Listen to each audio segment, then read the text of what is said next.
Hey, welcome everyone. Good morning, good afternoon, good evening. We are going to talk today a lot about what's going on in Iran. It seems like the government there might be toppled soon. Over the last day, you be quiet. Over the last day, there's been quite a change in, I guess, just in tone. What's happening there? The protests have only gotten larger, and the leaders of the country have warned that if the protests don't stop, and the violence doesn't stop, or it's not even a protest anymore. The residents are saying, "Don't call this a protest anymore. This is a revolution." I've seen it posted many places that Iranians are saying, "Stop calling this a protest. It's a revolution."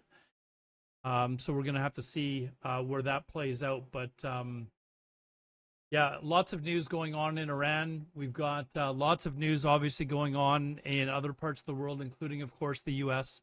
What would it be without a day of major news coming out of the U.S.? So we can talk about Trump targeting the Fed against Powell and the Federal Reserve, because he doesn't like the way that they've been handling things. Just another clear sign that he's trying to consolidate power. He thinks that he should be the one to dictate when the Fed cuts rates, when that has never been the case before. Again, lots of stuff going on. There's a lot of stuff going on in Iran. Like I've seen lots of videos where there's been tons of activity. So we will have to visit that. We can close that. But yeah, those are a couple of the big pieces of things. Of course, there's the ICE stuff that's going on as well. More about that. We probably won't talk too much about the shooting today, because we've kind of gone through that quite a bit.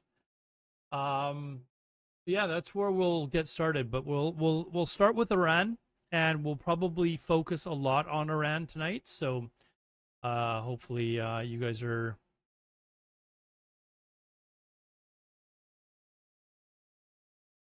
Yeah, good morning, good afternoon. It is still morning here where I'm at, reporting you live from Vancouver, Canada. As you can see, these are from video that has come in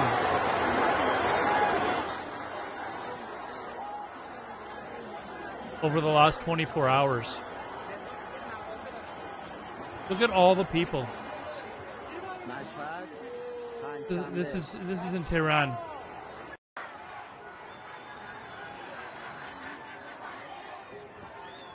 It is all depressing news. Yes. Yes. Although, it depends how you look at it, Joe Loss. Like this stuff here, if they manage to topple the government, that's not depressing anymore. It's hopefully something happens here. But it's been typical that the government will, at this point, start to come down heavily on protesters, and that's when deaths start to rise up. So far, there's been, from what I've seen, 36 reported deaths. This is from news outlets across Europe that are getting their information on the ground. So, but what replaces the regime? But that's the question, right? That's the question. The last time the regime changed hands in Iran, it didn't work out very well for them. Hey, Futik, what's up, man? For those of you that are EVE Online viewers, I will be getting back into EVE Online starting tomorrow. So there's a couple things I need to take care of tonight, but EVE Online will be back on the stream tomorrow. So, but this stuff I want to take care of daily, just to kind of keep up. I think there's a good chance that this regime gets toppled in the next, in the coming days. It might be weeks. But I think these protests are larger than anything we've ever seen in Iran before. And they just seem to be getting larger and larger. And I think the more that the government starts to act and maybe starts to quell these protests, it might actually ignite them even further. We'll have to wait and see. But I think that's probably going to be the next step that happens. And then you're going to have to see how the crowds react. If they if they, run and go back home and the protests die down, then that's probably going to be the end of it for a while. But these new videos that are coming out over the last 24 hours are pretty crazy. And again, we'll have to see how the government reacts and then how the protests react to that. I think it's kind of a back and forth at the moment. I hear that the exiled prince Reza Pahlavi is coming back. That is the word, but I don't know that he is going to step back in just quite yet. But he's making. We can look into that as well. But apparently he's made an announcement that he does want to come back. These are they're not as big as the last disputed election, really.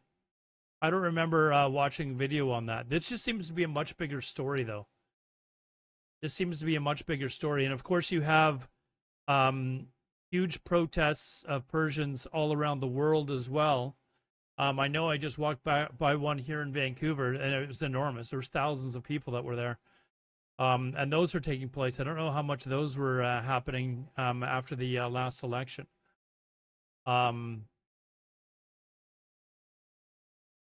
But anyways, I don't care about South Carolina measles outbreak. Get your get your vaccines, folks.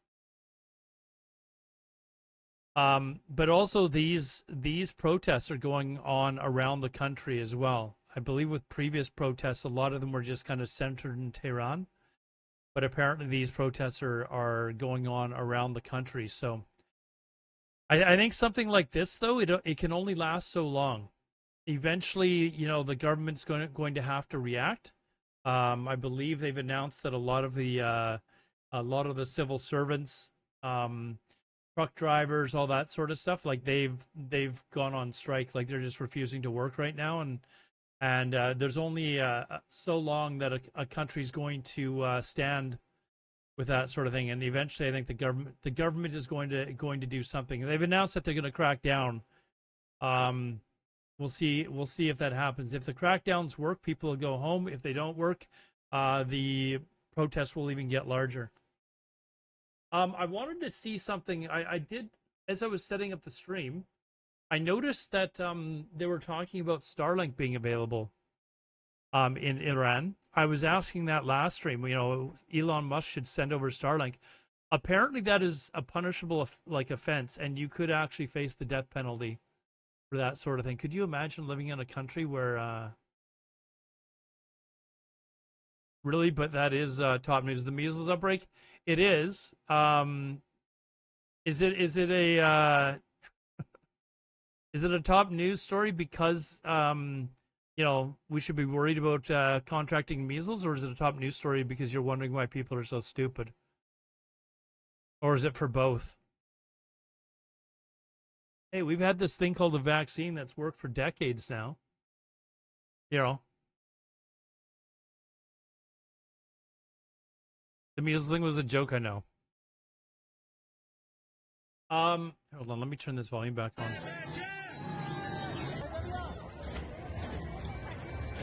Apparently, they're even chanting like death to the supreme leader or something like that in the streets too.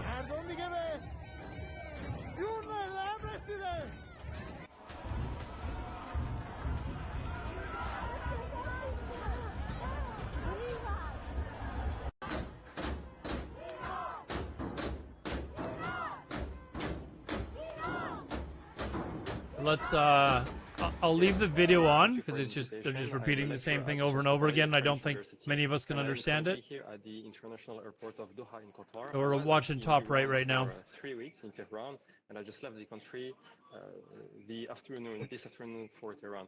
I can tell you that a real part of the images that why you would never return to the U.S. It's just on the ground, but on the other side, exactly this stupidity is taking over. Not showed to the population of Iran because actually, as you said, there is a complete blackout. It is just now that I have finally internet in the airport. Before that, I didn't. There was. Let me look it up. There was an app. So when there was an app in what was it called? The Egyptian summer. Oh, I can't even remember the name right now. I thought they had an app that they were using during that uprising that didn't use your cell phone data. but it used like your cell phone signal instead to transmit messages. I could have sworn there was an app that they were using for that. That even when you are not a part of that, you are necessarily Now they're always in in the power. middle Now of they're in that. power, yeah. For at least two reasons. Even if you are staying at your home, you will on one side hear the screams of the demonstrations, the slogans that they are shouting. On the other side, the repression, the response of the security apparel of the state. So I mean, there is of course different waves of sound that you are going to get, and one is definitely let's say more dangerous compared to the other one. And then there is another face of Iran of Tehran each morning when you are just walking on the street and you are seeing the city completely destroyed. I didn't see anybody on the street, but you can clearly see that each night there is a lot of damages. So I think this guy said he was just recently in Tehran. You had a lot of mosques that were destroyed. The mosque in my neighborhood was put into fire. And as you know, a mosque is a symbol of religion, but also a symbol of power, especially in Iran, because the two of them are necessarily linked. So there is a lot of violence on this side. There is also a lot of information coming from the television, because the internet is shut down, but not the television. And we are hearing a lot of things. It is completely hard to make the truth in all of this information. For example, that I want to find out what that app was. Actors, meaning Israel, are active in the country. Well, we had the information that during the war of the 12 days in June 2025, Iran was very active on the ground for military purposes. And now we are hearing that apparently Israel is at least following very carefully this kind of event. Now we are seeing that Donald Trump is potentially going to make an attack on Iran. So maybe something like in Iraq, in Afghanistan. So it is very hard to see the reality of the ground, even when you are on the ground. But I can tell you that it is a situation very uncommon and completely distinct from what happened 2 and 3 years ago with Mahsa Amini, when you had a woman killed because of her veil. Now it is not about the social aspect. It has been a long time since it is completely the general population of the Western world has not understood the many factions in Iran. I don't know how they are I was actually going to go over. The prices are, when you are buying food, the prices are like in. I was actually going to go over like the recent history of Iran, and when I say recent, I mean like going back like 100 years, because obviously Iran and or the area of Persia is much older than 100 years. But I think to actually really kind of understand a lot of what's going on, you kind of have to understand how politics has changed over the course of that time. Going back to when they last had a democratically elected leader, who was then toppled by America, and the Shah was put into place, and then how that was then toppled, and this authoritarian religious regime was brought in. And now what's going on now, I think it all kind of ties together. I was actually going to make a video on it and kind of go over it on stream, because I do think it's important, because I don't think a lot of people understand, even as far back as just the Shah. So when they hear about this,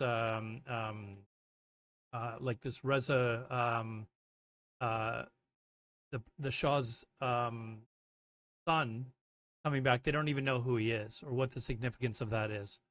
So I think it's important to understand the history of the area of Iran, which is and how the leadership has changed over the course of the last 100 years. Iran is completely shut. The shops are completely shut because they were destroyed by the demonstrations that you are showing.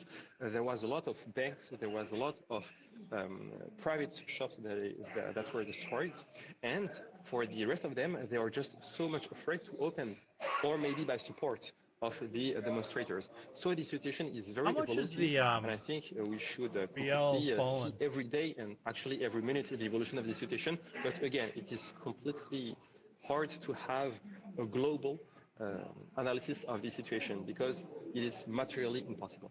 Kevin Gafaiti, thank you for joining us. I didn't interrupt you because it was very clear that you were speaking very passionately and very lucidly about the situation that you've just left.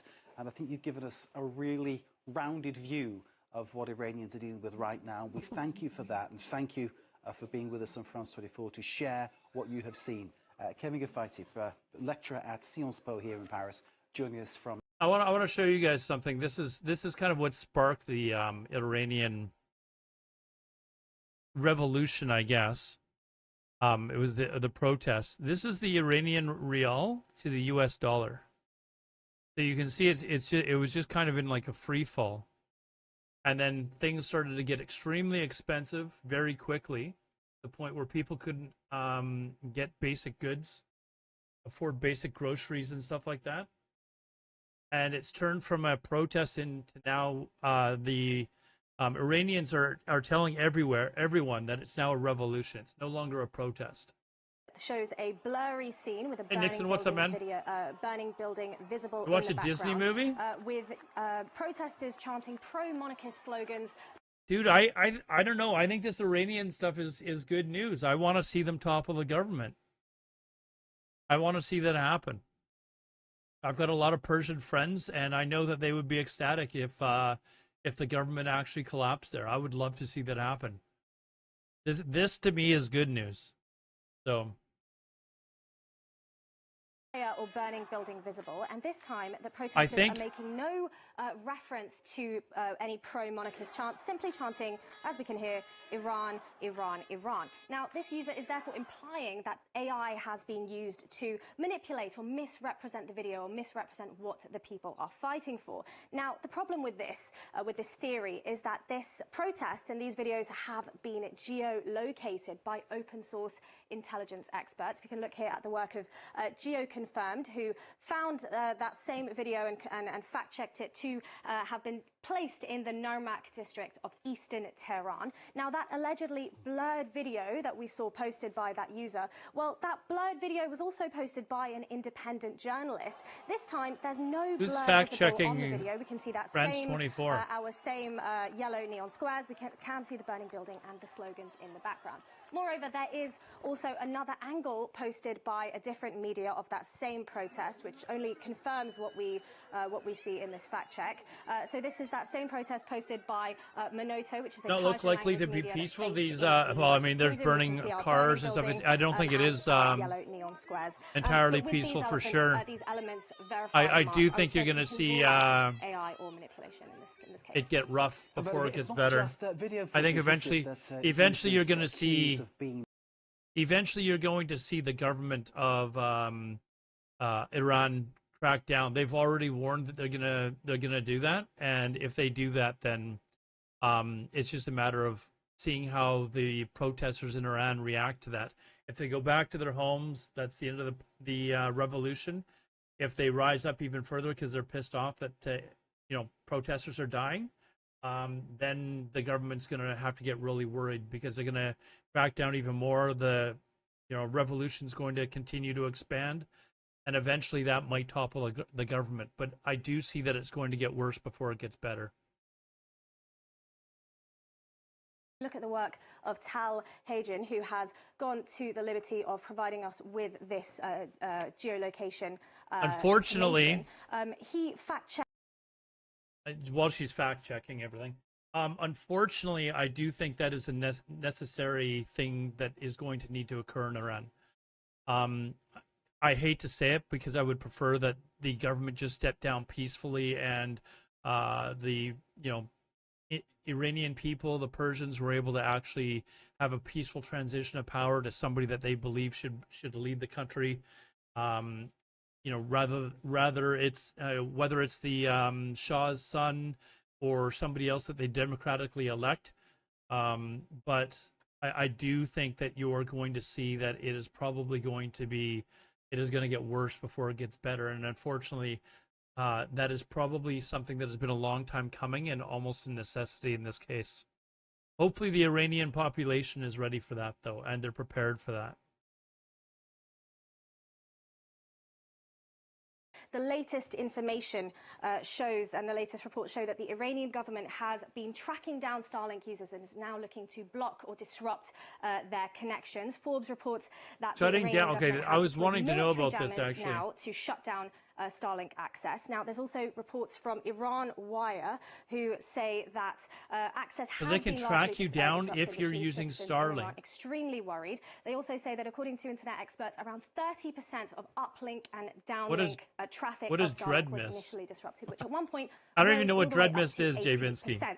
Now, because jammers are widely spread across Iran, the level of Starlink connectivity may vary from location to location, and Starlink does have limited options to deal with this kind of this impact of the jamming. Now, one group that is looking to distribute Starlink software and technology in Iran has said I working don't with care the about company to try and Gummy's server. overcome that, I vaguely heard and that he's starting another server, but I have no interest in it. It'll be up for 12 hours. Improved. But of course, this is something we will just have to keep an eye on and see how that turns out. For a week, whatever. Vedika, thank you very much indeed. Vedika Bahel there with Truth or Fake. Next, Jerome Powell accuses the Trump administration of using legal threats to influence or try to influence Fed policy. The US president wants Powell to lower interest rates. The White House is pointing to the Fed's $2.5 billion building renovation as being, frankly, too costly. And Powell's been subpoenaed as a result and asked if Trump himself directed the Justice Department to open the investigation. This is actually pretty nuts. No. If you don't think that Trump is trying to consolidate power, federal prosecutor Frederick T. Davis, now using law fear at tactics Columbia now. University. Well, look, this attack on the at the Federal Reserve is a very, very big deal. This is going to have consequences, and it pulls together two streams that we've seen under Trump. One is the independence of the Fed, and which is extremely important. Not only the American economy, but possibly the world economy really depends upon that independence being maintained. And secondly, as you point out, the Justice Department of the United States, where I happily used to work many years ago, has really become a political arm of the Trump administration. And we're seeing that constantly. We're seeing that in the... Hey, Spinning Frog, how's it going, man? We still need that emote for you, by the way. Our Attorney General here in New York, Letitia James, which has now been dismissed. The attack on former FBI agent, Director Comey. And yes, they're just shameless, as far as I'm concerned, at coming up with he's basically pissed off to use the criminal justice system. He's basically pissed off at Powell because he wouldn't lower interest rates exactly when Trump wanted them lowered, and that's not the Reserve's job to do exactly what the president wants. They do it based on their own analogy of the economy and raise or lower interest rates based on that, not off what the president wants. And Trump is pissed off. He's having his little hissy fit, and this is his way to try and get back at Jerome Powell and the Fed. It is absolutely crazy. Every time somebody doesn't follow a direct order, he just lashes out like a little child. Before our eyes. Frederick T. Davis speaking to my colleague Francois Picard a little earlier. Next, Grok. Way the ballroom against the Betty. A global reckoning. You know what's crazy? The ballroom. Like, look at other countries that need a ballroom. Russia's got one. North Korea. Like, what do you need this bloody ballroom for? Like, are you serious? Children. Europe's Hey, Binsky, we don't joke about that shit here. I promise you. That will never happen here. You would see Alodar take up arms before that would ever happen. I'd go borrow a gun from Can Beast. Oh, have they actually? I didn't actually hear that they've stopped construction. So they've torn down the east wing of the White House and the construction stopped? Jay Binsky, I know Americans like to think that they could take on the world, but that is just simply not the case. And it is extraordinarily hard to. It's a lot easier to take over territory than it is to keep control of it. Based on the comment that I heard, I didn't hear that they had stopped construction on the ballroom. I would have thought that would have been a big deal, like all over the news. Although, having said that, on a regular news day, it might be. But it might just be getting drowned out by everything else that has happened. But Jay Binsky, I know you're semi-serious. I am too. Like, being able to take over a territory the size of Canada and think that you're not going to have people arm themselves and fight back when we look exactly the same as they do, maybe a little thinner.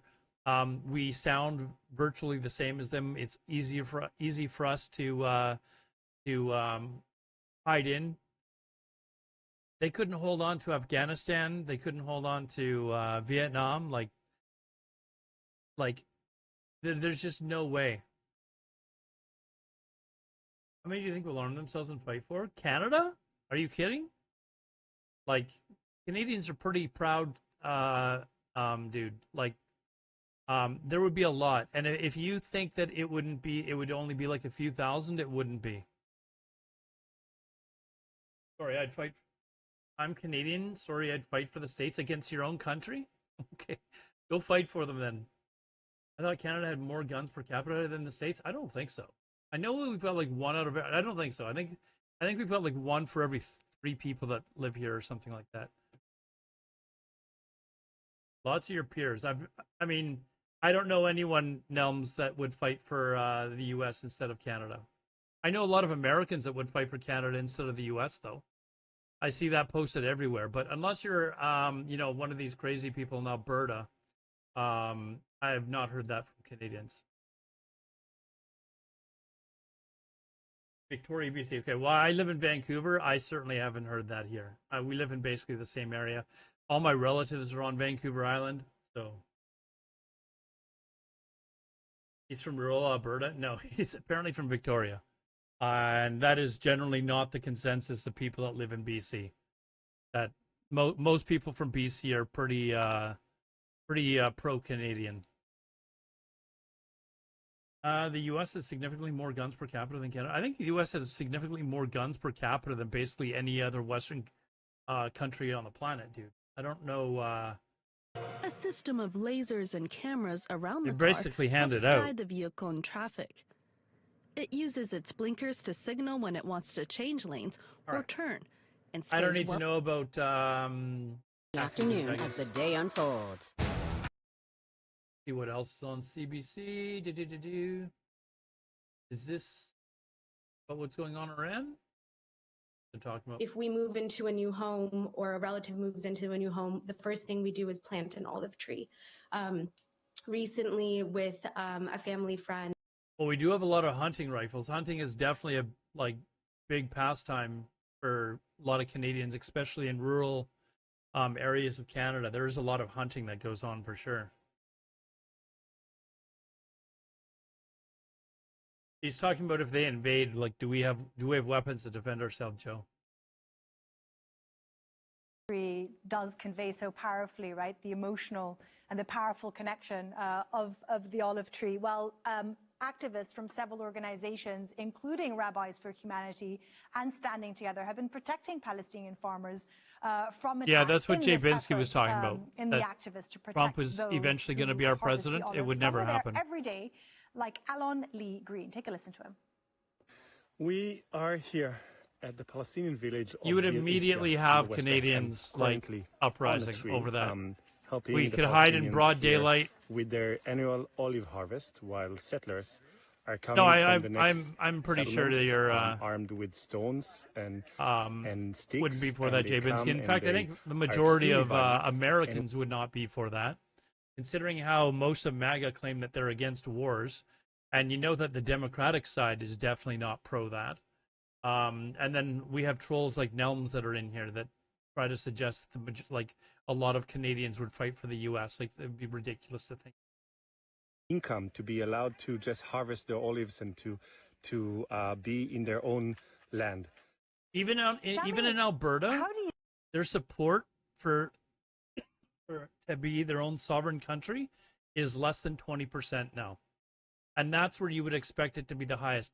Quebec has even shown that they don't want to leave Canada. Like, I don't know where you think you find the support for Canadians that would fight for America. It just wouldn't happen. You would have more Americans fighting for Canada than you would have Canadians fighting for America. Situation happening from the ongoing Israeli army aggression and policies in daily basis on the life of the Palestinians. Yeah, Joe Lawson, this is a very valid point. If they went and told the generals or the admirals in America, hey, listen, we're going to invade Canada, I think you would very quickly have the American military just say, no, okay, that enough is enough. You're being ridiculous now. And I think you're probably going to see the same thing, even with something like Greenland. I think you're going to see a lot of American generals and admirals just say, no, that's enough is enough. We're not invading another country. A lot of them, admirals and generals, etc., they're very pro NATO, regardless of whether or not Trump is or not. The admirals and generals are, and I don't think that they would follow orders to do that. I think they would vehemently just say, no, we're not doing this we're not doing this. Doing real, trust me, I know the majority would be against it. All I'm saying is people exist. Okay, I mean, if you're saying people exist, okay, fine. You might have like, a couple hundred people or something like that that would do it. I mean, you even had American soldiers that went over to the North Korean side during the North Korea War or during the Korean War. Like, okay, sure, you got me. You'd have a few people that did that would do that, but there've been plenty of people that have announced on social media that they would fight for Canada before they'd fight for their own country.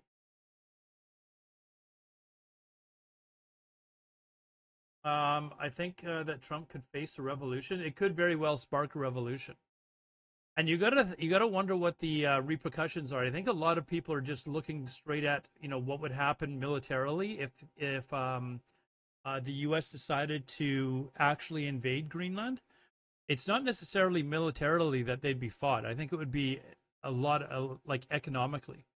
You would suddenly see a lot of countries put sanctions on the U.S.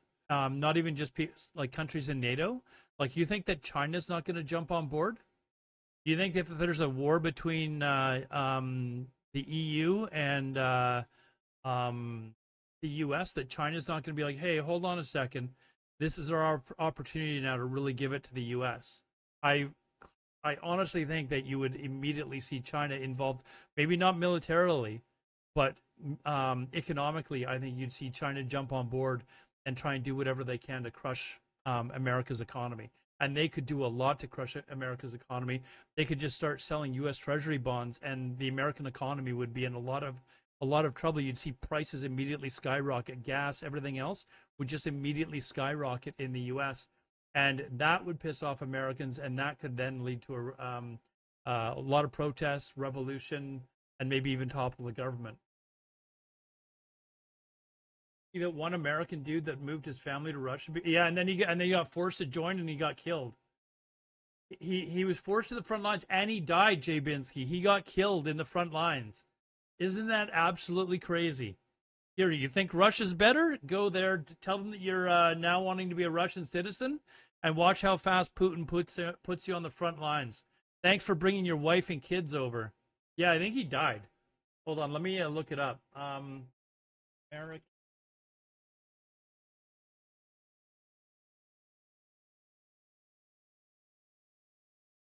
Hold on.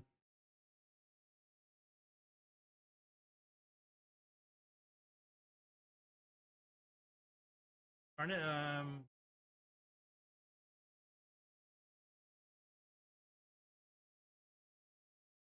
oh, maybe he hasn't died.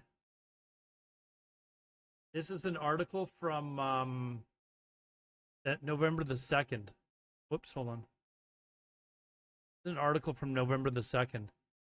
But I thought I saw where he went there to escape. Maybe it was a British guy.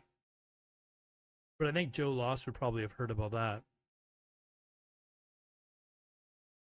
So maybe he hasn't, but they immediately picked him up and sent him to the front line. Immediately sent him there.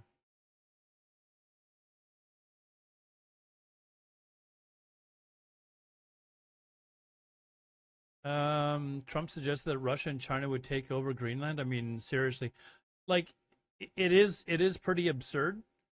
And the fact, like, I don't understand why people don't understand that in any conflict that you've seen, whether it, that America has been involved in, China and Russia have always been against whatever America's doing.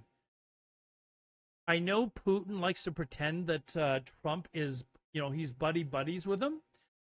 Putin wants nothing more than to resurrect the old USSR. That's why he wants to regain a lot of this territory. He was an agent in Berlin, or I think it was another town that is, maybe it was Berlin, but it wasn't Berlin, but it was another town in what became East Germany. And he was furious when the wall went down. Like, he was so disappointed. And ever since then, during his rise to power, that's apparently been a dream of his, is to reclaim the lost territories. You're looking at places like Estonia, Latvia, etc., and he was just been really furious. And every war that America has been in, pretty much, Russia has been opposed to, China has been opposed to. So any war that America gets involved with, whether it's against NATO or whomever, you know which side Russia and China are immediately going to help? If America gets into a war with the EU or with the rest of NATO, you can bet whatever you want that China and Russia are immediately going to jump on the side of NATO. They're going to be like, this is ridiculous, and support NATO. It's going to be crazy. Hold on. We're prepared for their economic options. We have lived with sanctions for a long time, and we will take any action necessary to have them lifted. Al Jazeera's when was this reported? Has more from Tehran on what message the government and its supporters want to send. First, it gives a kind of Vince sort of green light to the government. Sorry, we got to break this important news to talk about. Well, very briefly, we did it, dude. We did it. His name is Derek Huffman. Yeah, I think he had 3 kids. He went over there, bought a piece of land, immediately sent him off to the Ukraine. Further destabilization. How do you like that? And insecurity in the country. Meanwhile, this demonstration sends a message to the Americans who, so the U.S. president in particular, who wait are a second. directing. That's a year ago. That's a year ago. Joe lost. Hold on, Derek Huffman. I'm just gonna Google Derek Huffman.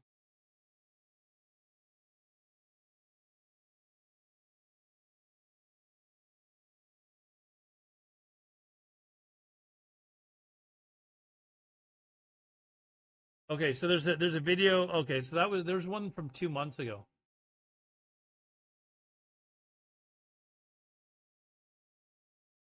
There's one from 2 months ago, and it says that he's alive. So let's assume he's not dead yet. I'm just gonna let the video on the bottom just run. It's just constant chanting and horn honking and stuff. You can get the idea of what's going on. Berbera in Somaliland, as well as ports in Bosaso and Kismayo. Tensions have also been fueled. Go back to see what's going on elsewhere. Here's the credibility of the Justice Department and makes very clear that the independence of the Federal Reserve is at stake here. So that could help explain why the markets aren't reacting more, because there is that check that could be in place in Congress. But no doubt about it, a lot of concern when it comes down to it about. So what she just said is that the Department of Justice has actually checked and said no. I think they've said that DOJ opens criminal probe into there. So apparently there was a check, but initially, if I remember when I looked earlier this morning, the markets absolutely fell down really quick, and they've recovered. So here's the Dow Jones this morning. You can see that this morning, initially they fell down, but I guess there was some sort of a check announcement. We haven't really paid too much attention to it today, but the markets have recovered. But initially, attention to it today.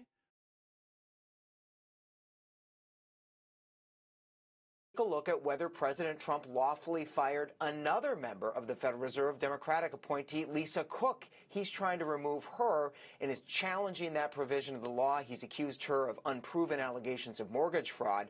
So this is, sort of the second attempted meddling with the Fed, if you will, by President Trump. And the Supreme Court is right in the middle of it. Whatever the Supreme Court decides, Kira, about that law, about how presidents can remove or not remove members of the Fed, could certainly apply to Jerome Powell if he starts to move in that direction. And remember the Supreme Court, he said, May of this year, right?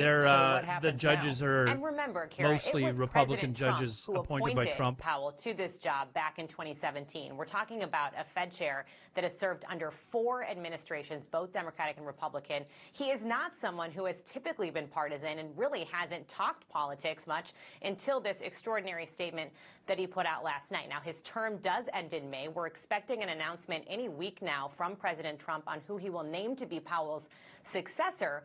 But there is a little bit of a dynamic here where even though Powell's term as Fed chair ends in May, he could actually stay on to the Fed until the end of January of next year. And that's something analysts at Deutsche Bank just By the way, Jerome Powell is a registered Republican. So makes it more likely that Powell I just will had to stay double in the job. check. I was That's pretty sure that was the case, but he's actually registered President Republican. Trump wants, not something that the White House has made clear they support, but he would have the ability to stay on, not as the head of the central bank, but in a position still where he's voting on interest rates for several more months, Kira. Got it. All right. Karen, Elizabeth, Devin, thanks, guys. So grief and anger is still spilling into the streets of Minneapolis. Demonstrations continue following the weekend of unrest after Renee Nicole Good was shot to death during an encounter with ICE agents last week. Protests are dying down at all right now as a in large Minneapolis. group of students are actually walking out of school in protest of those ICE operations. We're also seeing arrests taking place nearby the federal building. It's 2 live pictures we have going right now that we're monitoring. DHS Secretary Kristi Noem also saying that she plans to send hundreds of additional officers to Minnesota. I'm sure that'll help. Send more deportation efforts. For more, let's bring in our contributor and retired senior Secret Service agent, Don Mihalik. So, Don, as you're looking at all these live pictures right now, Minnesota officials Hey, Nixon, say I'm doing pretty good, man. How are you? Move forward with an independent investigation after being sidelined by the FBI. What do you make of that? Can you still get a good outcome with these separate investigations going? Nixon, we go into war? What's going on? Can we meet in Greenland? What's going on? Here. This is when politics get involved in use of force incidents. It really muddies the waters as far as the investigation goes, because in reality, people were jumping and making criticisms and conclusions based upon video or videos being released, not giving the investigation time to unfold. And in this case, the investigation would have involved 4 entities: the Department of Justice, which would have looked at. You know what's funny is I've been trying to release a short like every day on YouTube, right? Trying to get my new YouTube channel going. If you haven't gone and subscribed, please do that. I'll give you the link in a second. But I made the point that ICE was starting to act like the Gestapo. Man, there's a lot of Americans that don't like to hear the word Gestapo and be compared to.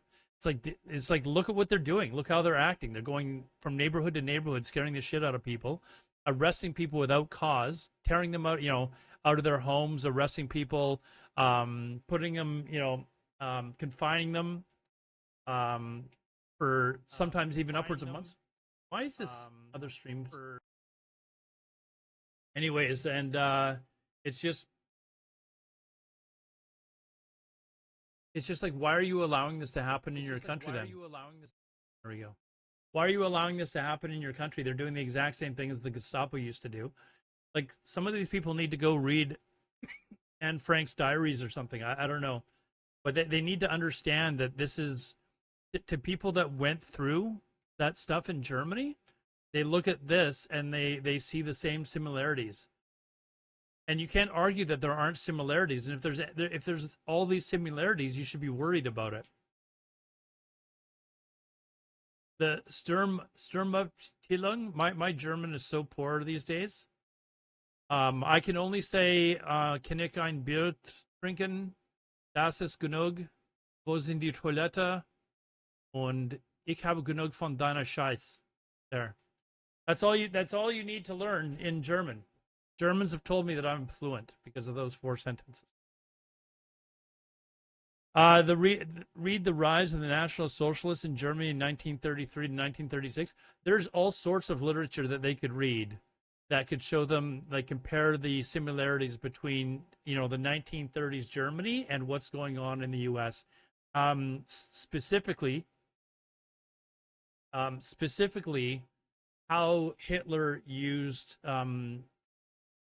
focused on hatred towards minorities and stuff like that, and blame the country's issues on minorities, and comparing it to how Trump is doing the exact same thing now. And it's not just Trump. This is happening in other countries as well. You're blaming people that literally have nothing to do with your problems or your problems. You're using them as a scapegoat. Just with the FBI being the lead in this investigation, Don, Goodfellow, what's up, man? to The follow world these changed live a lot. pictures of this protest of students. As we know, after World War II is over, I think we're getting into a new world order, and it doesn't look better. I mean, I'm somebody who's old enough to remember the Cold War. I remember being taught about Soviet Union and the atom bomb and what it could do and all that sort of stuff. I'm old enough to remember that and remember that it was scary times. And then I remember how happy people were when I walked into my German class. I took German in high school instead of French. To be fair, I failed French and decided, screw this, I'm going to go take German instead. So I took German, and in grade 10, I remember walking into my class. It was my first class in the morning. Walked into my class, and my teacher, who was German, was just in tears and sobbing. And I was like, "What's going on?" Keep in mind, there was no internet, there was no nothing like that, and she had just found out, 10 minutes before class, that the wall had fallen down, and she had relatives on both sides of the wall. She was probably in her 50s at this point. So, I mean, this is 40 years ago, right? But she was in her 50s at this point. Both her and her husband are from Germany. And I remember what it was like. We didn't even have German class for the next, like 3 classes the rest of the week. She wheeled in the TV that was on, the big stand. She'd wheel it in or whatever, like the old boob tube TV set. She wheeled one of those in and hooked it up to the cable source, and we just sat there and watched what was going on. Ermin, lagging, or is that me?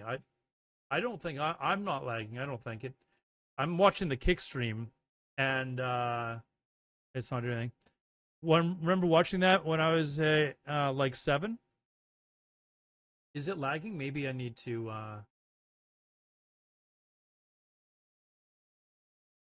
I'll close down a couple of these sources here. There, maybe that'll clear it up. I had a couple of streams open that I was watching. Let me know if it clears up. Hopefully some bandwidth just got relieved a little bit. Anyways, I remember how big of a deal it was. And I do remember from that day on, that was a big moment. But ever since then, there's been a couple of other countries where I always wondered, is their government going to one day be toppled? And up until I don't know, I think a week ago I mentioned, or last week on stream, I said, you know what, the 2 governments that I've always wondered would be toppled would be North Korea and Iran, because you always heard stuff, and I have so many Persian friends. We have a really large Persian community here in Vancouver, and my Persian friends, their families, their parents are the nicest people in the world. If I go over to their house, I don't see them as often as I used to, but the odd occasion that I go over, I still get a huge hug. Now people are dying over there. Well, I think they announced there was 34 people that have died so far. But the reason why I want to pay attention to this, though, death toll crosses 500. This is from APT, though, so I don't know how accurate this is. I'm waiting to actually see other reports that it is that high. But this is the point. This is kind of the tipping point. If the death toll is rising, the government is starting to crack down. We have to see how the people react to it. So I'm not sure how accurate that number is, because yesterday they were reporting that it was 36 people that had died, including one that was a police officer or something. But anyways, there was one other country I forgot to mention. I'd said Iran and North Korea were the 2 countries that I was like, man, I wonder if those governments will ever collapse. The other country that I had totally forgotten about was China. And I remember living through the whole Tiananmen Square thing. And Tiananmen Square was a massive story at the time. It was very similar and maybe even bigger than what's going on in Iran. But Tiananmen Square was absolutely massive when that was going on. And it obviously didn't happen. I don't see the Communist Party of China falling anytime soon. The quality of life has risen dramatically since then. Over the last 20 years, the quality of life has significantly improved in China. So I don't see their regime coming down anytime soon. More than 1,000 now, around 100 officers. Where are you getting this information from, Erman? It sounds like you've got a Persian name anyways. So you probably might know where to look, but North Korea will only fall if China wants to. North Korea, I think, would, yeah. If China decides to stop helping out North Korea, then you'll probably see North Korea possibly fall. But that is a truly authoritarian regime. Like, that is a very vicious dictatorship that they have running over there. You got people on the ground. You know, peeps. You know, peeps. Let's see. A lot of people in chat probably don't care about the fact that my Chicago Bears came back from behind to destroy the Green Bay Packers. That's okay. We'll look at something else. We don't have to talk about that too much tonight. Okay, will face consequences, but has largely dismissed concerns about sexual content on The X. Bears. In response to the controversy, Grok began limiting the use of its image generation tool on X to paid subscribers last week.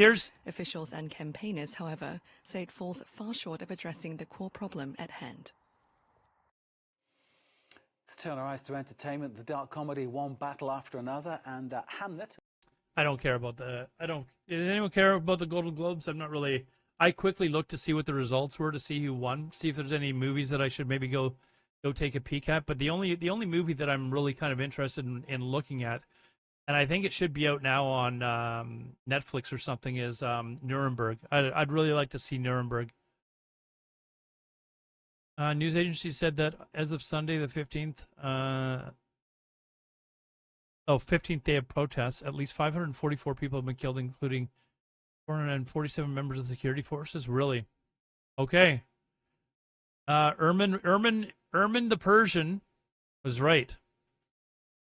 You want to see? I'm always fascinated by history flicks. I watched the Nuremberg. I think it was called Nuremberg. That was with what was his name? There was a movie made back in the 80s which was pretty good, but I'd like to see this new one.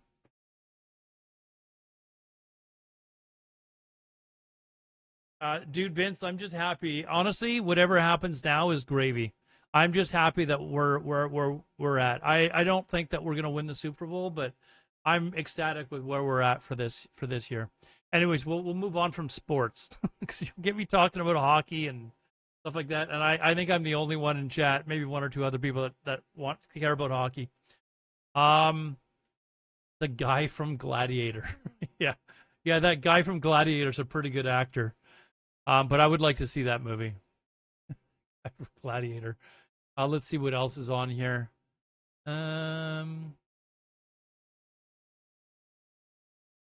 Lawmakers, I don't know what that's about.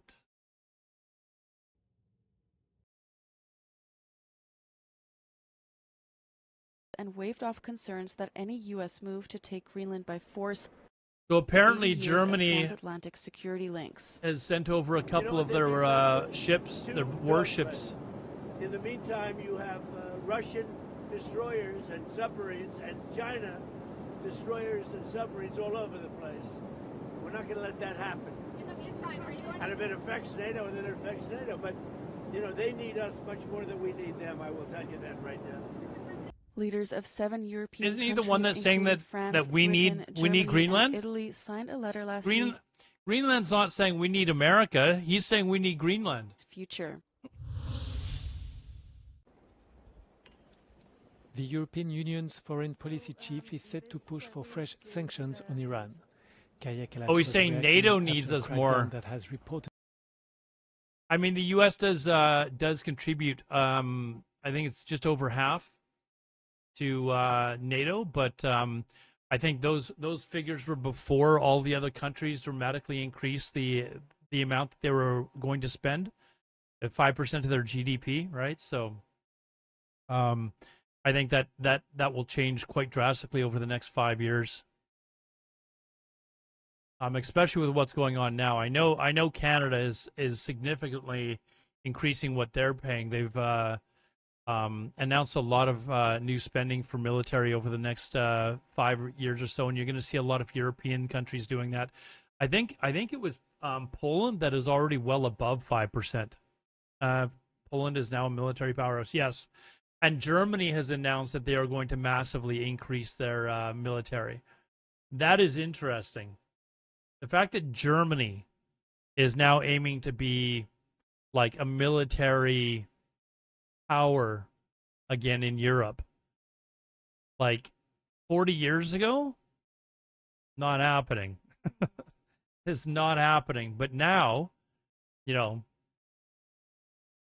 we go again. Deles têm entre os 6 e os 14 anos, muitos deles não têm outra memória que não a guerra. The initiative comes from the Ukraine support organization helpua.pt as part of the European Program for Psychological and Cultural Support. Seriously, though, let me ask you guys that question, though. If God forbid there was ever a war between the U.S. And NATO, let's not even talk about who would win, but what about countries outside of NATO and the U.S.? How do you think that they would jump in or help? Because I honestly think China, for example, is not going to be a country that's going to stand by. They will militarily. I think that they won't do anything militarily, but I think they will do whatever they can to jump on the side that is fighting against America. I think they would look at this as their opportunity to say, you know what? We're going to do what we can to crush them economically now. Germany would step up a lot. The U.S. would lose a lot of strength. They don't have the production capability to do anything. Germany will still... Ermin, I think you drastically underestimate Germans. I think you drastically underestimate Germans and... what's the word I'm looking for? Just how smart they are and how quickly they could turn around their military. I'm trying to think of what the word is that I'm looking for. German industry is insanely efficient. It is insanely efficient. The German people are incredibly intelligent, man. They would get stuff figured out very quickly. I have no doubt that the country that is able to develop the Mercedes-Benz and the BMW would be able to very quickly mobilize factories in order to develop vehicles for war and other things militarily to help out with NATO. Change you can't make up for the last 80 years. IQ cannot bypass unless you... What is it that you think that they're...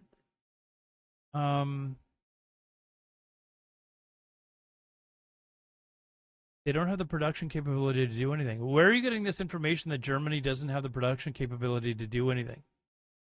I think that's a false statement. I think that's a false statement, dude. I believe the German economy is it not still the largest economy in all of Europe? Hold on, let me look. I believe they're still the largest economy, aren't they?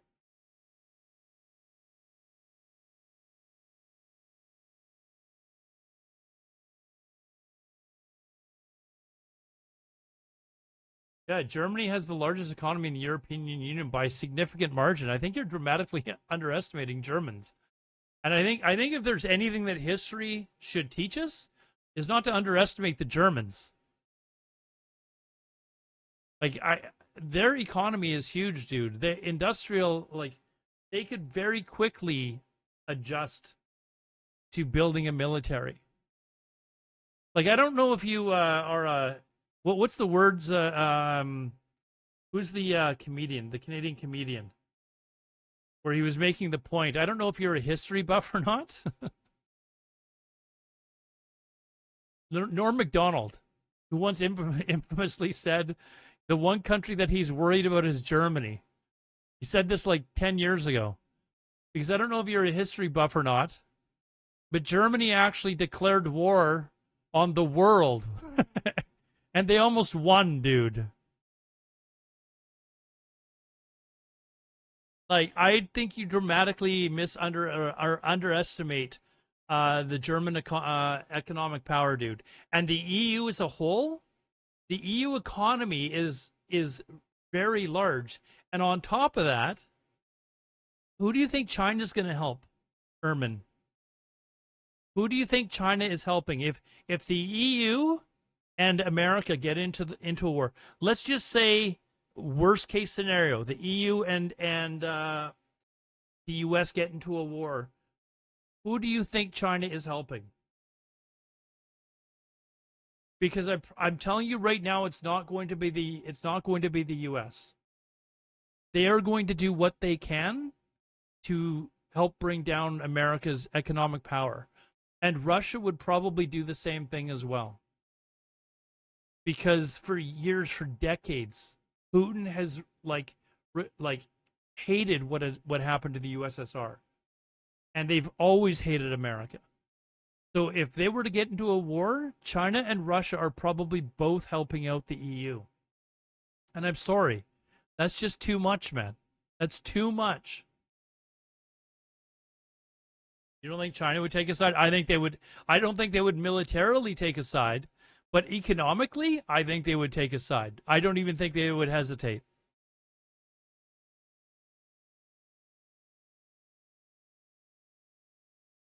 I think China would look at this as their opportunity to knock America off the pedestal of being the top economy in the world. I think that's probably going to happen eventually anyways, but I think they would look at that as an opportunity to say, you know what?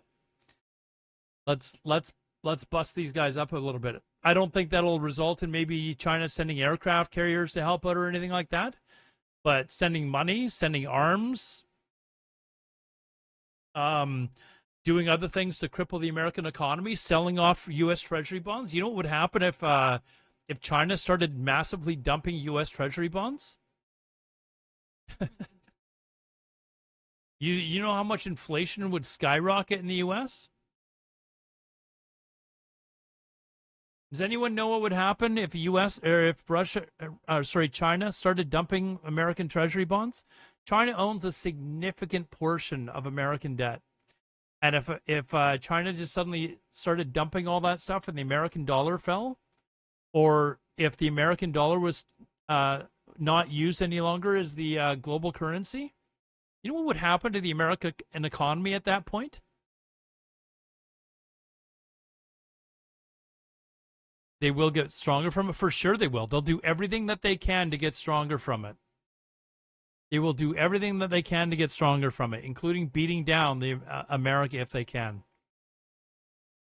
They will take full advantage of it.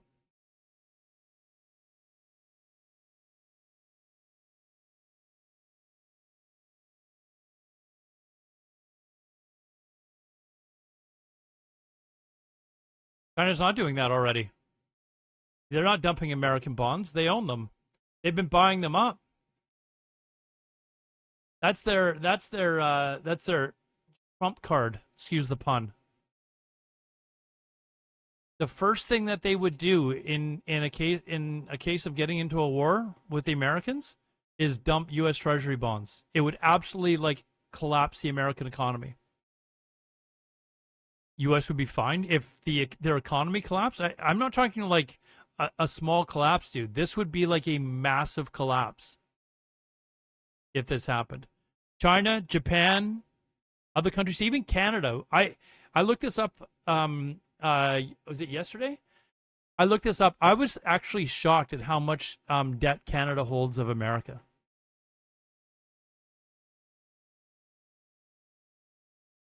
TBC, I'm not sure. Bibibo, I'm not sure. If China starts buying and selling outside the dollar, that would hurt the U.S. more. Well, that's why the U.S. went after Venezuela, Ermin. That's why the U.S. hates BRICS so much, is because the BRICS countries, what is it? Brazil, Russia. What does I stand for? C is China. K is I'd have to look up all the countries, but there's a bunch of them now. But they were all going to basically start using a different currency than the American dollar. Oh, Iran. Iran is I. Their time is over. China passed them. The EU is getting stronger economically. And I don't even think it's a matter of if. I think it's a matter of when now. The American currency is no longer the global currency. And you can talk about whether it's going to be through Bitcoin or they start trading with the euro instead or what have you. I think you're going to find that eventually the U.S. dollar is not used as the world currency anymore, and that is going to have a massive impact. That's why America is so defensive about other countries like BRICS starting to trade without using the U.S. dollar. It props up the U.S. dollar and is a major contributor as to why the American economy is so strong, is because other countries are using their currency to buy and sell stuff. If they stop doing that, the American dollar would fall quite significantly and really hurt the economy. Guy fellas, someone else said the same thing. Let me try and close a couple of streams here and see if that helps. See if I can close a couple of streams and see if that helps here.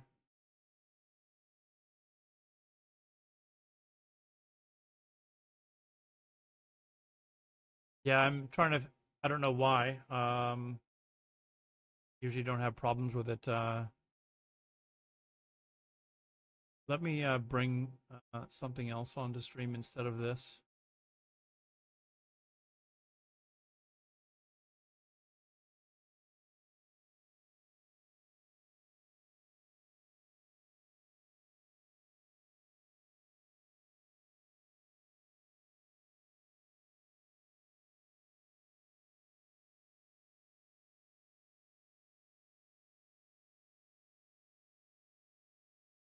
If it keeps doing it, just I don't know. Let me know. Like I've cleared up a ton of bandwidth, so I don't know why it would still continue to do it. Anyways, that is how the war against America would be fought. It's not necessarily with boots on the ground. It would be economically, and with if the American economy collapsed because of a war, you would see. I think you would then see people rise up against the government. They would be pissed off, especially if America got itself into a war. Because if Trump got Americans into another war, and then the economy took a nosedive because other countries are economically putting pressure on it by selling bonds or whatever reason.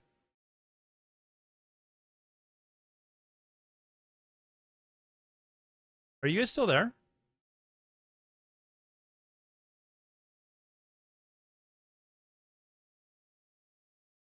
Stream should.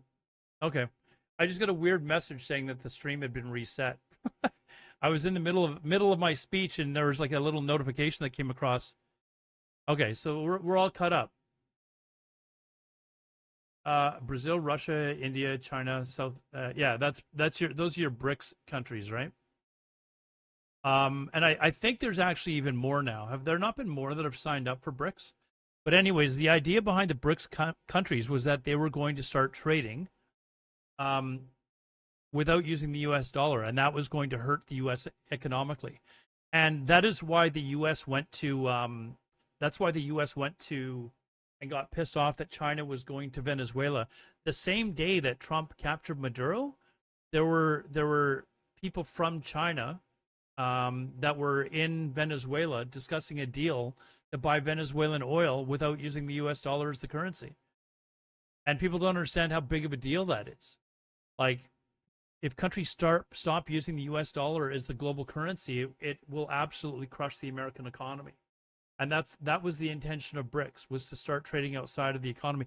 If the US started getting into a war with other countries like NATO, et cetera, that would be the first thing that all those other countries would do as well. And imagine the damage it would cause the American economy. And then if those countries started dumping all the US debt, like the US treasuries and stuff that they have, especially countries like China, Japan, Canada. I was shocked to see how much US debt Canada owns. But that's how the war against the US would be to crush their economy.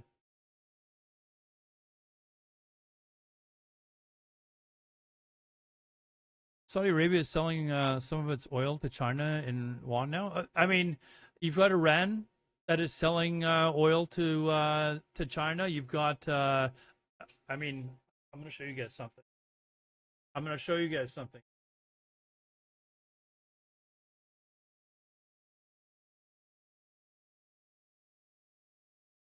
Okay, so what was it, a week ago? A week ago, China was in Venezuela, wanting to make a deal, or this is now maybe almost 2 weeks ago, right? Whatever date it was, I don't remember the exact date, but the night before China and Venezuela were to strike a deal to buy Venezuelan oil, America went in there and kidnapped Maduro, right? And China was there to basically buy Venezuelan oil and not use the US dollar, and it was, basically going to be used without, with other currency. The Americans put a stop to that immediately, took control of the country. You know what China then immediately did? And this is something you may want to pay attention to, because countries are starting to do this all around the world, is they're shifting away from the US. What did China immediately do? They called another country. Venezuela has a very particular type of oil that China has refineries for. And they have the largest reserves in the world of oil, and specifically of that type. The country who has the second largest reserves of that particular oil, and I think it's the third largest reserves in the world, is Canada. So guess who they called to come over and have a little visit to China? They called Canada and Mark Carney.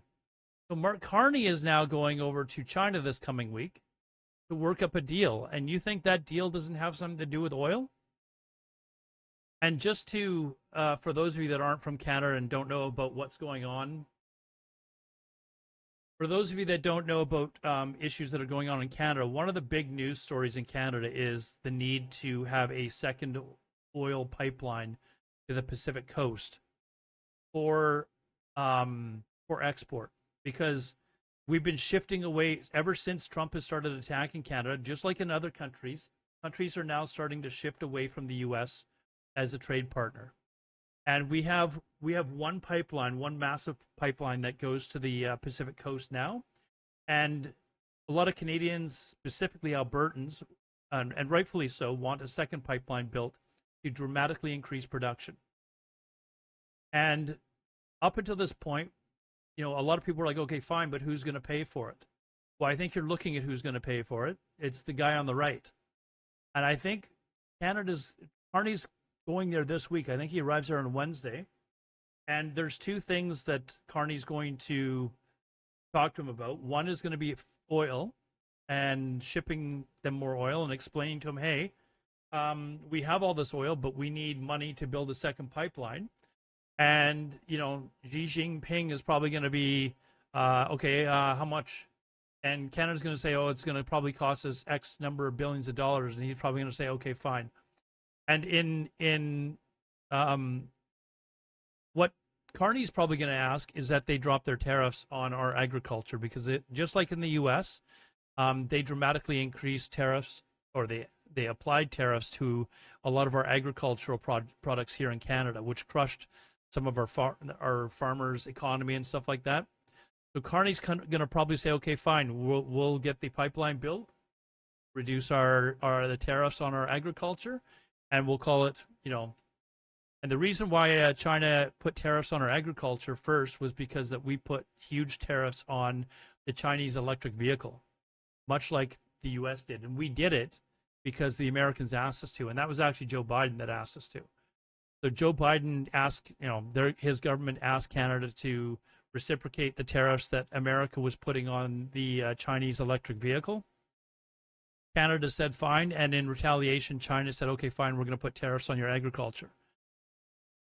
So now that the Americans have taken away the source of Venezuelan oil from China, China's called our prime minister over, and they're going to have talks. And you're seeing Canada, Chinese tariffs. I think that's going to be the focus of the conversation. China's going to want us to dramatically increase production of oil to send them, since they can't buy it from Venezuela. And in response, Carney's going to ask them to drop tariffs on Canadian agriculture. We'll have to see how that works out, but that's kind of what's going on around the world with all the chaos that's involved with dealing with America.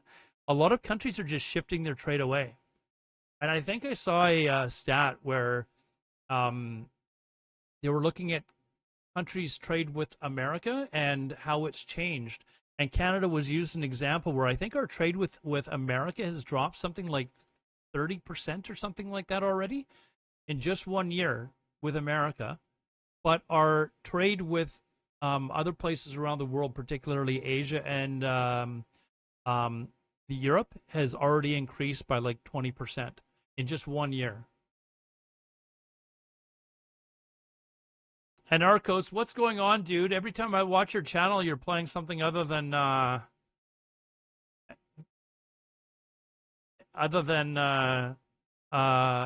EVE Online, dude. I watch you play Star Citizen quite a bit, though, actually. When you're playing, that's the only other game that I'm watching. Trump started a tariff war all over the world, and this is the problem. People aren't looking at the U.S. as a safe place to do business with anymore. They booted you from ePartner for asking Plex for good Gaza. Plex for good Gaza. What is that? What? Anyways, we'll talk about EVE Online later when I'm streaming EVE Online. But anyways, so that's what's going on around the world. If you guys particularly if you're Americans, you will want to pay attention to this, because this is just an example of Canada shifting away from the U.S. And one of the big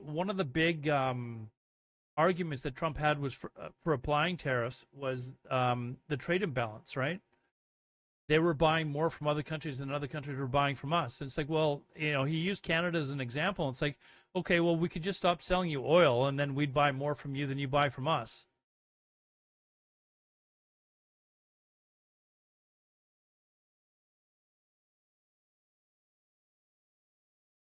You're actually being serious.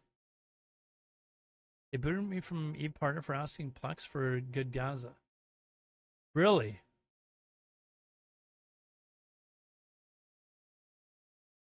World is boiling, man. Hopefully come out stronger. I think it's gonna be a long time, and I'm talking decades before a lot of this is fixed. It's going to be decades before a lot of this stuff is fixed, man.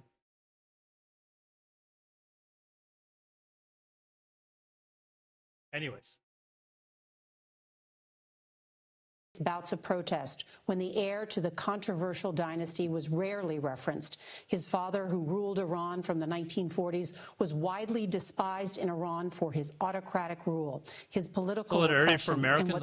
There's not solidarity on American streets right now, dude. Few analysts think Pahlavi has a real path to the throne or leadership in Iran. His improved reputation in recent years says more about the mounting discontent.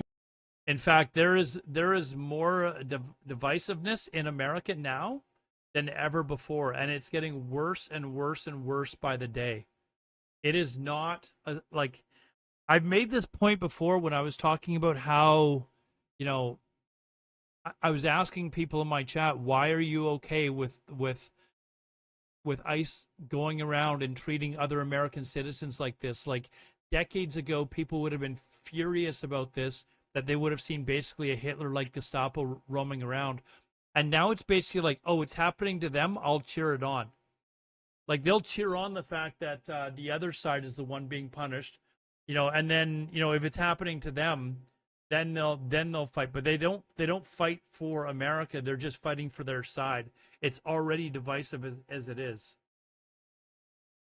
It is split in the U.S., but seems the ICE incident made it less 50-50. Left is growing. It's from Europe, at least. I mean, I don't know how anyone can be okay with what happened with the girl getting murdered. And you can argue, was she following commands or not? Okay, maybe she wasn't. But you cannot convince me that she deserved to die. Like, you cannot convince me that she deserved to die. She didn't have a weapon on her.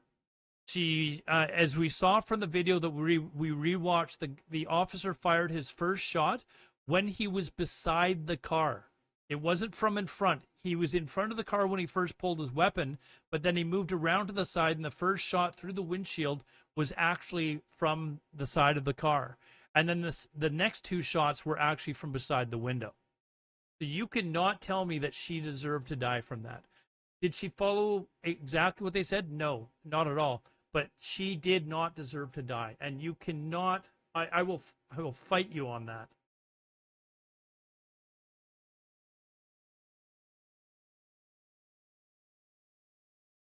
To defend that murder, it is inhuman. And like, I'm saying this as somebody that does not live in the U.S., but I have lots of family that live in the U.S. So when people are like, it's none of your fucking business, it is my business. I've got lots of family that live in the U.S. I have lots of friends that live in the U.S. Lots of friends that I've met over the years in the U.S. through my travels, or that are relatives or what have you. Like, it is my business. Like, and if you were an American, you should be pissed off. If I saw somebody in Alberta who I knew was a stout, like, I don't know, I'm using, like, let's say our version of MAGA, Maple MAGA, we call them, and they got murdered by a police officer, I'd be furious. I'd be pissed off as a Canadian. And I don't understand, like, there is so much hatred now in the U.S. between the two sides that they're no longer upset if it happens to the other side or if it happens to an American. They only care if it happens to their side. And I'm talking about, it seems like it's both sides. And I'll give you a perfect example here. I can hear.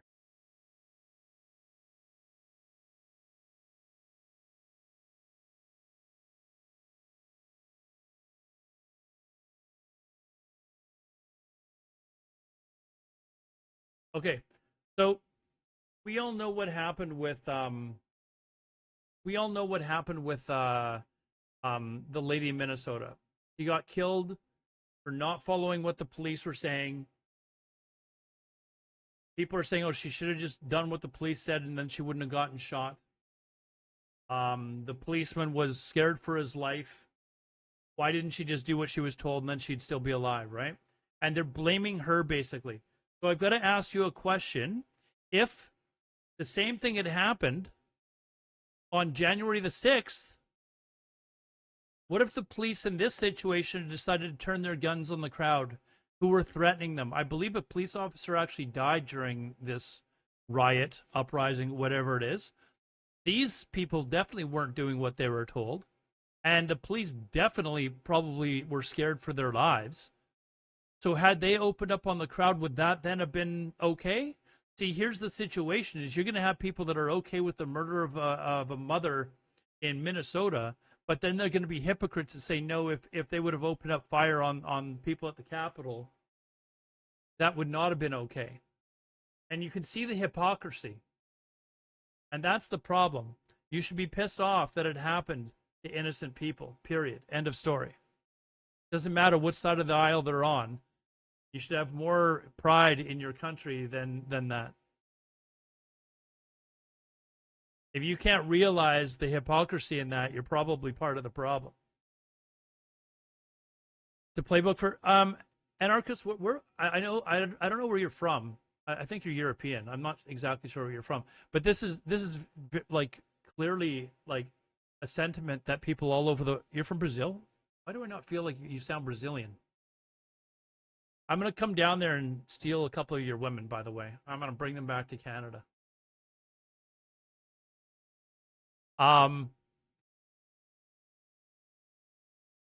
Take that as a compliment. I mean, you don't have a very thick accent. It's not that like I could just tell that you had an accent, but obviously your English sounds like you're completely fluent in English.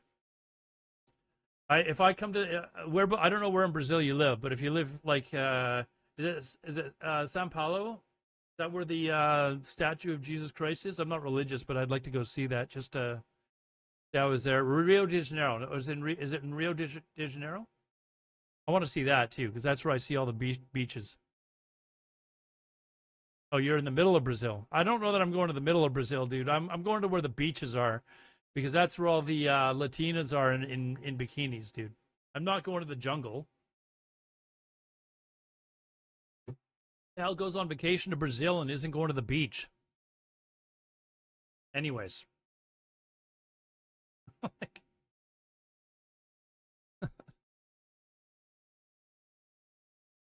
Let's oh, they're actually talking to There is not a crack and fissure within the elite. What can you say today that makes this any different? There's no sign yet that there have been any cracks in the regime. Well, that's not accurate. There has been cracks in the regime. Defections are beginning to occur. In fact, as I said, there have been an outreach of elements that I've already said that are prepared to do that at significant levels of authority, both in the armed forces side as well as the civilians. They know that this regime is on the verge of collapse. They need to be ensured that they can really have a place in the transition, a place beyond this regime. And that's exactly the kind of dialogue we've had with those elements. Khamenei, the first thing that happened during the 12-day war, he was hitting on the ground in a bunker. They are gearing up to escape from the country. They're loading up planes to take off and maybe end up in exiling themselves. That's how close it is. This is when we get intel from inside the secret meetings within, we call it Beit Rahbari, which is the supreme leaders, sort of inner circle of decision making. There's a lot of demoralized people. I want to make a point here, including Khamenei himself. As I said, they're just using brutality, just to hope that they can yet again intimidate the country and in total obscurity go ahead and do whatever they want to do. But what's different this time is people have had it. They're committed to liberate themselves. And I think Iranians know that unlike the past that they were thrown under the bus, at least under two different administrations, the first time in 2009 and Barack Obama was in charge, and lately under the Biden administration, which basically gave the regime in a mode of appeasement an opportunity to gather second steam. It's not going to happen this time. It's too much at stake to let this regime survive. It's not just us knowing it. I think many serious leaders in the world know that. And that's the difference between what happened before and the way it can happen this time. And with you publicly calling for these protests and saying that you will be the leader of this transition, you have made yourself the face of this opposition in many ways. And I want to ask you, because Bobby Ghosh of Time magazine calls you a Pahlavi pretenders and says that you lack any meaningful organization with Iran. I want to allow you to respond to this. He wrote this, quote, "The Islamic Republic couldn't ask for a better foil than Pahlavi. His visibility allows the regime to portray protesters as tools of foreign powers and the discredited monarchy. Every photo op in Washington, every meeting with Israeli officials, every call for international intervention reinforces the regime's narrative and undermines the legitimacy of the protests." So again, what legitimacy do you have as the opposition and a potential leader of the transition? Well, again, I refer you to what the people are asking for on the streets. Whose name are they writing on the walls? Whose name are they chanting in the streets? I mean, I'm sure you have monitored the footages that came up in Iran in the last few weeks. Of course, the regime is going to try to build a narrative that would discredit me or attack me. In fact, they have committed agents to do exactly that, and for mainstream media to then again buy into that false narrative. But I refer you to the people on the streets in Iran in the four corners.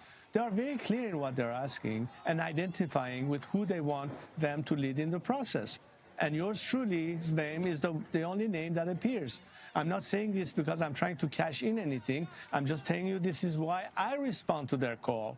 And I accept their ask for me to play my role in helping them in that process. That's the reality on the grounds. And I don't think that the regime in any kind of trickery or the apologists for the regime, and we know who they are, who have for long tried to lobby against Iranians who try to liberate their country and try to justify why this regime has to continue to be in place, won't be able to have a true case to offer.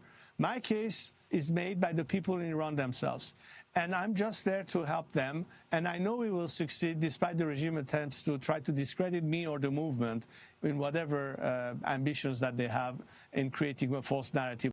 Okay, so I think what he was saying when we first started listening in is that people that are involved with the current regime are already making plans to leave, and that's why he knows that the regime is that close to collapse. And what he was hinting at was that there were people that have already reached out to basically save their own assets. So when the regime collapses, they can make it look like, hey, we helped this guy, come in, blah, blah, blah, so that they don't get whacked in the process. But he was hinting that a lot of the leaders of the country are already making plans to leave. They haven't left yet, but they've started to make plans on basically an escape route. So it'll be interesting to see if this happens anytime soon. If it happens, then the regime is toppled, and you'll see a new Iran, for better or for worse. And a worse government could actually come into power. You never know.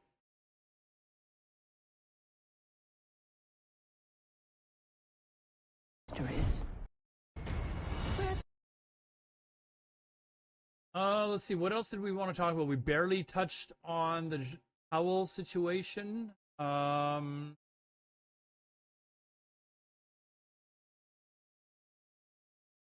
See.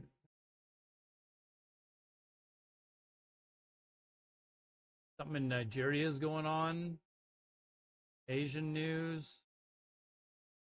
What is this? Children are especially vulnerable to fall.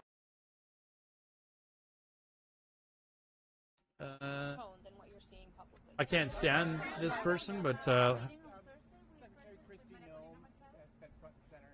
anyone that isn't aligned with EU, USA is a terrorist dictator. Meanwhile, look at their democracy. Can't even their democracy. What democracy? Whose democracy? Are you talking about in America? Not just securing the border, which she and the president did together in record time, but also in defense of the brave men and women of ICE who put on a law enforcement uniform every single day to protect our communities and to protect all of you and every American, regardless if they are Democrat or Republican. The fact that this woman wears a cross blows me away. To remove illegal alien criminals from our communities. And I think it's very striking that all weekend long you had agitators and violent American citizens out in the streets of Minneapolis protesting. Protesting what exactly? Apparently they are protesting the removal of heinous murderers and rapists and criminals from a city that I can guarantee you, when you look at the list of the illegal criminals that ICE is removing from our communities every day, not a single person in those protests and not a single person standing here that works in the mainstream media in Washington, D.C. would want those individuals in your neighborhood, in your community, around your children, and around your families. ICE is doing... Okay, sure.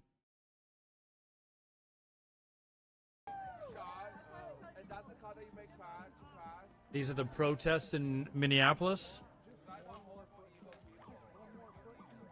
They usually get a lot more people coming out. What time is it there? It's about 4 o'clock in the afternoon. you're broadcasting on Fox. Yeah, you are. I'm Reuters, buddy. And I work for the Washington Post. I don't know. They're a client. They can take it. Okay, cool. Yeah, cool. Well, whatever you do, don't do that because you're going to have a real big problem. Well, I'm going to tell everyone here that Fox News is picking you up on digital right now, and they're going to pay you for it. That would be great. I'm a reporter for Reuters. Well, I'm sorry. Buddy, you got to get away from Dude, I'm not touching you. No, you're not. But you and I'm not. I can do what I want. I'm here on a protest. I understand. I'm here on a protest. I'm here to report Dude, I get it. I get it. And right now you're broadcasting to Fox News. Right now they're picking you up.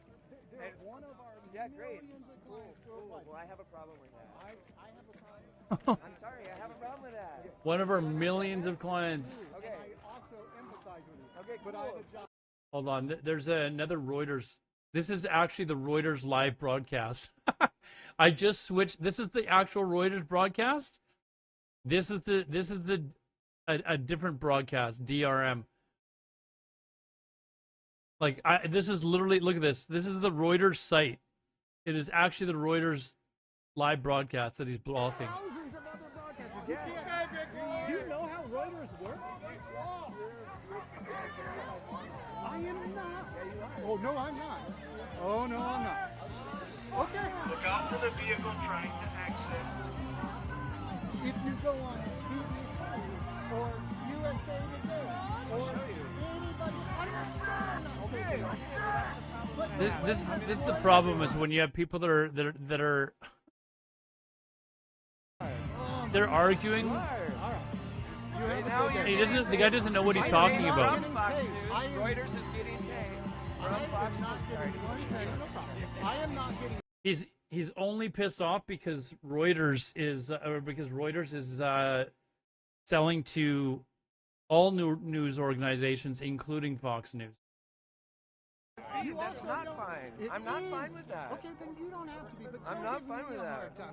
Dude, well, that's. I know. I get it. And if I worked for Fox, that'd be different. If you were right, that'd be different. But if you look at BBC, Washington Post, listen, go to WashingtonPost.com. They're taking us live. Okay?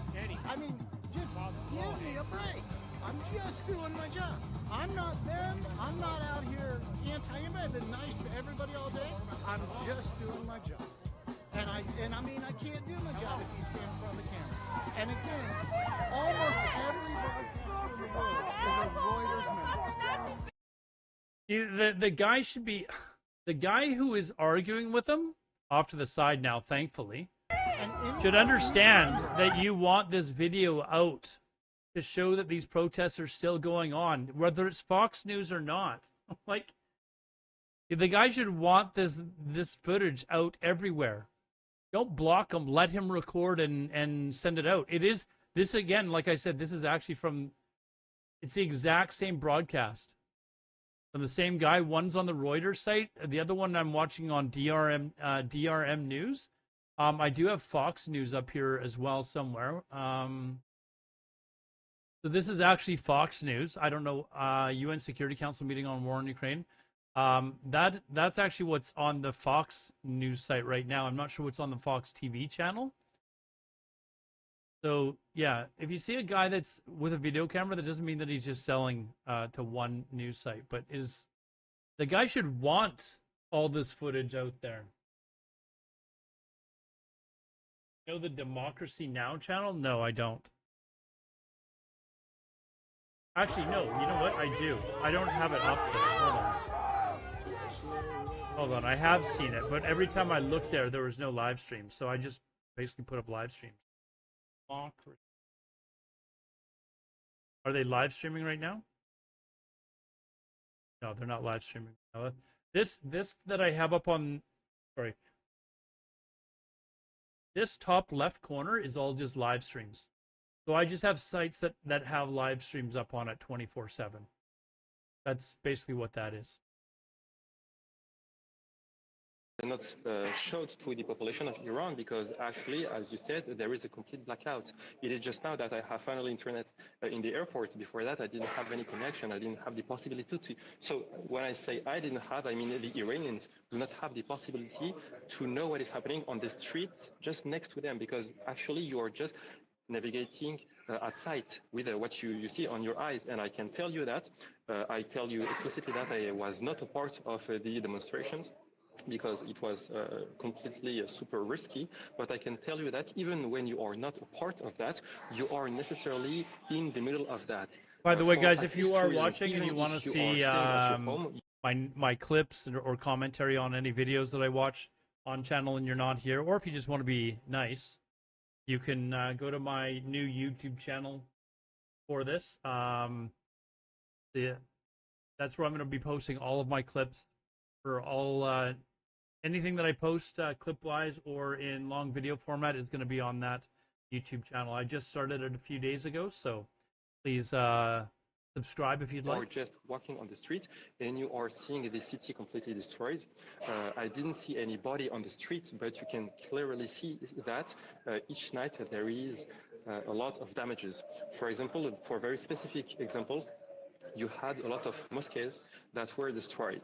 The mosque in my neighborhood was I also live stream put there into as well, fire. so if you want to And watch as you know, a mosque is a without symbol commercials, of you prefer to religion, watch but on also a YouTube, symbol I of do live power, stream. I especially in multi-stream Iran, to there because as well. the two of them are necessarily linked. So there is a lot of violence on this side. There is also a lot of information coming from the television because the internet is shut down, but not the television. And we are hearing a lot of things. It is completely hard to make the truth in all of this information.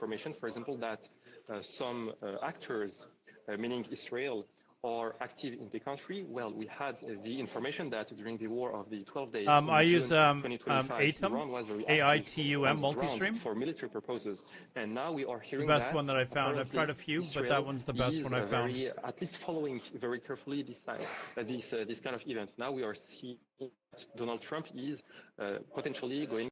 It is the best one that I found because it allows me to stream in 2K to Twitch and YouTube while only streaming at 1080p to Kick because Kick doesn't allow 2K streaming. So give that one a try. If you haven't tried ATUM, it is really, really good. Pretty easy to set up. If you have any issues, just message me on Discord or something like that, and I can help you out. But it's pretty straightforward. If you're younger than me, you can probably figure that crap out. But it works very well. I don't pay for it. What are you talking about? I think you can use it for free up until like a certain point. Pretty sure I'm not paying for it. So, anyways. French in Europe, in the United States of America. You might have to but pay for the salary chat, but in I Iran don't is around use it for 200 chat. euros per month. So I don't know how they do make a living. So first it was economic, and now it is completely So to merge political. the chat, I and then use you are going to Social have, Stream Ninja. different actors, such as the Shah, the son of the Shah Reza Pahlavi, who is now talking about coming in the country, back in the country. You have a lot of people outside and inside of the country talking about this possibility. What is the probability of this possibility? It is very hard to tell at this moment, but I can tell you that it is very hard for the Iranians to get any kind of information and also any kind of organization because you cannot talk with yourself. You are now able to call. You were to knock out Starlink connection? Yeah, apparently. Solar, apparently, you can actually be like it's a massive criminal offense in Iran if you get caught using Starlink, and I believe they've even threatened that it could result in you being like killed. Like imagine living in a country where using something like Starlink could be a death sentence for you. That is literally what these protesters or revolutionaries now are going through in Iran. They're literally risking their lives now. That's how courageous they're being right now. That's why this is such a big deal. You can get killed now for using something like Starlink.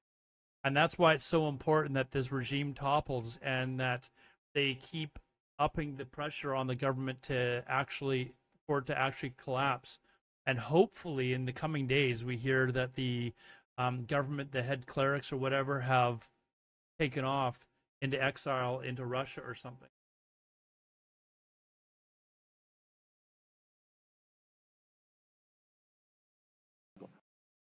In other news, authorities in Greenland You know say something they're nasty to is going on? increase It efforts happened to in ensure the Gaza. defense of Well, the Arctic. let's see. When you hear about internet blackout, you know something nasty is going on. It happened in Gaza so many times for 3 years. We heard reports today that the death toll went from 32 yesterday or 36 yesterday. That's what they were reporting in Iran, to well over 500 now. So it is now started, and the government did tell people that they were going to start to clap down on a bunch of this stuff. So you're probably seeing the government start to do that. What we need to see from the revolutionaries, the protesters, is that they're willing to actually step up and really put the pressure on and not back down. It's going to result in a lot of people probably dying, but that is, I believe, the only way that they are actually going to get freedom. Hopefully, the Iranian people are willing to sacrifice that. I know it's a lot to ask. They're going to have to sacrifice lives in order for this to happen. But the Iranians are strong and extraordinarily very intelligent people. So hopefully they will continue to put up the pressure. And hopefully we hear in the coming days that the government, the head clerics have all fled to Russia or something, and they can start to move on with their lives and bring in a government that allows the people to live a better life.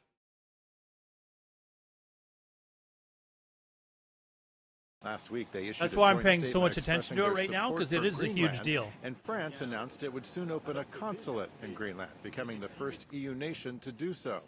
For its part, Greenland's Canada's government opening has one up too, repeatedly actually. said the island That's why it's such a huge deal, because the way that they've been living, and I'm sure a lot of you guys have Persian friends as well. There's so many Persians that live here in Vancouver, and they're incredibly friendly people. And they've told me stories about, what they've had to go through when they lived in Iran, what their families had to go through, and it's actually really sad. So I would like to see this regime toppled. Hopefully that happens soon, and they can move on with their life, as long as they bring in another government that will actually allow their citizens to live in for a change. The fate of the central bank's independence. Every living former U.S. central bank chief has issued a joint criticism of the If the criminal government probe, falls, who could tell describing them? No, it I as don't an think so, dude. unprecedented No, attempt. I think the people are tired of the oppressive religious leaders in Iran. I think you will see a dramatic shift the other way. They've already had their shift. Like you're saying that if the government falls, they will get a Taliban or Afghanistan 2.0. No, they've already had that shift. They had that shift when the Shah got ousted. That's when they had that shift to a much more oppressive religious regime. Now the citizens have had that for decades and decades. That's what they're tired of. And when this government topples, and I really hope it does soon, you're going to see a dramatic shift in the opposite direction. I don't think it's going to be a continued shift to go into an even more oppressive religious regime there. The citizens want the exact opposite now. I do not think that you're going to see a Taliban like government in Afghanistan, or like what's in Afghanistan. Tapped for the job back in 2017 by none other than Donald Trump himself. Thank you very much, Mr. President, for the faith that you have shown in me. Former President Joe Biden then reappointed Powell for I think the majority wants the regime in change, dude. 2022. I think the problem is that taking the presidency, Donald Trump has not. The problem with Iran, and for those of us that don't live in a country like this where it's extraordinarily oppressive, it is very hard to overthrow such an oppressive regime because they can be so brutal. It takes a lot more balls to stand up to a government like that than it does for us. I can go protest any day of the week that I want, because there's protests going on all the time here for a variety of things here in Vancouver. And I can go peacefully join those protests and know that my life isn't in danger. But for these people in Iran, it's completely different. They are putting their lives at risk just by showing up. So it is 100% different. And to actually get that many people involved like you see on camera shows how strong the movement is. Because anyone could just show up to a protest here, and people do show up to protests and protest our government or protests in support of other governments around the world or whatever it is. But for you to actually stand up to your own government when they're that oppressive, and you know that they've already declared that they are going to come down hard on you, which means that they're going to start killing people, and to still have that many people showing up, that is real courage. That is real courage that we don't ever have to even think about here, because we can just go peacefully protest, and you're not being really that courageous by peacefully protesting here. Except in some cases, I guess, according to recent events. But generally, you're free to peacefully protest here, and you're not going to be worried about getting killed. There is a very good chance you could die just for doing that. Blaming a regime for economic failure without consideration. This is true, and there's other. Anyways, there are cases around the world where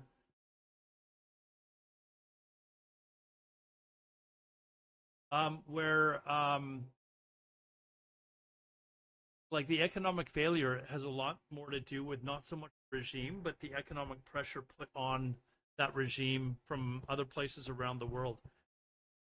So Cuba is a perfect example. Like the sanctions that have been put on Cuba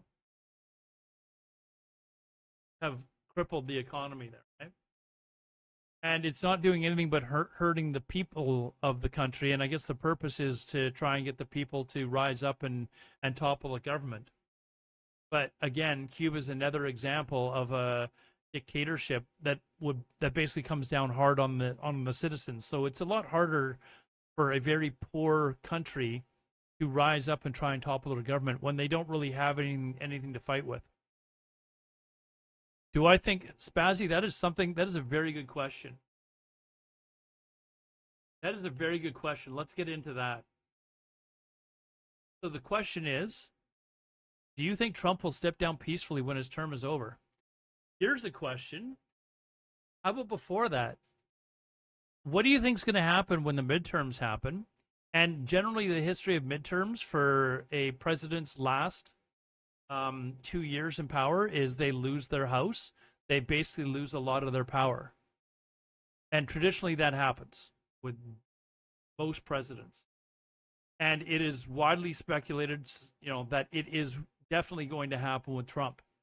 If he loses the House and the House and the Senate in the midterm elections, do you think Trump is going to be willing to accept that? Or do you think that Trump is going to say, no, this is garbage, this is rigged, this election is false, there's no way this happened, how do you think Trump is going to react when the midterms come and he loses the midterms? Is he at that point going to consolidate power? Because I'm going to tell you what, right now, the next 10 months is going to be it's going to be a pretty crazy ride, because he knows that he's probably going to lose the House and the Senate in the midterm elections, or at least one of them, which means he's going to lose a significant amount of power. And so he knows that he's only got the next 10 months to basically do a lot of what he wants to do without anyone being able to do much about it. So the next 10 months is going to be a wild ride. And I think you're going to see a lot of the stuff that he's doing pick up the pace. He's going to do things at a much faster rate as he gets to that point. The next 10 months is going to get worse and worse and worse. And then once we get to that point where they have the midterm elections, and he probably will lose the House and or the Senate, how is he going to react when that does happen? That's the question. But forget 2028. How's he going to react when he loses the House and the Senate? Is he going to be willing to accept those results? We'll cook up something to stay in power. You're already seeing signs that he's doing that. You're already seeing signs that he's going to do that.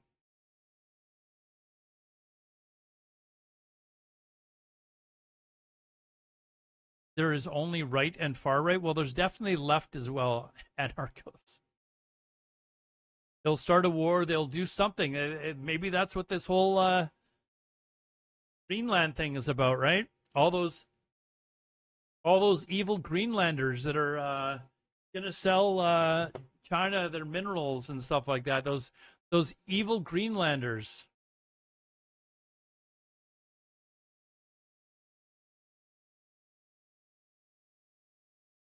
So I think that is the next big thing that we need to watch for is how is Trump going to react to the midterm elections.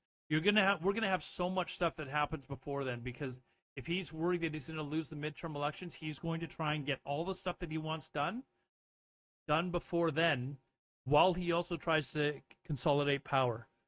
So you could very quickly see a rapid change to things like, going after Greenland or increasing attacks on people in the U.S. More people, more ICE agents deployed, etc., etc., etc. You're going to see a lot more of this stuff happening over the coming months. We've got 10 months, folks. 10 months. And you think of all the crazy stuff. He's only been in power for like 10 months. Or no, I guess it's been a year now, hasn't it? Is it January? No, hold on. What date did he come into power? Was it March? Has it been full? Has it been January? Okay, January. So it's now been a full year. So he's got 10 months left. And I think you're going to see a significant increase to the craziness that he's already, already started. Like, think of how crazy this year has already been and magnify that, because I think the next 10 months is going to get even crazier. And he's already said publicly that we need to, like, basically get this stuff done, because if the House, if the Democrats win the House, they're going to impeach him. He's already said this. He just said this last week. He already knows that if he loses the House and the Senate, they're going to impeach him immediately. So, can they wait Star Citizen to be released? One of these days, I'm going to have to give Star Citizen another try, because it does look pretty wild. I just felt like I wasn't doing anything. I was wandering around a space station, flying a ship. I got to another planet, and then I just didn't really do anything. I think maybe one of these days I'll have to give it a try. But I'm really enjoying EVE Online, so.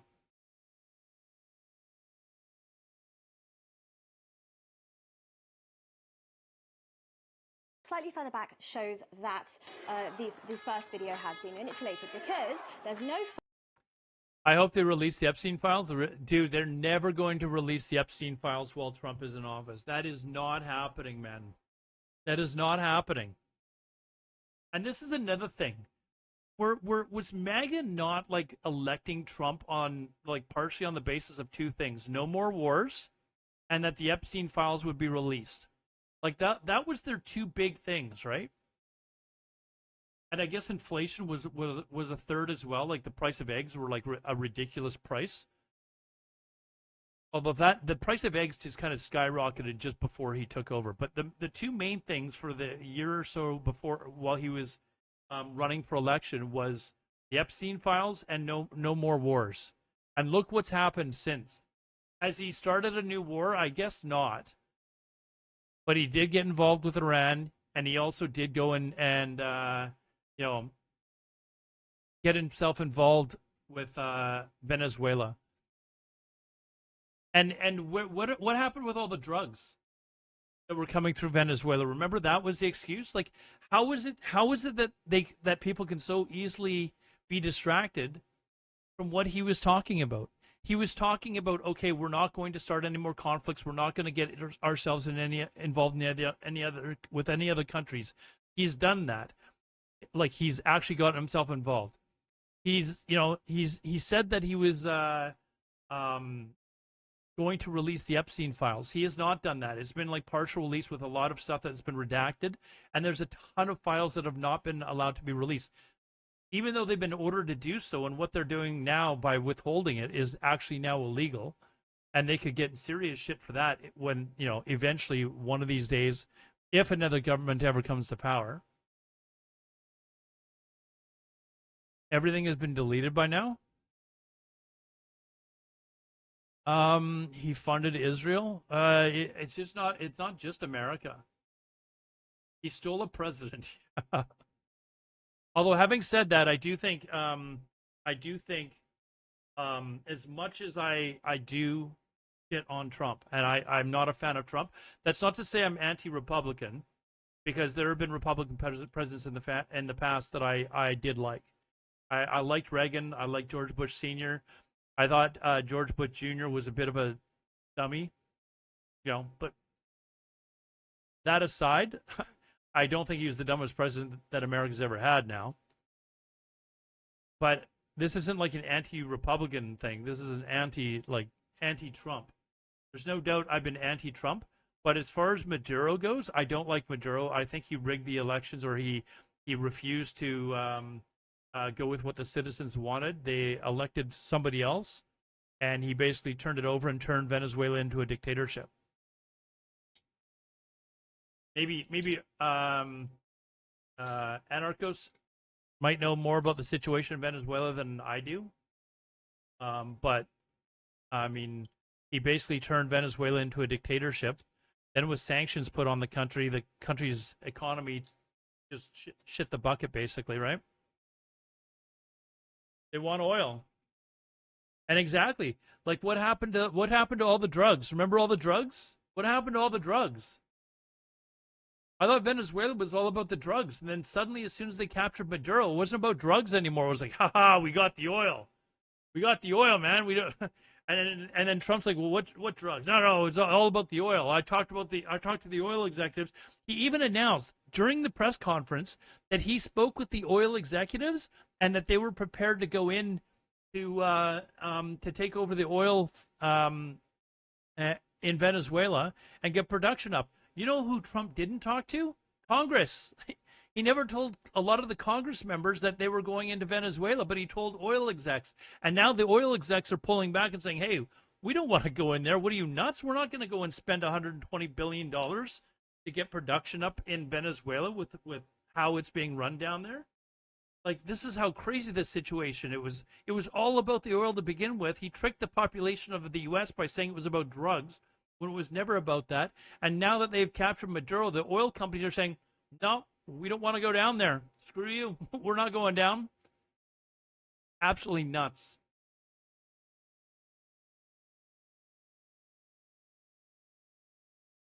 I think nationalist regimes are kind of forced to become authoritarian to survive.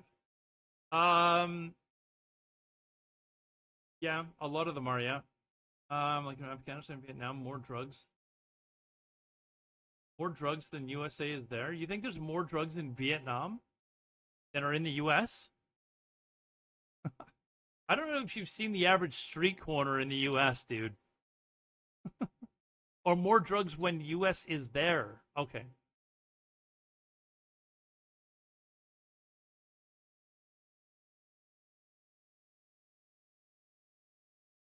Uh, 70% of the world recognizes the election in Venezuela. Yeah, that Maduro lost, right? They're recognizing that Maduro was not the elected. I think that's what you mean, right, Anarchos? Is that the world?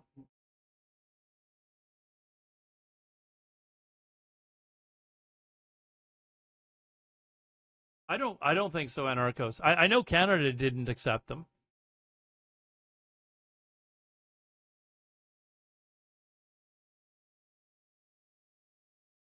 Isn't the biggest drug cartel the CIA? Have you seen, you guys have all seen the movie, or the TV show Narcos, right? If you haven't, one of my favorite TV shows of all time. Go watch it. It's fantastic. Can we stop being so miserable? We can once my Chicago Bears win the Super Bowl. When my Chicago Bears win the Super Bowl, I will not be miserable anymore. When USA was in Vietnam and Afghanistan, production of drugs in the went up. I actually don't know. Not happening? What are you talking about, dude? Did you not see how we manhandled Green Bay and came back and won? Thank you, Princess. Thank you very much, Princess. Appreciate the follows. Guys, if you haven't followed the stream, I think most of you guys I recognize as regular viewers from my gaming streams. But if you like this type of content, please please follow the channel. I will be doing a lot of these just chatting news streams, and I'll be doing gaming at night. So if you haven't already, again, I'm going to link it here. Hold on, that is not the right link. Let me link you my my YouTube.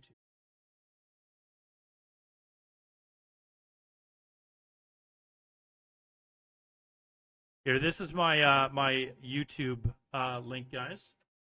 I would really, really appreciate it if you guys could go give me a subscribe on YouTube. That's where I'll be posting all my clips. I stream there, live stream for all my news streams as well. So, you know, give me a little bit of an erection by allowing me to see my subscription numbers go up. It's free, by the way. It is completely free to subscribe to my YouTube channel over there. If Bears win this year, holy hell, the pop-off going to be crazy. Dude, I've been a Bears fan for 40 years, okay? I've been a Bears fan for 40 years. It's been a long 40 years, man. It's been a long 40 years.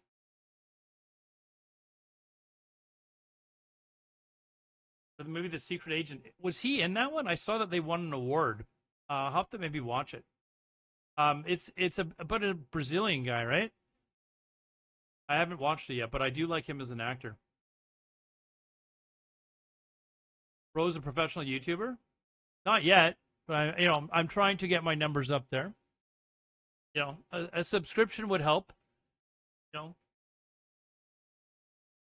know, need to be more controversial if you want to grow those numbers. Maybe promote Canada taking over the U.S. See, I want to have like intelligent discussion and debate about stuff that's going on here. I don't want to be a political or I don't want to just talk about politics either. Like, I want to talk about world events, and I don't want to be somebody that grows my channel by just blurting out bullshit. Like, that's not what I want this channel to be. I want it to be a channel where people can come and actually have an intelligent conversation. Debate with each other, you know, talk about different things that are going on around the world and how it affects people. I don't want it to be one of those sites where people are just making up complete and utter bullshit. And yeah, I could probably come up with some ridiculously controversial videos just for the sake of views. I don't want to do that though. I don't want to be one of these Twitch streamers that are, you know, just immediately siding with the populist opinion, you know, with or you know, I want to be able to actually look at, because there's, this may sound crazy, but there are certain things that are happening that people would consider to be kind of right wing that I agree with. I don't have a problem saying it. Can't watch this political baiters. You're not me, right? You're talking about you know, other guys that are on stream, and all they're doing basically is spouting out BS when they either, the worst is when it's, I don't know what's worse. What do you guys think is worse? When political commentators, guys that are trying to run a political show, if they're blurting out stuff that they know is lying and they blurt it out, or when they don't know and they're just too blind to actually go and look it up. Like they will take whatever is being said on Fox News and they will blurt it out as fact rather than, I can't stand that.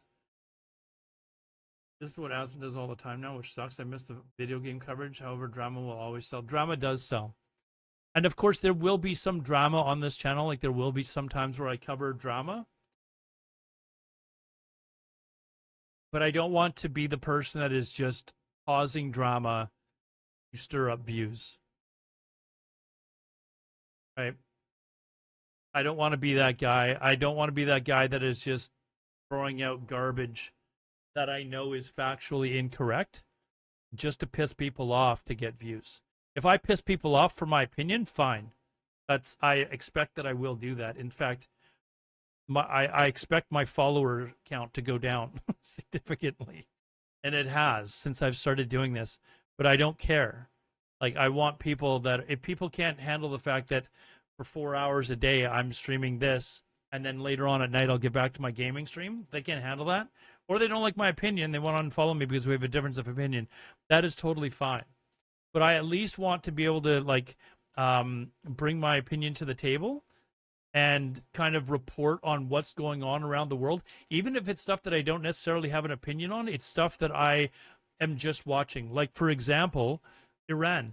I don't know everything that's going on in Iran. I can report on what I would like to see happen, but I don't know everything that's going on in Iran. And I don't want to throw out an argument or, you know, voice my opinion when it's completely uninformed.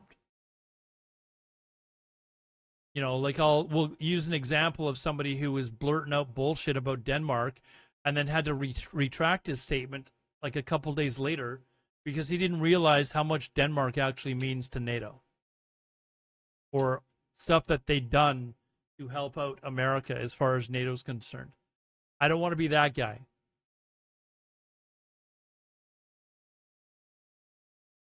Doing this requires courage.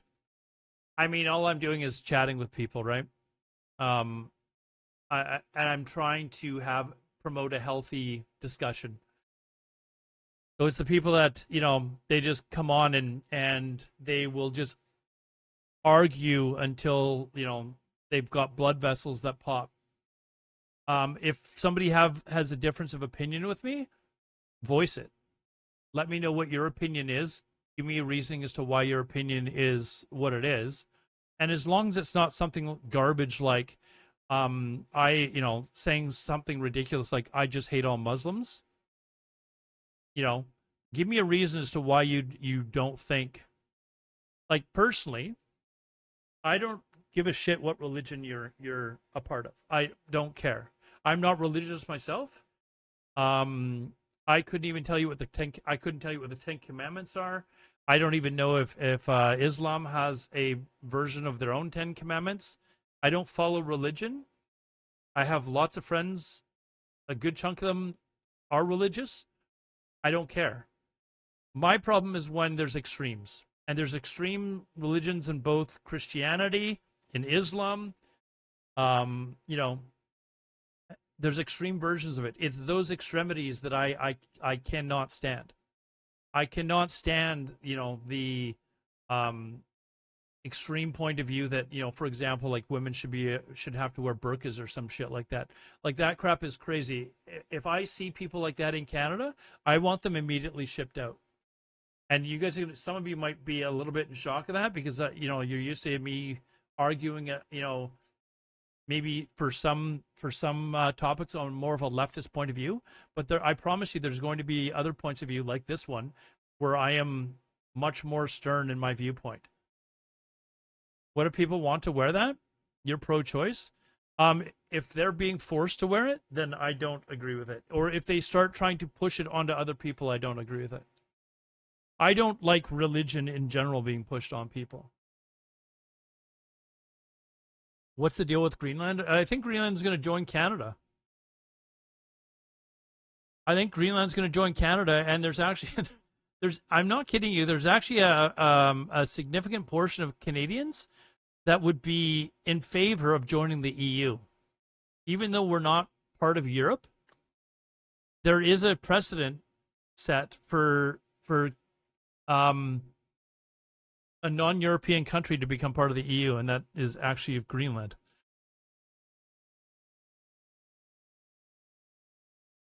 Well, my posts of asking, we're totally fine doing it for Ukraine, double standards.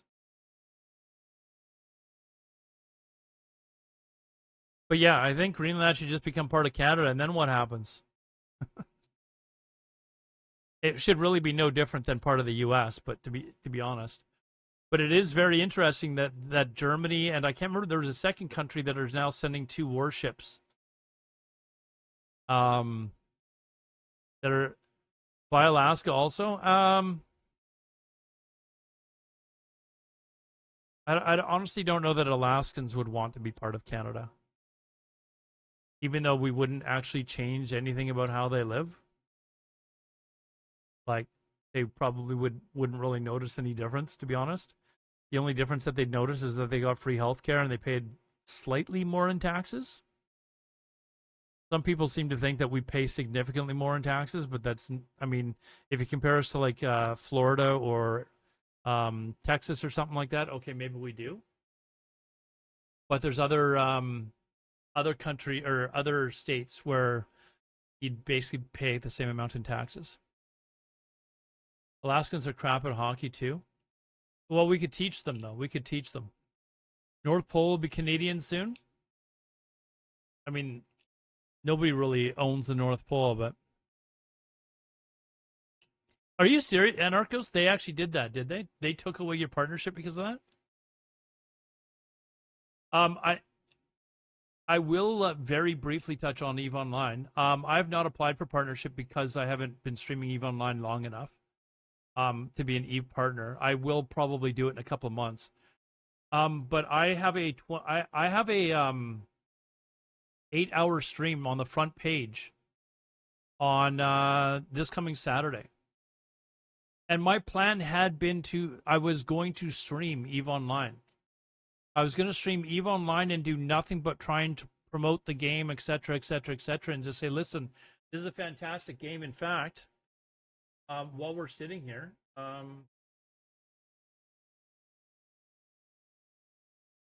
we just bring over an article that I put it on my Discord.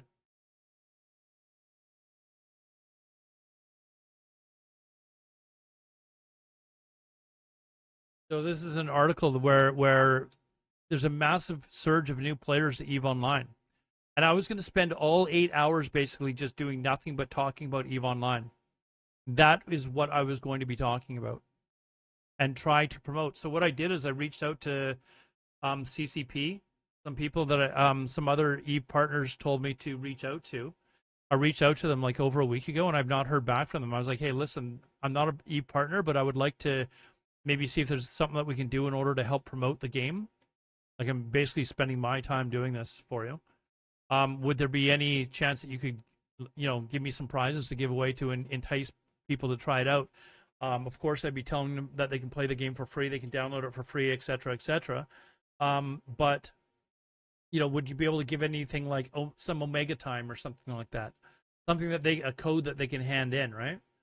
And I haven't heard back from them. It's like, I'm trying to do all this effort. Like, could I at least get a no? Like, just a response? Anyways, I haven't heard back from them. So I don't know. What do you guys think? Should I stream EVE Online or should I go full bore with a news thing and just say, listen, you know what? I'm going to be on the front page. I'll talk about the news.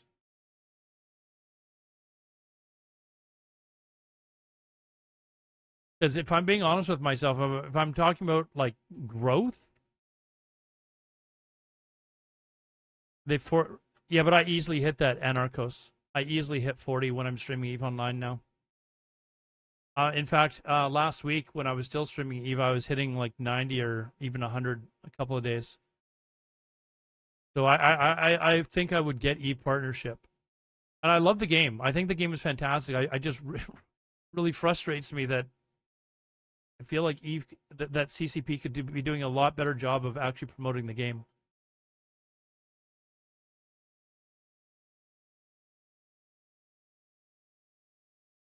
AFK mine while you do news? No, it's got to be one or the other. Like I up until a couple days ago, I was like, I'm doing EVE Online. I'm doing EVE Online. But now I'm almost thinking, if I want to give this just chatting news thing a real go, maybe it would be better for me to just do just chatting news, because why am I?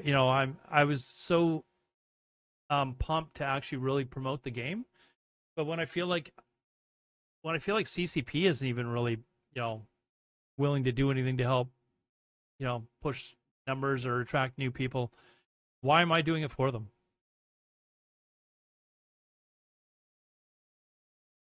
There's a lot of botting in EVE directory. Really? Point that I am going to start raiding out when I get these bot raids on me. Really? You think there's... I don't know if there's anyone that has enough viewers to really be saying they're botting, though, dude. Like, most don't match the chat.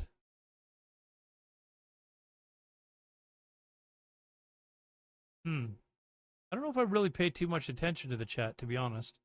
Because I'll be honest, like 99% of the time, I'm lurking in chats. I'm not even talking.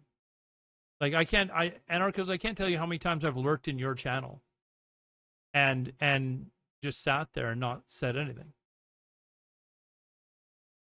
Oh, there's definitely people that are grinding drops. Like I've given away so much in giveaways and stuff like that. I know that probably at least half the people that are there that are watching are there only for the giveaways, but those aren't bots. Like those aren't bots. Those are people that are there for the giveaways. And I've no doubt whatsoever that a lot of the people that were in my channel were because of giveaways. But those aren't bots though. I don't like to engage in other streamers' chats because I don't like the feeling that people are like, oh, you're just here for clout or to get views. You know? Like I don't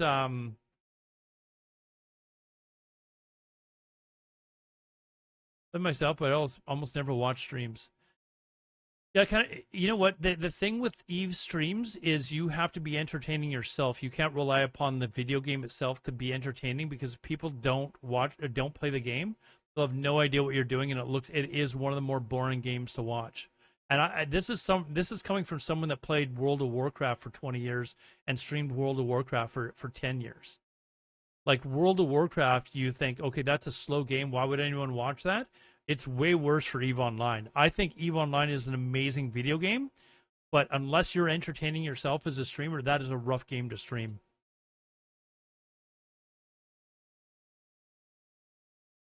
Like EVE Online is an amazing video game. I love it. That is Balrog or whatever his name was. He is now EVE Dev. His streams were epic. I try to be entertaining. Like I'm constantly trying to interact with the community or with people. But it was interesting when I saw this article. I was like, hey, you know what? I'm going to talk about that on an EVE Online stream. But yeah, I don't know what I'm going to do with the Saturday stream. The problem though is it's so late at night that a lot of stuff that's going on at that time is just reruns. Like it's actually hard to fill it with content because like if you watch like a lot of the newscasts and stuff like that, it's switched to like their overnight like pre-recorded crap where it's some story about some farmer in a rural area that nobody outside of the cares about. They're not going to watch it. So a lot of these newscasts have changed to something else. Oh, here's Minnesota. Federal government for bringing in this Let's actually watch some news since that's what I'm ICE supposed and to be border doing. Control is not safety. If it were safety, there would be other mechanisms to achieve safety. By the way, crime is down in virtually every category, in virtually every neighborhood of this city. If this were about fraud, then you'd see an invasion perhaps of accountants. But that's not what you see. What you see is people being indiscriminately taken off our streets. Discrimination only takes place to the extent that a determination has made that somebody is Somali or is Latino, or at least they look that way, and then there is virtually no discrimination It's thereafter. totally based on Here's the thing. ethnicity. You can't When was the last time you saw a white person get people off taken our off the street? streets, American citizens off our streets. You cannot drag pregnant women through the snow. You're not allowed to take teenagers out of their car and detain them when they are, in fact, American citizens. That is against the law in every state. That is against our United States Constitution. And we're feeling the impact. This here in guy's running on the Minneapolis. premise Schools that have closed. Trump gives a People are shit about afraid the to go American to work, Constitution. shop, or seek medical care. 911 calls are up. Police resources are indeed stretched thin. We have approximately 600 officers in the city of Minneapolis. Mayor Herr has approximately 600 officers in the city of St. Paul. The number of ICE agents and border control are now in the thousands. They are in Police the are outnumbered. thousands. If the goal was immigration enforcement, That's crazy. If the goal were simply to look for people that are undocumented, Minneapolis and St. Paul would not be the place where you would go. There are countless more people that are undocumented in Florida and Texas and Utah. Why are they in these much smaller cities in the middle of the Midwest? The answer is very clear. It is politics. Florida and Texas and Utah are Republican states. They voted Republican. The reason that Minnesota and Minneapolis are being targeted is because you've got a Democratic governor, a Democratic Kitten, thank you very attorney much. general, and you got Democratic mayors. Where else did he go? We are He went to doing everything California, possible another to keep our Democratic cities state. safe through this unprecedented time, and at the same time, He's punishing we these have states police officers that are tired for this stuff. He's punishing them. We've seen damage substantially. This is what you get for not voting Trump. We're gonna send ICE after you. Millions of dollars of emergency Sounds a little bit overtime like the for law Gestapo. enforcement.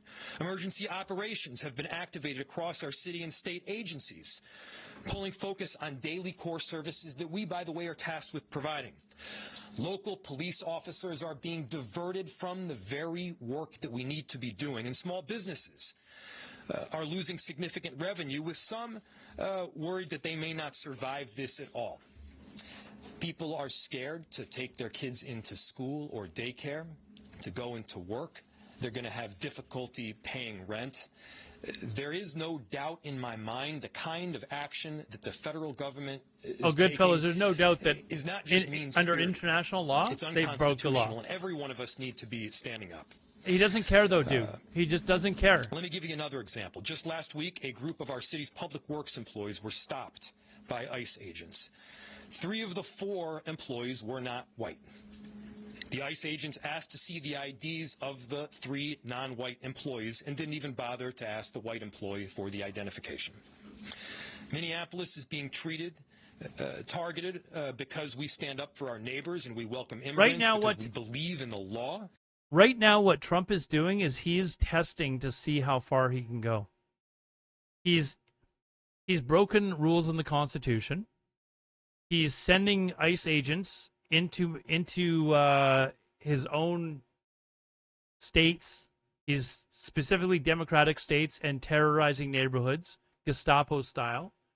He's kidnapping presidents of other countries. He's announced that he's going to take Greenland. Now he's even suggesting he's going to take Greenland the easy way or the hard way.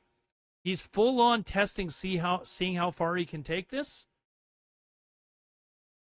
And it's going to get worse because he's going to keep going and keep going until a stop is put to it, until people actually rise up and say, no, enough is enough.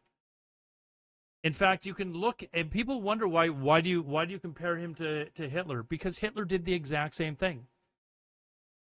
You know, Hitler went and annexed, countries, and he did one after another. He went into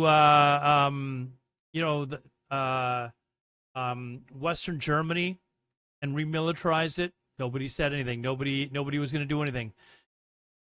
He went into Austria. He annexed Austria because, they're Germans. Oh, okay, well, the Austrians didn't put up much of a fight. Okay, we're going to let that happen. Then Hitler went and took the Sudetenland. Nobody did anything. Then he went and took all of Czechoslovakia. They still didn't do anything. People still sat there. He just kept prodding to see how far he could go. And apparently, I just read this today, actually. Apparently, he was at his vacation spot. I can't remember what it's called. Hitler was at his vacation retreat at the time when they invaded Poland. And when Britain and France then declared war on Germany, when they did that, Hitler was apparently shocked because he did not think they were going to actually do anything. He thought that he was just going to be able to continue doing this and nobody was going to do anything about it. And that's what Trump is doing right now, is he's just doing one thing after another. And it's going to take a point where people just say, "Nah, that's enough," and then shit is going to hit the fan. Then shit is absolutely going to hit the fan. But you look at the things that Trump has started to do, and it's just one thing after another. He's brought in ICE agents to go into different communities. He's attacking his own citizens. He's having them arrest people under false pretenses. taking them away, sometimes for months at a time, before finally they say, okay, fine. There was a case, was it just yesterday or 2 days ago, where they arrested some kid that was working at a Target or something like that, an American citizen, dragged him into a car or into a vehicle, drove off with him, and then dumped him like several blocks away after apparently, I don't know if they beat him up or something like that. But they treated him like an actual criminal when he was just at a Target and he didn't look white. Like, this is the stuff that's going on in America right now, and it's being broadcast all over the world, and that's why people are like looking at this going, what the hell is going on? And if you're an American citizen, why are you okay with this? If you're okay with this. Of course, there's a lot of people that aren't okay with it, but there's a lot of people that are on one side of the aisle that are sitting there going, it's happening to them. It's not happening to me. It's happening to them. I don't care, right? But if it was happening to them, you know, they don't care that this woman got shot. They don't care that this woman got shot. But we've already gone over this. We've already gone over this. If it had happened on January 6th, where it was their people that was getting shot, and the police were like, well, they weren't listening to what we were telling them to do, we felt, you know, that our lives were threatened, and their lives were actually threatened on January 6th. I believe one of the officers actually died there. If they turned around and opened up fire on the crowd that was there for January 6th, you think that the people that are okay with this mother getting killed in her car with no weapon, they're okay with that? You know, they're all, you know, fuck around and find out, all internet tough guy like. You think that they'd be okay if the cops turned around and opened fire on the January 6th people who were there protesting, these insurgents? Of course not. It's total hypocrisy. They would be totally angry about it. And that's a massive problem. Why are you not that pissed off if it happens to anyone in your country?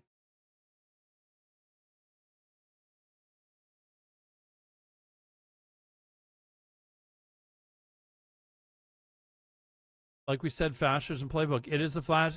And you know what? There are people that are just blind. No, it doesn't matter how many times we show them the parallels between what is going on now in the U.S. and compare it to what's happened in other fascist countries, whether it's Germany or Italy or other, you know, countries where they've fallen to dictatorship. It's the same playbook, and you show them the similarities, and they're just nope, sorry. What's the saying? That Germans one day woke up and realized that a third of their population would turn them in, a third of the population would help them out, and a third of the population would just stand by and watch it? I can't remember where that quote's from.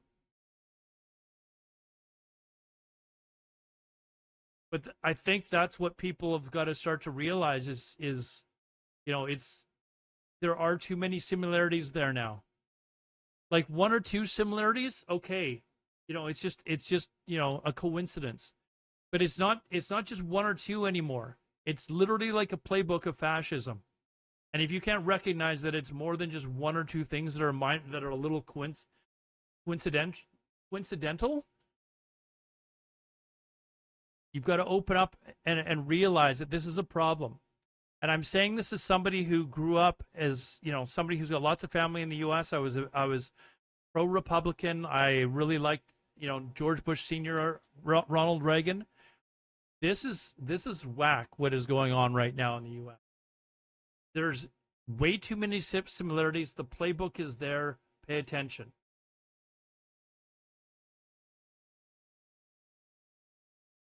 See you later. Gotta go, brother, man. Okay, see you later, Anarchos. Have a good one, man.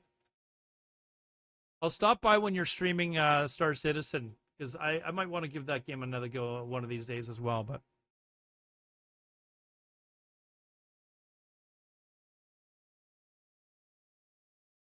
anyways,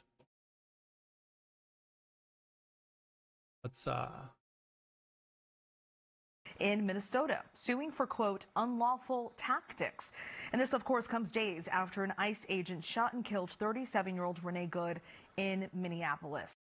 You would think, Erman says you would think in this time and age of tech, it would be easier for people to organize and group up for their rights. It is easier, but it's easier for both sides. It's easier for the other side to also attack people for various reasons. It's also, one of the big problems is it's a lot easier to spread BS. It is a lot easier to argue with lies than it is to argue with the truth. And I don't know if somebody ever said that before, but that seems like a really damn good quote. I'm sure somebody who's smarter than me came up with that, though. But it is a lot easier to argue with lies than it is to argue with the truth. Meaning, you could just come up with some whack BS, throw it up on the internet, and you're going to have a lot more people listen to you than if you actually sat there and spent your time studying to see whether or not something is truthful or not, and then posting it. And then on top of that, there's a lot of people that will just completely ignore what you have to say because it doesn't fit their narrative. Like if they've already decided that all, Muslims are bad people, you can give them all the evidence in the world that you want that overwhelmingly Muslims are peaceful people and it's only a very small, tiny minority of extremists that are violent. But you could say that about a lot of other religions as well, including Christianity, by the way. They don't care about that. They've already set their mind to say, no, all Muslims are evil, they're violent, and they don't fit our culture. So even if you come up with all these stats to show otherwise, they will still argue against you because you're not arguing for their narrative. And that is a big problem. They will believe these other, ultra right-wing viewpoints that are arguing the same narrative as theirs. They've already made up their mind, and it's really hard to convince somebody to change their mind. That is a big problem. They'd rather believe lies. Did you did see that the United Arab stopped funding because the UK is a breeding ground for extremists? Or I did not see that. The United Arab has stopped funding of what? What did they stop funding?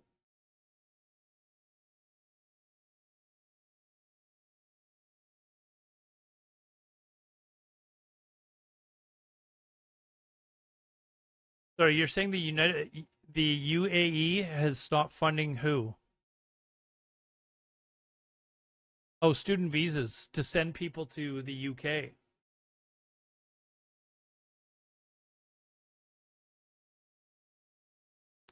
The Slaman brother take over the UK, a group of radical Islamists. See, this is a problem. What's going on in the UK? A lot of the problem that's going on in the UK is extremist groups that they don't represent Muslims in general. Muslims in general are some of the friendliest people I've ever met. Like they don't wish harm on people. They're not violent. They're very friendly. But when you have a small group of people that are violent from any group, and then you get people that see them and then they blame everyone from that group for a very small portion of them, that's a problem. Like that is a serious problem. That is basically racism, right? That is basically the definition of racism. And you're part of the problem if you do that. If you allow that type of ideology to to fester, to grow in your own mind, that is where we've got to. Here's another example that I heard earlier. People were talking about how a lot of far-right extremists hate colleges, universities, and stuff like that, and they actually blame colleges and universities for people becoming left-wing, extremists or whack jobs or libtards or whatever you want to call them. And somebody that I saw commenting on this today, for those of you that don't know, I spend a lot of time, probably an unhealthy amount of time, watching like stuff on the news. And anyways, this guy said that he didn't think it was because people were going to colleges and university that were turning them into left-wing libtards. so to speak. It was the fact that they were going to college and university and then interacting with people that were of different races, different cultures, had different, they actually got to know people that were Muslim. They actually got to know people that were gay or trans or whatever. And they realized, hey, that gay guy is not, there's nothing wrong with him. That gay guy just wants to get his degree and a job like I do. Or, hey, that Muslim guy's, there's nothing wrong with him. He's a nice guy. He's not some extremist that's going to do anything and or blow something up. He's just a nice guy, and he wants the same thing in life that I do. And that's what people are learning when they go to university. It's not that universities are sitting people down and saying, hey, this is this is this and this is that. It's they're actually interacting with people that are of different cultures, sexual orientations, whatever, and realizing, hey, these are just people too.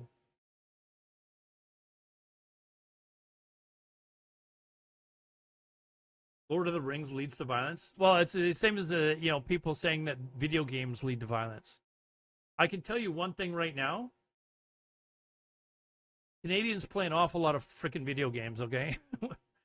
we like to blow shit up in video games, but we don't go around killing people. And I'm not going to get into a gun control debate because I personally don't like guns, but I don't think guns are the big problem. Like having that ease of access, okay, we can debate that at some point. But there is something else in the culture that is causing people to go and turn on people in such a rapid, and I don't think it's just the fact that they have guns.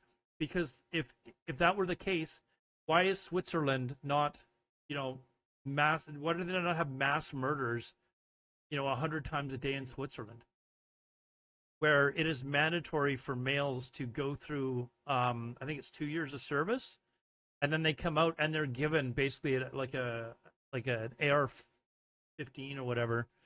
I don't think that's the actual gun they get, but basically it's a gun that they could kill a lot of people with. Like, why is that not happening there? So it's not just the fact that Americans get guns and gun culture is so large in America, because it is definitely large in America. But why is it that they're turning to guns?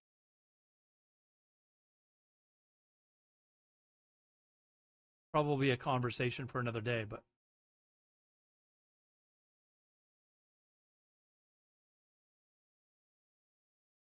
there is a lot of anger in America right now. It is, I would not be surprised. Would any of you be surprised if in 5 years or in the next 5 years we found out that there was some sort of war within America? And maybe not a full-on civil war, but like a military uprising amongst the population, something of that. I don't know that I would be entirely surprised with the way things are going. In university, you never did go to. I did go to university. In university is a battlefield of politics. Even professor failed the class on you if you don't believe the same as them, or you say. I mean, that's not true. That's not true. But yes, I did go to university. Unfortunately, I went to university for 6 years.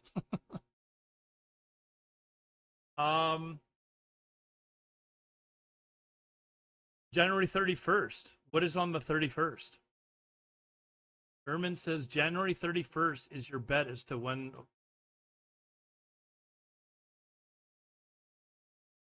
Thato1 says the way things are escalating, it won't take 5 years. Yeah, I wouldn't be surprised if it happens sooner than that. I'm just saying I wouldn't be surprised if it happens in the next 5 years.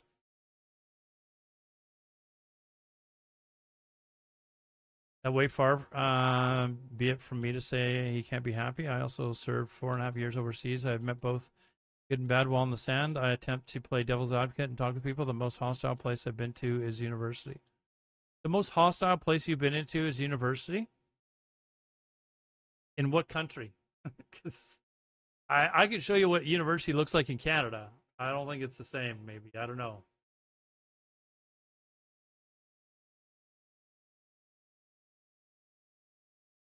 Hey, thanks, Ash, on Kick. Oh, it's a bot. I finally get a follower on Kick, and it's a bot. Are you kidding me? Unbelievable, chat. First bot of the day. Unbelievable. I've been trying to get some subscribers to YouTube. In fact, hold on. I need to here you go. Let me send the link out again. That's my link to my YouTube channel for all my clips. Anything that I talk about on the news, a lot of it will be recorded there. So definitely go to that channel, subscribe if you could. Trying to get my subscriptions up a little bit there. But I can't believe I just got a follower on Kick, and it's a bot. I appreciate that, bot.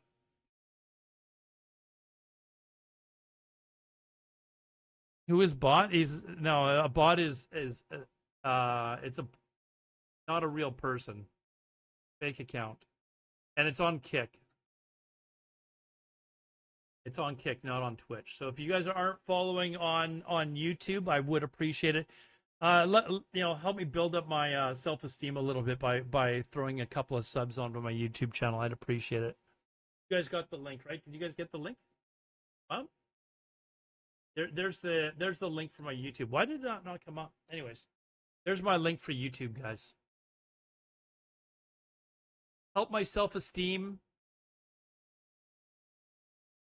Help me get my EPing a little bit. Anyways, I am trying to all my clips that I post. I'm gonna try and do clips daily for both gaming. I have a separate gaming channel, which you guys should already have. There's a link down below. You don't click links for safety? That's a YouTube link. You don't click on YouTube? You're joking. Come on. Oh, I got a sub. Oh, see how excited I get? See how excited I got? I got one sub out of that. Thank you very much. You've made my day for one sub. Anyways, 2 subs. Oh my God, guys, I don't know if I can handle it. I don't know if I can actually handle it. Like, I need some tissue paper or something. Anyways, what else do you guys want to cover? We've kind of talked about the Fed stuff that's been going on. We can go over that again. You know what? I do honestly think I know the news story right now. Who? Validus, dude. Thank you very much, dude. And I think there's one more as well. Thank you very much, guys. I appreciate that. It is hard, obviously, to get a following on a different platform, but YouTube is very important. So I am definitely trying to get a follow there.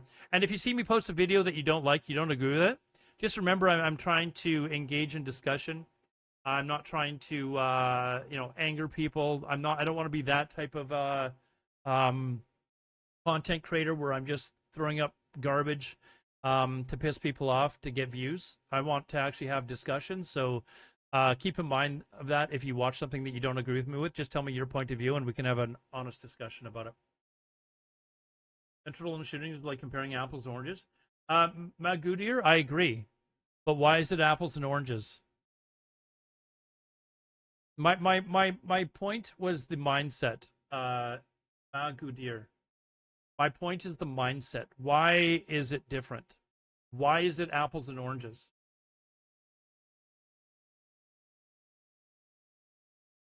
That's how I feel about most conservatives, but I believe you were saying.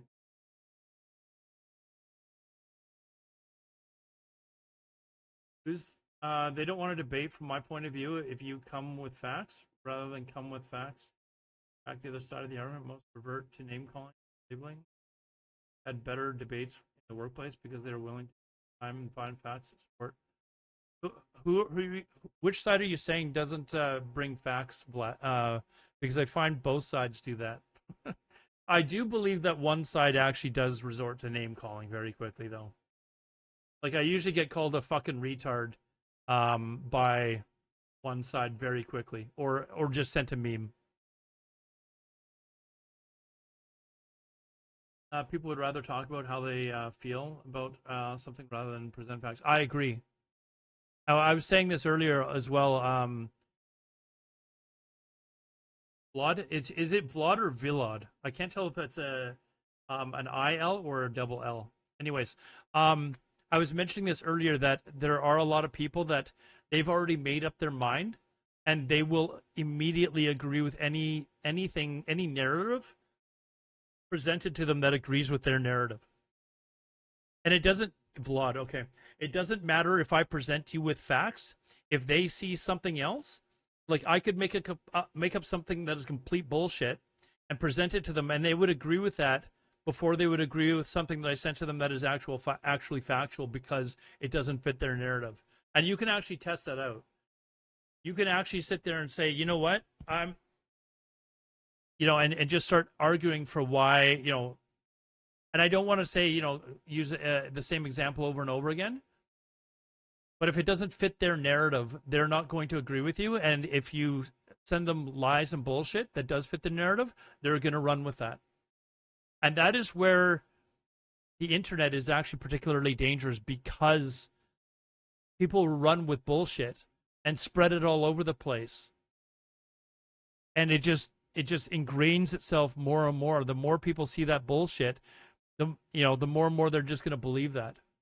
And it is much harder to dig up the actual facts than it is to spread BS. So the BS spreads a lot faster. For starters, gun laws vary from state.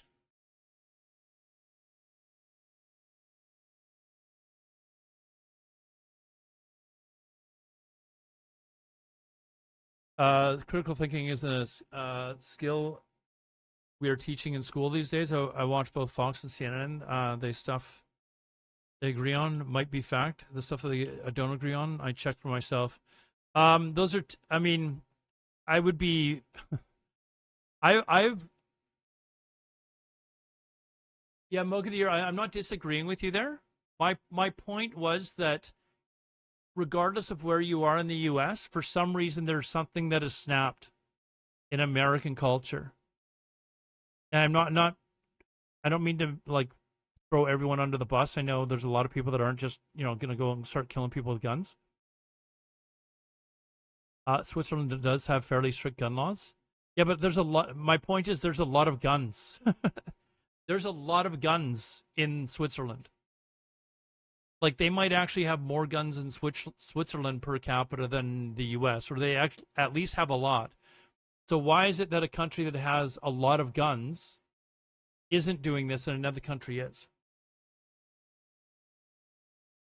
Massively. Okay, that's where we're getting to somewhere, Magadir. It's a different culture. So what is the difference? What is the difference between the two cultures that is maybe causing the difference in gun use? That's what I'm getting at. I'm not disagreeing with you. I'm actually agreeing with your point. But what is that? That is the important question. What is causing? Because I honestly, I like America. I like Americans. I get along with Americans. I have a lot of American friends. This is why it's so important to me, is because I actually do give a shit about their health and stuff like that. As long as we continue to beat them at hockey, I actually give a shit about their health and well-being and stuff like that.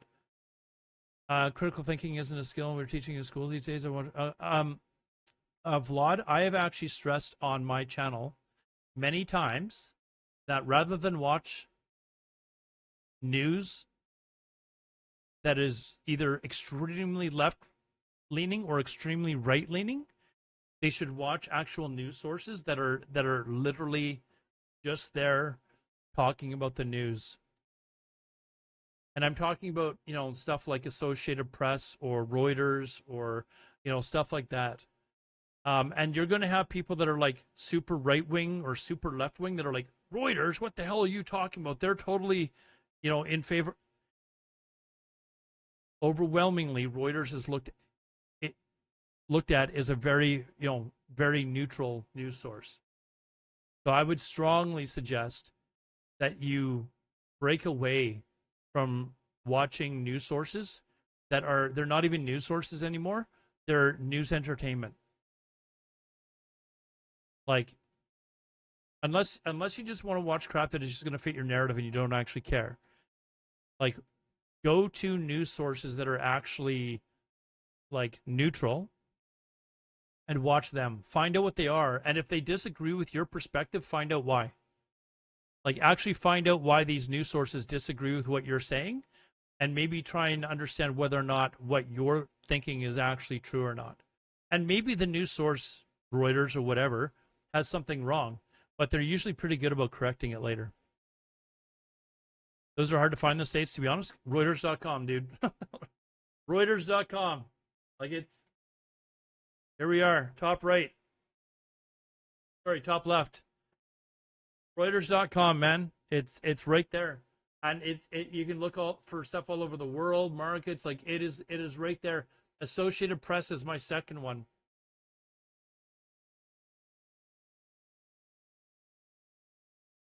Right? Like, stuff like Fox News, CNN. Like, I'm trying not to be biased. I particularly really don't like Fox News because I think they deliberately spew out BS. And I don't know that CNN is much better. But I think there's a new one called Ground News or something like that, which is supposed to actually show which, like, when it posts an article, it actually shows which, like, how far left leaning or how far right leaning things are. There's another. I haven't actually. What is Zero Hedge? You're joking. I can see with the Kappa, but I don't know I've never heard of Zero Hedge before. Press, they are employed, so they get paid to say the most. But that's what I mean. Red going bulk is sites like Reuters. Like, all they're doing is posting the news. I want to show you guys something, and this is going to be dreadful for you. I'm going to show you. This is Canadian news. Okay, and you can often get an idea as to how truthful the news is. I joke when I sort of joke when I say this, by how boring the news is. Because if it's boring and it's obviously that you're just bored of watching it. They're not really trying to give the news in a way that is going to drive up viewership. So Reuters, for example, they just report the news, dude. Like, they just report the news. That's what their news reporters do. And then they, other news places will actually quote them because they know it's factual. Same as Associated Press. But when you get to other sites like CNN or Fox or what have you, all they care about is the views.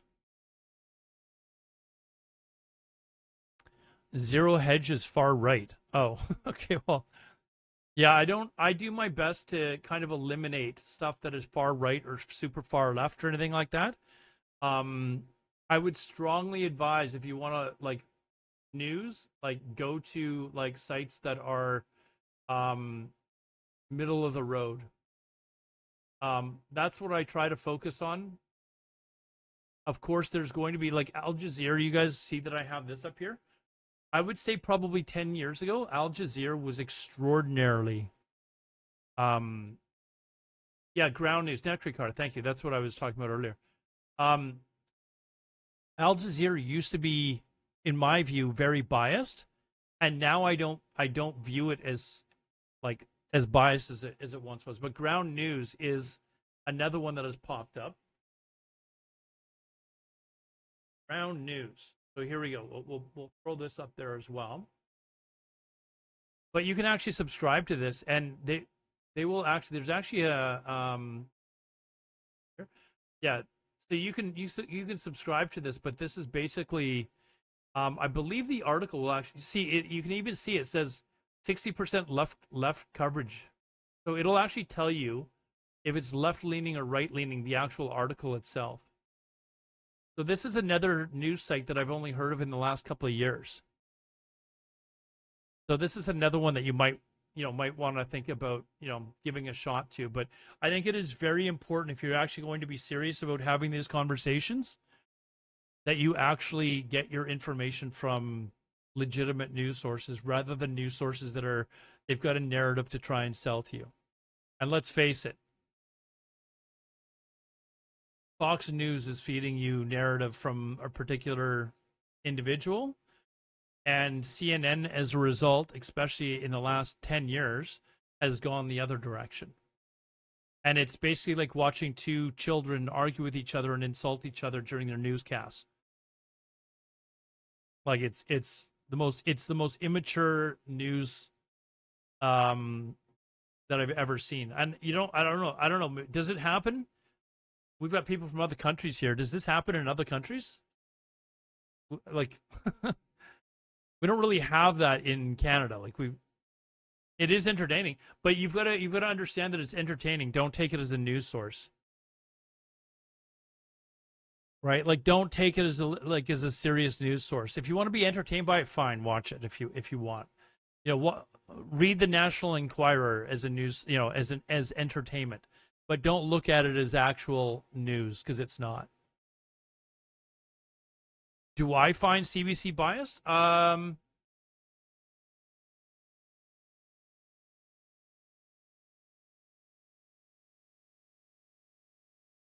don't think they're as biased as like a Fox News or CNN. Like, you definitely can't be comparing the two. Like, if you watch Fox News for 20 minutes, then compare it to CBC, you'd think CBC is most unbiased news coverage in the world.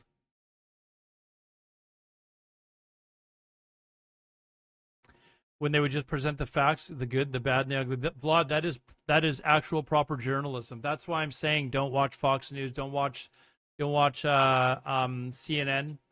Watch, like, go to Reuters, go to Ground News, go to Associated Press, go to these legitimate news sources. Don't follow the news entertainment sources.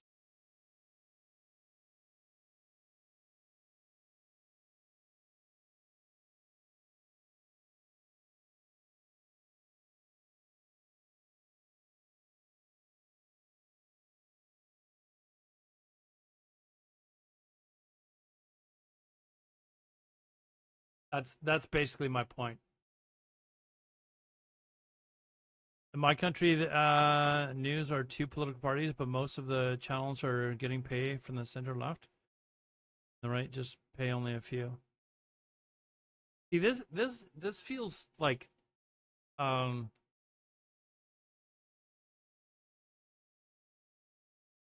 why this is kind of a problem. Like, in the U.S., obviously the news.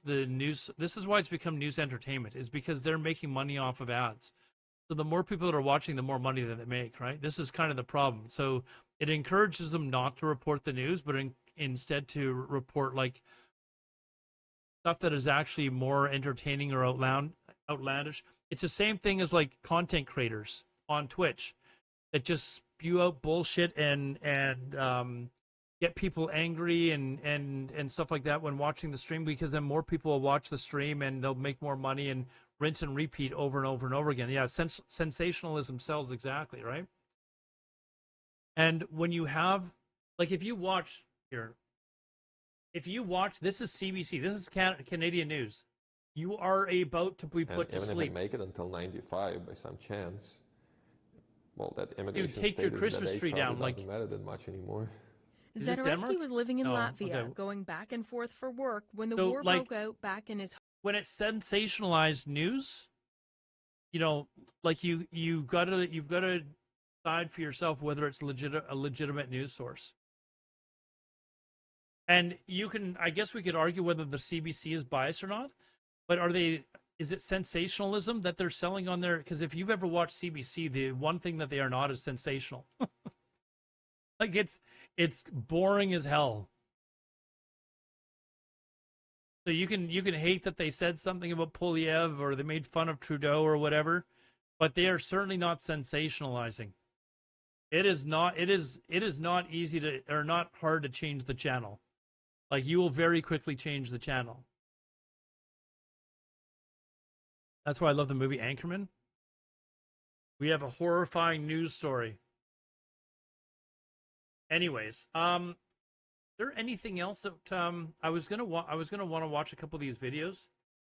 I'm gonna actually go to the washroom really quick, guys. I've been streaming for, I don't know how long the stream's been up for. I don't know what happened, but for some reason it's not telling me my time. But you guys are still here, and how long have we been streaming for? 3 hours. I haven't gone to the washroom yet, so I kind of gotta go. And then we'll come back. We'll cover a few things, some videos that I wanted to go over, and that'll be basically keep us tidied over for a little bit. I'll be right back.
Just like JFK, 9/11, we want to know the truth. But what is the truth? What is fake news? Hard to tell. It's like a challenge. Part of the problem is that the government is controlling what the news is. Right? Like it should not be that way. Like the news should be completely independent of the government, and the government should have no say in what news is being reported. And that is a clear sign of an authoritarian state. When you have news that is basically reporting exactly what the government wants its population to know. If you don't have media sources that are able to debate and argue about what the government's doing, and they're just going along with the government's narrative, then you have a serious problem. And the problem with that also is that you're going to have a population that also believes exactly what the government is telling you, when in fact it's not true. So you have these news sources like Fox News or whatever that are basically giving the government's narrative because they can't, or they're not allowed, or they just refuse to speak the truth. And that is actually a real problem in what is supposed to be a democratic society.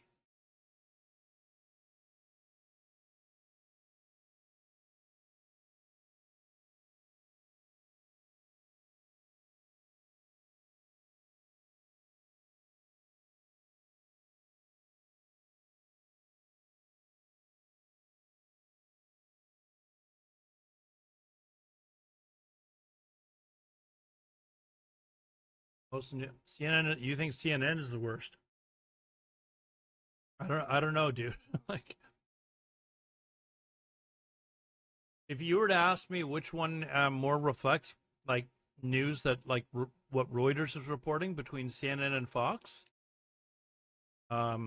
I don't think CNN is perfect, but if you were to ask me which is worse between CNN and Fox as far as not giving like a factual report, I don't know, dude. I don't. I think Fox is. I mean, Fox is the one that got sued, and they can't even call themselves a legitimate news source anymore. They have to call themselves news entertainment. I mean, that's the same as what wrestling had to do. It's sports entertainment now. It's news entertainment. So.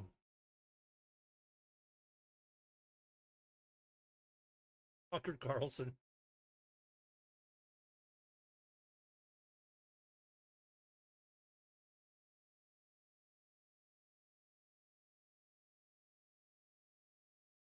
Yeah, I would do you guys do yourselves a favor and break away from sensational. Do yourselves a favor and break away from sensationalist news sources. So the Fox Newses, the CNNs, whatever, like all those news sources that are basically reporting and trying to be sensationalist in order to get views for their commercials to make money. Break away from those and go towards more legitimate sources like Ground News or Reuters, Associated Press. It's a lot more boring, but it's a lot more direct. It's a lot more factual. It's a lot more truthful. Get away from the crap.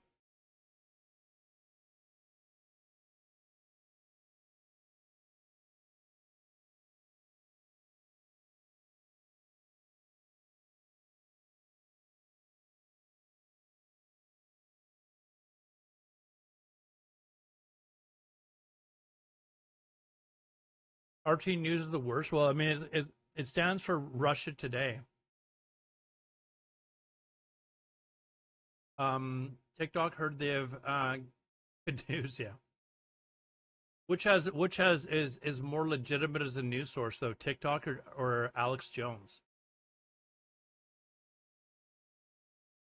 Alex is back with a new black pilled arc. Okay, seriously, what is his new black pilled arc? I don't know which one it was, CNN or MSNBC that got sued for defamation. It was Fox News that got sued for it. Fox News did. They got sued for like $780 million or something like that. Like, it was a ridiculous amount.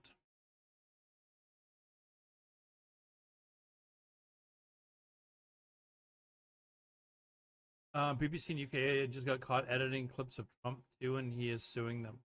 Trump sues everyone, dude. Trump sues everyone. Trump suing someone does not mean that they did something wrong. It just means Trump is suing someone. As soon as like,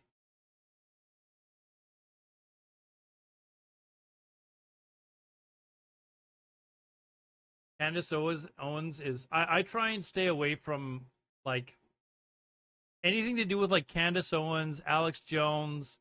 Who's the super right wing guy that is actually really racist? He was just on Piers Morgan, but he's been bashing Trump lately. What's that guy's name? Nick Fuentes. Yeah, like I can't listen to those guys. Like those are exactly the people to stay away from. Trump not suing somebody would be news. Exactly. You know who Trump's not suing? He's not suing any of the women that are claiming that he raped them. Why is Trump not suing the women that have accused him of raping him, Chad?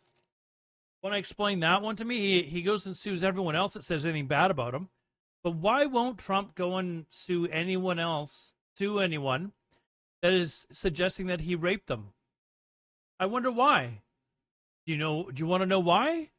It's because if he tried to sue them, then they would have to open up the court files and the Epstein files and make it all public knowledge immediately. It's really curious that Donald Trump isn't declaring that he's immediately suing these women for whatever, defamation of character or something. It is very telling, and you really need to think about that. Same reason the Clintons don't? Well, I mean, Bill Clinton said, go ahead, open up the Epstein files. He doesn't care. You know, and that's usually somebody like on the far right. People are like, well, Bill Clinton's in there, and I'm like, okay, so good, open him up. If Bill Clinton's in there, I want him arrested as well. Like, sure, arrest him too. I don't care. Like, what does Bill Clinton have to do with it?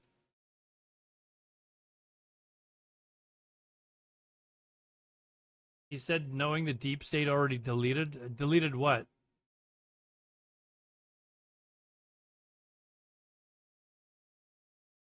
Weren't those rumors that yes, they were rumors. There were rumors about one of the funny memes that I saw was that we should have known that Donald Trump was gay when he started kicking the Latinas out of America.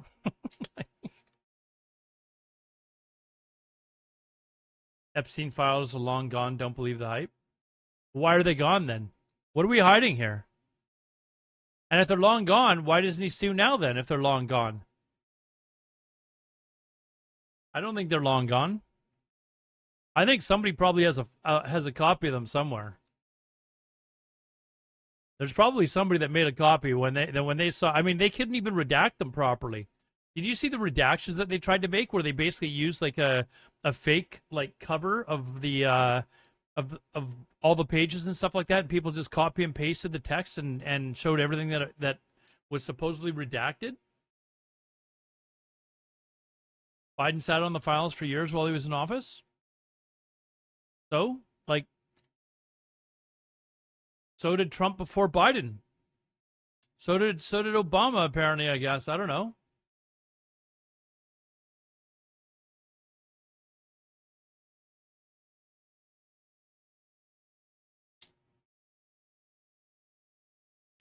Like, just release them. What are we worried about? I'm not in them. I'm not worried. You know, I'm not worried. Release them. I think it was like when people first started talking about it, and Trump's excuse was it would hurt a lot of people. Well, who? The people that are in them? Lando Commando is for sure in them, guys. Lando Commando, I can guarantee you, is one of the people that's in them. Don't know or don't want to talk about the BBC being sued for billions of dollars and the head of the BBC resigning over it, then I guess we were just ignoring things. We can talk about that. I don't care. You want to talk about that? We can talk about that. I'm going to be honest, I don't know much about it, but we can talk about that.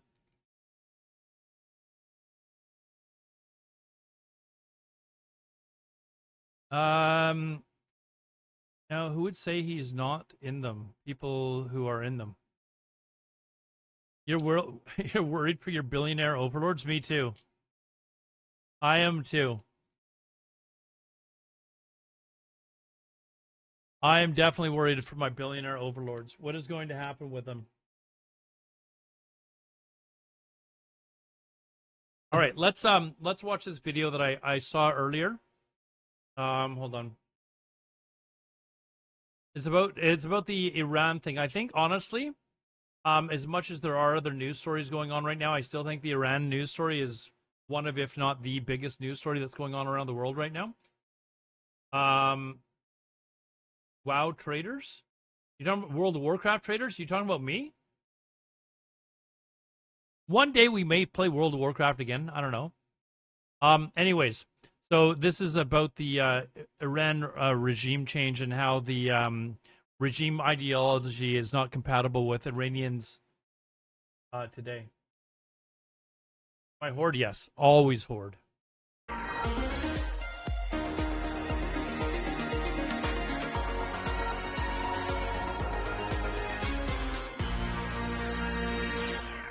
Protests in Iran are now in their third week. People have turned out in anger over the skyrocketing cost of living there, but rights groups say a brutal... Yeah, just to be clear, the first thing that happened in Iran was that the rial, their currency, started to collapse, and it went down a significant amount, and that meant anything that they were actually able to import into the country started costing a lot more.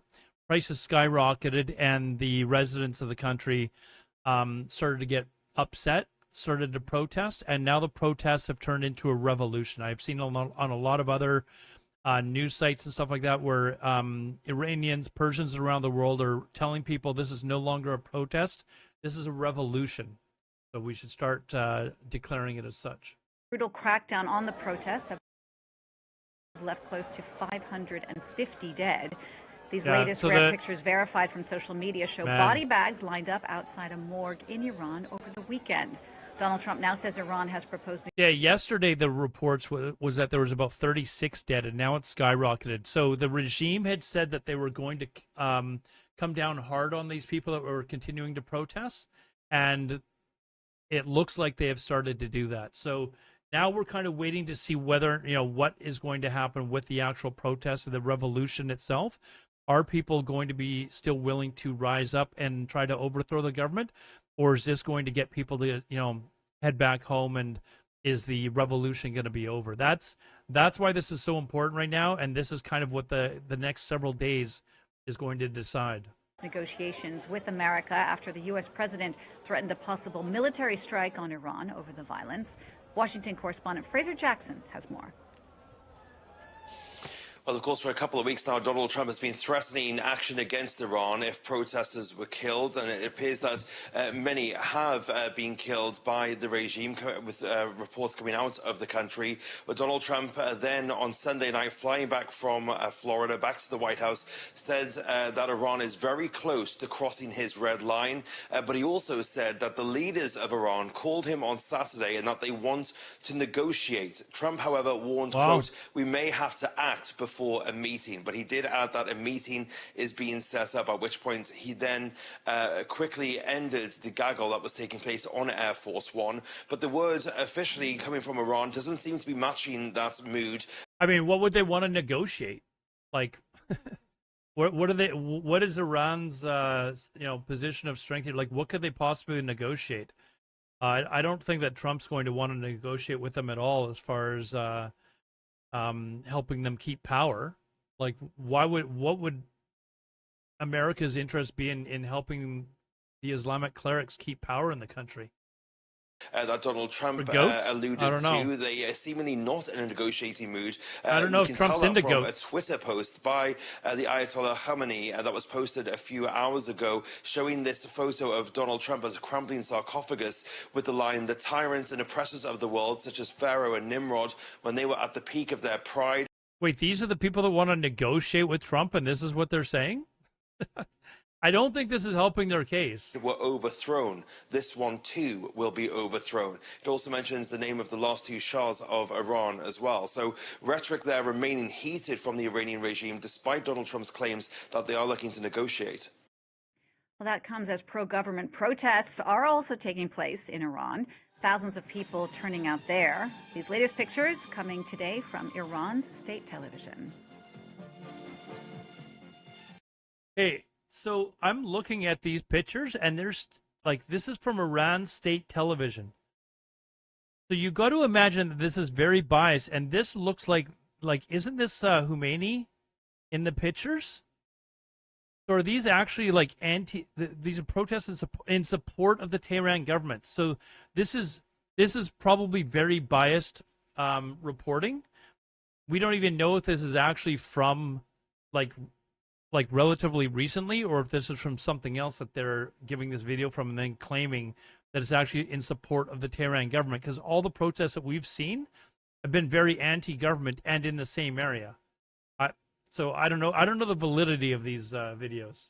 Well, we're going to talk more about all this now with Iran expert Sina Azodi from George Washington University. Thank you so much for taking the time to speak to us. Let's start first with those strong words from Iran's supreme leader saying Trump's an arrogant father figure who will be overthrown. Now, that doesn't really sound like Iran wants to negotiate with the U.S., as Donald Trump has claimed. Well, we really don't know whether Iranians are in the mood for negotiations or not. One argument is that, yes, they're desperate for a need, because without sanctions relief, the government cannot offer any meaningful solutions to improve this situation for the economy.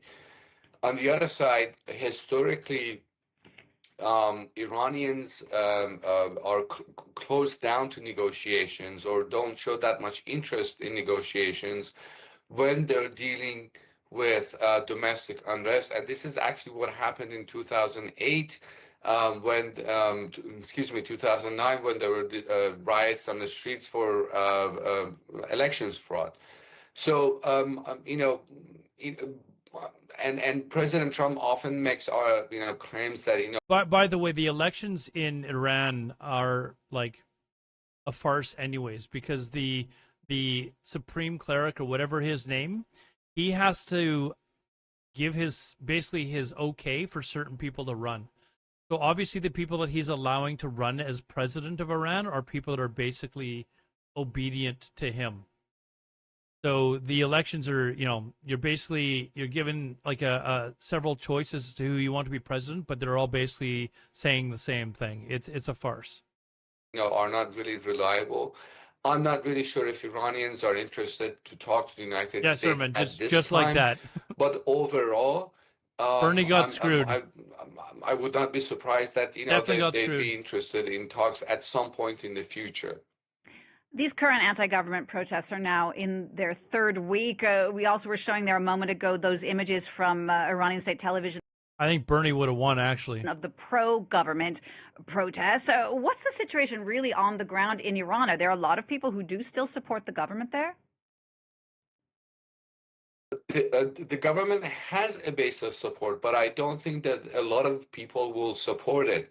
Some of the pictures that we've seen over the media, such as attacks on mosques and everything, we have to keep in mind that there is a religious conservative base. So, Erman, were you being serious that this is actually like valid? Like there are actually like pro government protests or marches going on, or were you kidding? Because it is true, really. In Iran. Because I'll be honest, this looks like a lot more people than the actual uprising. Like, I've seen videos of the uprising. It doesn't look like it's this many people. Like, this looks like substantially more people. After viewing such images, will be angrier and, of course, is recruited by the government, offered incentives, perks, things like that, to come to the streets and chant for the government.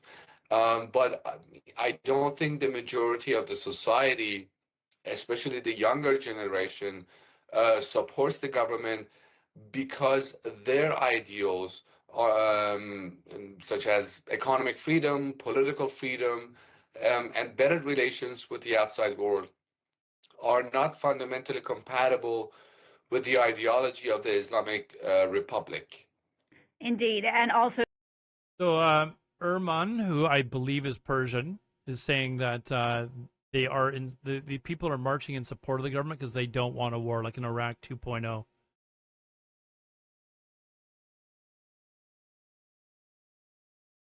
So this...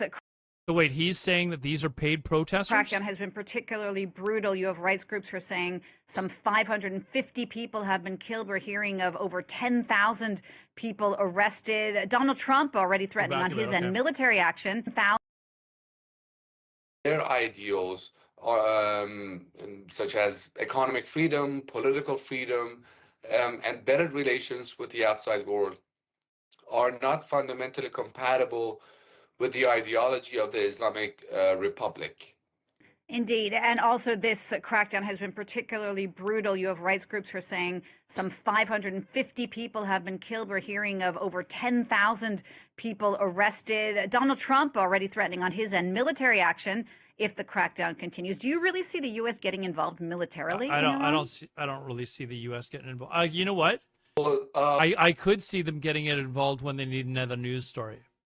When the news stories of today start to die down, then I could see the U.S. getting involved so that the news story then shifts to this rather than back to something like the Epstein files. Yes, because as I've always said, President Trump is like an unguided missile which can go either way. The problem is this is a very bold statement, and I think we should give the Trump administration the credit for offering support to the Iranian people, but I'm not sure if bombing Iran would be the best solution. Some of the things that the U.S. could do is, for example, what the president actually said, and I think it would be great, is to ask Elon Musk to offer the Starlink internet to the Iranians who are cut off from communications to the. Okay, so we watched another report earlier where it was basically said that if Iranians got caught using Starlink, that they would definitely be imprisoned, if not killed, for doing that. Like, could you imagine living in a society where you could get killed for using Starlink?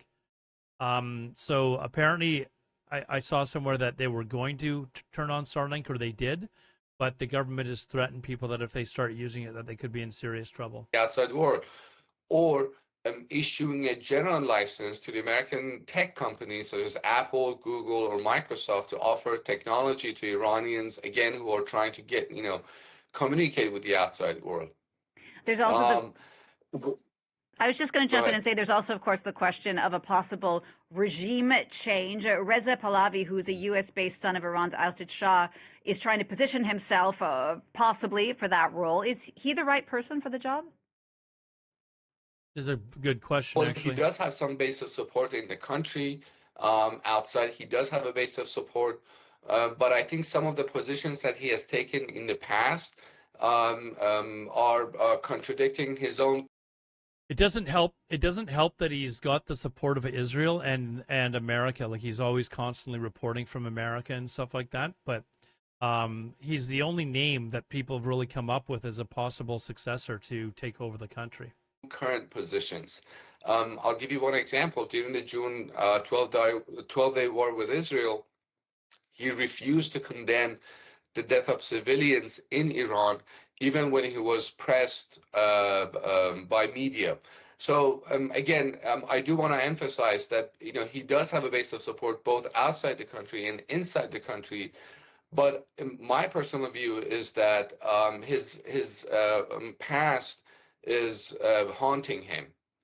So if it were not to be him, and if there were to be some kind of regime change, if you think that that's a possibility, who might step in? Well, that's what we just asked. That's a great question. Who else is there? I don't think that the current movement in Iran has a specific. Do they have any options? People are listening to the Crown Prince Reza Pahlavi, but I think that this is. Yeah, that's a good point. Like the high clerics, anyone that they thought of as a threat, they probably had jailed or killed already. So who do they have? The only possible choice that they seem to have right now is this guy who's been, his family was sent out of the country. So who else do they have? It's almost like they've got no options. Usually when there's a revolution or something like that, like for example when the clerics came into power, when the former cleric, was his name Khomeini? I can't remember exactly how to pronounce his name, but when he came to power, like, he was a figurehead that they were able to rally around. Who do they have right now aside from this Shah? The son of the Shah. I don't know who else they have. I mean, I'm not an expert on Iranian politics by any stretch of the imagination, but I haven't heard anyone else's name, and a lot of people would be suspicious of this guy because his father was the ruler of Iran for quite some time, and he was ruthless. Like, they overthrew him for a reason. Now suddenly you're suggesting that, hey, we need to bring back his son? It's mostly a bit of a stretch, I think. To spite the Islamic Republic, which is a repressive authoritarian state killing and brutalizing its own people.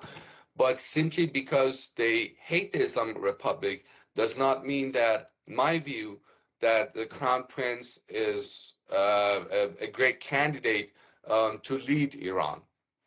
Sina, thank you so much for taking the time to speak to us. Nobody would want to mess with that hot mess unless they're connected with intel agency or army or something powerful. Well, we did. What's his name? Reza. I'm going to butcher his name. Reza Pavla. I can't remember how to pronounce his last name. But we watched another video where he was suggesting that the leadership is starting to splinter. The Iranian leadership. And that they're starting to make preparations to actually leave the country. And one of the things that he was hinting at was that people he knew had reached out to basically him or other people to try and, like, I don't know, gain favor if they stayed behind, so that when the new leadership came into power, that they wouldn't get axed or killed or whatever, and they would be able to stick around. That's kind of what he was hinting at the other video, but he could just be talking and we don't really know. But anyways, we'll have to wait and see. But I think the coming days in this movement is going to be really telling, like, as to whether or not it can hold on and actually continue to overthrow the government, because it looks very clearly like the Iranian government is now starting to come down hard on the population. We went from a reported 36 deaths yesterday to now almost 550, and that's just in 24 hours. So obviously they're starting to crack down on us and come down hard on the population. And now we've got to wait and see whether or not that population is going to continue on with the movement or even rise up even further, and essentially give no other choice to the leadership in Iran but to flee, which I think, you know, maybe could happen in the coming days. So we'll have to wait and see. Let's see, what else did I have here for you guys?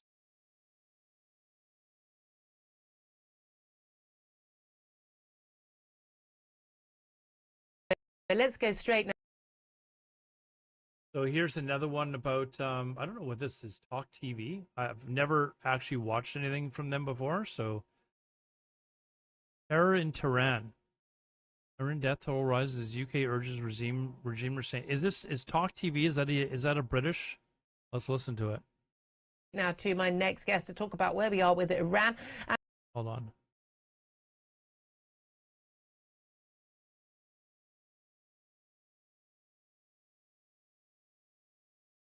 Let's go straight now to my next guest to talk about where we are with Iran. And, of course, all these big question marks about whether or not Donald Trump is going to come good on his promise to help the Iranian protesters if the mullahs started fighting back and shooting people. Well, there's no doubt at all, at least 5. I don't know that Donald Trump's going to do anything militarily, to be honest. I mean, he likes to, you know, talk a lot of talk and stuff like that, but I don't know that he'll actually do anything. 500 believed to be dead. Even the Iranian regime on their own state television are happily showing pictures of makeshift morgues and body bags in their dozens. Let's talk about this with Potkin Azama. He's a British Iranian journalist and a senior fellow at the Investigative Project on Terrorism. Very good morning to you, Potkin. Good morning, Julia. Thanks for giving me this opportunity. Well, thank you for joining us. It'd be nice to have, good to have some expertise on what is really going on. Look, the reality is it's very difficult to get information out of Iran since they basically cut down, all phone contact, internet contact. I think 1% of access to the internet. We've got Elon Musk's Starlink that is being used, but a lot of the information is coming out, 12 hours, 24 hours later. But there's no doubt we are seeing footage now of these protests pretty much in every town and city, it would seem. An awful lot of people on the streets, but also an awful lot of people now getting hurt. What is going on? Well, I've got a byline in the Times this morning, and it starts off with a message that I managed to get yesterday from a contact who was near the border and was managing to get some sort of signal. And I said to him, what's the most important thing we've got to do outside? And he said, restoring internet is more important to us than bread, and that's how. Yeah, see, they're not able to organize. Okay, imagine if your government just suddenly said, "Okay, we're going to turn off internet, turn off the phone, and the only thing that you're going to get is fed government propaganda TV." That's essentially the situation that they're living under in Iran right now. Like it's making it very hard for them to organize. How did people organize these rallies before the internet? How did that happen? Had the byline in the Times start to that as well. And you mentioned Starlink. Even Starlink, which was allowing some of the videos to come through when they shut down the internet, they've managed to even jam that. 80% of the Starlink connections is now jammed with the help of Chinese technology. Of course, what a surprise. And why is it that the internet is so important? Is it that so that protesters can contact each other, so they can keep in touch? That is exactly why. Because we've also had these messages from the Crown Prince, haven't we? So yeah, of course China's helping them out. China doesn't.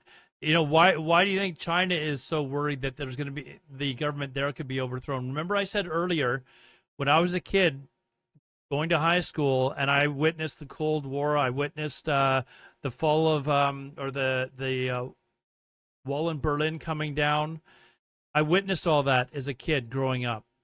And I remember at the time thinking to myself, wow, I wonder if this could ever happen in countries like Iran, North Korea, and China. And then Tiananmen Square happened in China, and it almost felt like the Communist Party in China might collapse. But of course it didn't. It came down hard. This was before the internet was really big. But I don't even remember if the internet was out at that point. I don't think it was, because I was living at home at that time. So the internet wasn't really a thing at the time, and they just crushed that resistance. So the fact that China's sitting here watching this go on in Iran, that they're probably worried. Like, what happens if that happens into Iran? What happens? Could that possibly start to happen in China? I don't think China's got too much to worry about right now, because the standard of living in China has gone way up in the last 20 years. Like, their standard of living has really significantly improved over the last 20 years. So I don't think that they have nearly as many people that are upset as they are in Iran right now. It would take an absolute economic collapse in China, I think, for anything to happen there. Or urging people, go out on the streets at this time, on this evening, and so to get people out. Why would that be so crucial? Look, there's a huge massacre going on in Iran. You mentioned 500. I'd like to dispute that figure. The number of people killed it's more. is not in their hundreds anymore. It's in their thousands. That's what everyone suspects. I don't know exactly how many thousand, but it's in their thousand. And obviously, if there's no... So it's like I said earlier, it sounds like the government is really starting to clamp down on it, and it's hard to get actual figures coming out because there is no internet. There's not really a lot of communication with the outside world. They basically turned themselves into a hermit kingdom. The only way people are able to get information out now is to head towards the border and get cell service from another country, like Wi-Fi or something like that, and send out videos through that. But they're not able to do it from within anymore, it seems, or it's very difficult.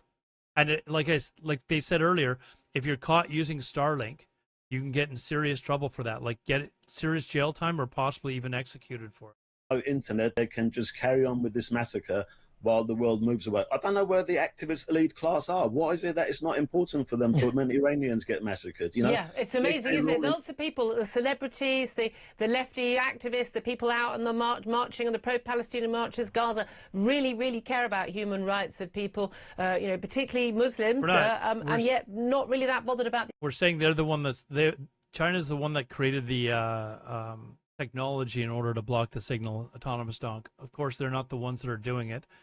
They've given the technology to Iran so that Iran can do it. The Iranians, for some reason. Why do you think that is? I don't know, because I agree with J.K. Rowling, and when she said, look, if you care about human rights, you've got to come out in support of the protesters in Iran. If you're not coming out in support of the protesters in Iran, you're a fake, you're a phony. Yeah. And I think that's what the activist elite class in this country is. Yeah, absolutely. I mean, Greta Thunberg, as I suggested at the weekend, is probably trapped. Where is she? Well, she's obviously trapped underneath something heavy. She can't reach her phone because she's not messaged about this at all. And especially we're talking about a lot of these protesters. Like, there's an economic aspect to this as well, isn't there? And there's an issue of young women in particular, kind of leading a lot of the activism early on. Rabina Aminian, she was one of the the faces now of this awful brutality as a young woman, just living a normal life on Instagram, studying fashion, and she gets shot close range in the back of the head because she wants basic freedoms like not have to cover her head and to live a normal life. But talk to us through about what the economic issue is there, because that maybe not the the ultimate driver of this, but it has been the catalyst for this action now, hasn't it? Okay, so just bear with me. So there's something in Iran that was called preferential exchange rate. So what that means is that in this country, say, for example, if you want to change some euros, you can go to various places and they'll give you more or less the same. Yeah, this is a weird situation that they have in Iran. They will give different exchange rates to different people in the country. Rates with a little bit of difference. But in Really Iran, kind from of- many years ago, they started this thing called the there was a free market rate for the Yeah. foreign currency, and there was a preferential rate that was given to the cronies to bring in essential goods and Yeah. everything. And then what started happening was that these people they were spending, say, maybe 10%, 20% of that on bringing essential goods. The rest of it, they were selling on the free market, Yeah. making 10 times the money overnight. And that's been the cause of the melee in the Iranian economy, because like rather than doing some long-term investment, investing in a factory to produce something, you just basically go and get the preferential rate of foreign currency that you have, and you sell it in the open market. And the regime's inability to go after their own cronies and stop their corruption has caused this. Because what Well, they're happened all at it. when they run out of their preferential exchange rate, these people were the ones that started the protest. But the people that just acted as a catalyst, as a spark. The people didn't come out in sympathy with these bazaar traders or anything. Yeah. That was just a catalyst that's That's fascinating. And apparently, it's these riots, not riots, but this revolution basically started in the marketplaces. The protests originated there, and apparently that's very typical in Iran. Is at the marketplaces, the people buying or selling goods in the marketplaces. They're the ones that instigate a lot of these protests. And there's been, I mean, what's up, certainly man? in terms of their own cronies. It's the corruption of their own cronies and their inability to stop it that has brought about their own downfall. And again, when you have a level of corruption like that and incompetence, and people being hired and fired, hired, never fired, because of their sort of, theological devotion and their cronyism rather than their ability, then the country starts failing. We've certainly seen the inflation rate going absolutely sky high, to the extent that shopkeepers, you can't buy a good to sell it because the cost of it the day after you buy it is so much more. It's kind of becomes meaningless, and basically the free market of any sort disappears. In terms of what can be done from outside, can the West help to restore the internet? How can they do that? I mean, I don't know, but the people that are experts in this field, I mean, it's my job is to let them know that this is what the Iranian people are requesting more than anything else. But they are also requesting interventions, because they went out on Thursday and on Friday with the thinking that if they were told that if the regime starts shooting the protesters, something will be done. Yeah. And it sort of reminds me of the Kuwait war, Julia. I don't know if you.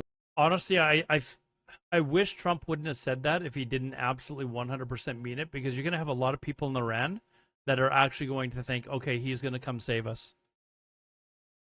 Like, it's dangerous to talk that way, because you're going to have a lot of people in Iran thinking, oh, they're shooting us, but now America's going to come and save us and end this for us, and that's probably not going to happen. Remember that I when do. Saddam was defeated in Kuwait and they had to retreat, the perception was that he's about to be overthrown and his regime is about to collapse. So George Bush gave the sort of signal for the Kurds and the Shias to come on the streets to overthrow Saddam, and they did, but then there was no backing, and they were under the impression that would be back. And Saddam killed thousands, hundreds of thousands to put the rebellion down. Yeah. And this is like a similar repeat of that. I've never, ever backed military intervention in Iran, but something has got to be done, because the killing on this scale has to be stopped. It cannot go on. I mean, there is an element where the more people see the killing, the more. So this guy's suggesting something needs to be done, but you're going to have a lot of people that just truly believe that Iranian people need to take care of this themselves. And that if America comes in, whether you are pro-Trump, anti-Trump, whatever, if they come in, get rid of the leadership, no matter what happens after that, people are going to believe that America just overthrew the government, put in a puppet government, even if they didn't, and just immediately say, well, now America's done this, and whoever their new leader is, they're just going to say, well, he's a puppet guy for America. So that's why people want Iranians, Persians to take care of this themselves, even though it's an uphill battle for them. Because at least that way, afterwards, people can look back and say, okay, Iranians took care of this themselves. They put in the leader that they want. No chance they can do that. I agree, dude. It's gonna be hard for them. That's why I'm saying the next few days is going to be a major, like focus point for them, because if the government is now starting to come down hard on them, and it sounds like it is, and these guys are reporting that the death toll is now no longer in the hundreds, it's now in the thousands, and the reports that are coming out are not actually accurate, it's going to be an uphill battle for them. But you know, it's something that we're going to find out really quickly whether or not they're going to be able to stay in it, even though the government's cracking down hard on them. And it's going to come swift. Like, it is going to be either they swiftly get eliminated by the government, or the revolution swiftly increases in size and ferocity, whatever you want to call it, and just completely overwhelms the government. One of the two is going to happen, and I think it's going to come in the next few days. Frightened people are going to be, mums and dads are going to go say to their young people, do not go onto the streets, you're going to be murdered and nothing's going to change. Now, I'm in awe of these young people, particularly young, who are so brave. And like I said earlier in the broadcast, what these people are doing by protesting and going fighting for this revolution, this is completely different. If any of you have done any protesting in your life, this is not you going up to your local, wherever, like we have an art gallery here where everyone meets for their protests and, bang drums and wave flags and stuff like that. This is not that. They are literally risking their lives doing what they're doing in the protests in Iran right now. And it is extraordinarily courageous, and they could be killed at any moment. The government could come down hard and say, that's it. Army move in, and they just start going after everyone.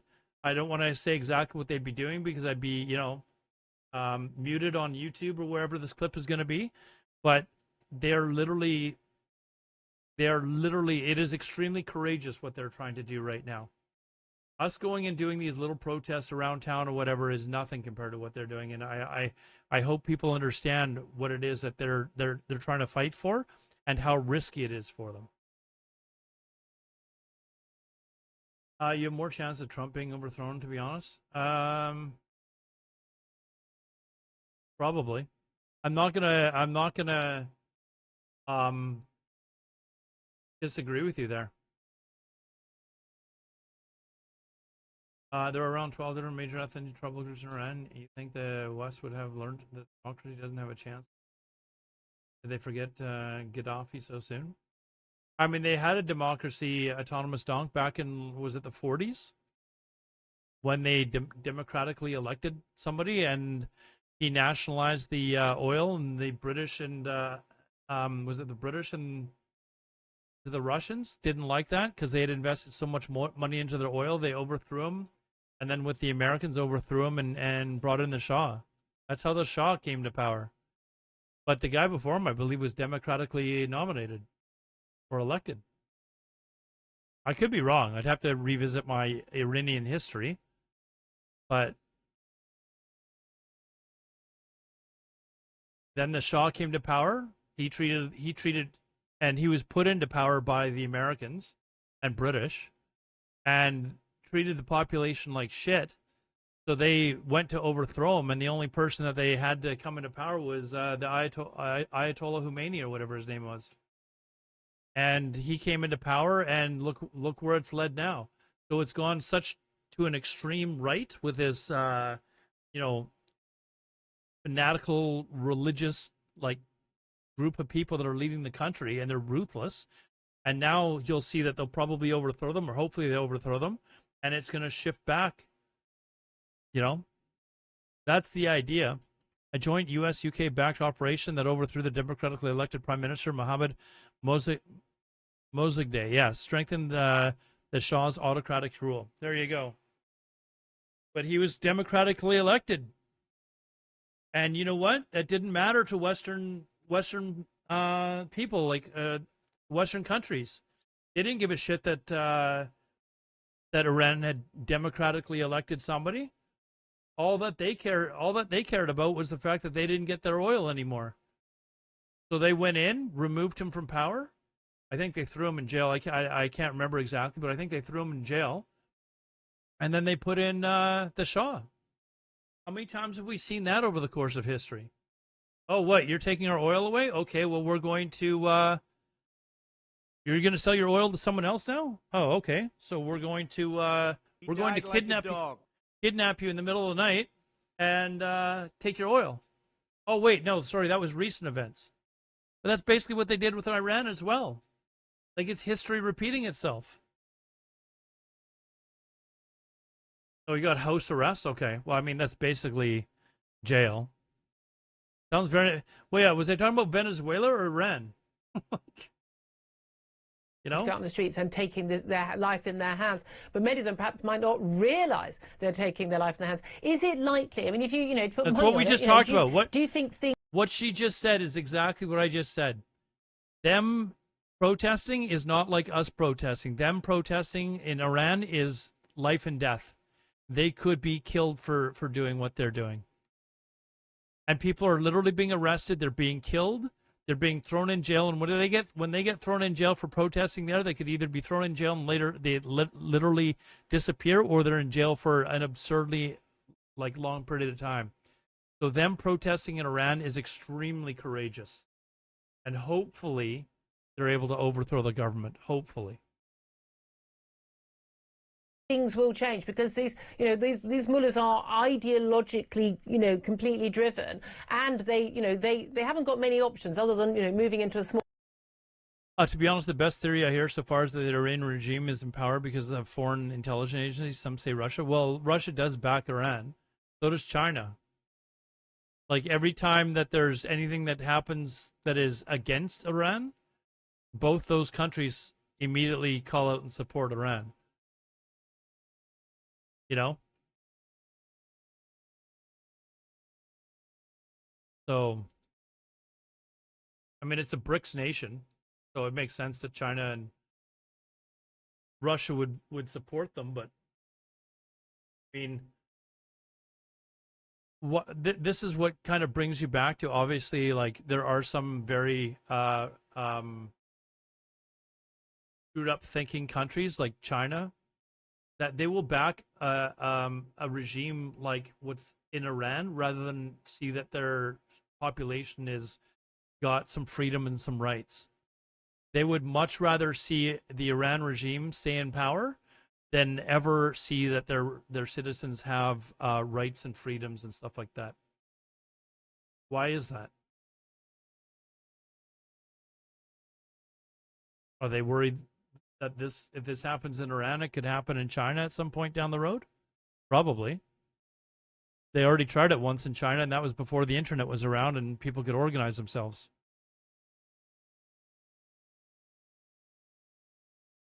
Small apartment in Moscow, if Moscow will have them. They haven't really got many options. If it does, if the regime does end, they are going to fight to the death to keep their regime going, aren't they?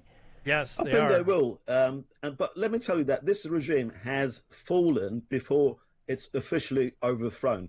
It's unable to think long term now. It's unable to make any strategic decisions. Everything is short term. Everything is delaying the overthrow. But it's not going to. They cannot fix the economy. This is a thing, Julia. This is what I said to Ian a few days ago, before the protests got really bad.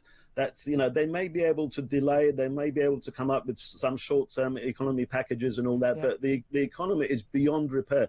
They cannot fix it. Something else that can be done, specifically with England outside Iran.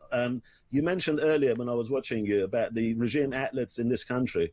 I mean, why is England allowing a hostile state that's killing its own people to set up one outlet after another, one charity after another, and spread its network of influence with complete impunity? It doesn't make sense to me. No, absolutely. Those outlets should be closed right now. Absolutely. Couldn't agree with you more on that. Podkin, Azima, thank you very much indeed. Really appreciate you joining us. Thank you for that. Benedict Spence, listening to that. Interesting, the idea that people are saying, look, restoring the internet, they need to have that communication. They need to have everything, the revolution will be televised. That's exactly why they won't restore it. Like, asking them nicely to restore the internet is just not going to happen. Like, they need to find a way to actually organize without it. You know, it's important that people see. But again, you've also got the issue of, how can the West do that? If the Starlink is being disabled, how do they do that? Would a missile attack by Donald Trump in any way change things? And if he doesn't act after he said he would act, are we back to Obama and his red lines in the sand over chemical attacks in Syria? Yeah, I think that's a difficult one for Trump to row back on. And in the past, actually, don't make those threats unless you're going to carry them but through. to be fair to Trump, he has always stuck to his Did word I on know? this, I just said that. and I just said exactly what she said. Do not make these threats unless you're going to follow them through, because the people in Iran are going to hear what Trump said. And if he wasn't being absolutely serious, all it does is do harm. Because the people of Iran are going to now expect, hey, don't worry, just keep up the pressure. If some of us die, that's fine. America's going to come to the rescue. That's why I said earlier it is really, really not smart that Trump made those threats, because now you're going to have Iranians thinking that America's got their back, and if he's not willing to follow through, that is... like, they're going to sit there and wait for a hero, a knight in shining armor to show up, and he's not going to show up. So he should not have made those threats unless he was being absolutely serious. Maybe doing harm is the harm to who? The population? I just think, let's be honest, I just think he wasn't thinking. I just think let's be honest. Do we honestly think of it? Do we honestly think that he was thinking about what the outcome of his threats could be? Do we think he was thinking that far ahead? Or do you think he was just being a pompous ass and spouting off bullshit?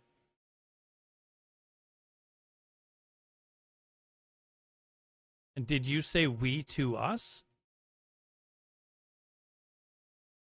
Like, do we think he was thinking about that? I don't think he was. I think it was an opportunity for him to sit there and, like, talk big, act like the big tough guy, and he didn't actually mean anything. And now he's going to have people that are, like, thinking this guy's going to come to our rescue. We just had 5,000 people murdered yesterday. Trump has said that if the Iranian government does this, kills people innocently, we're gonna step in and do something.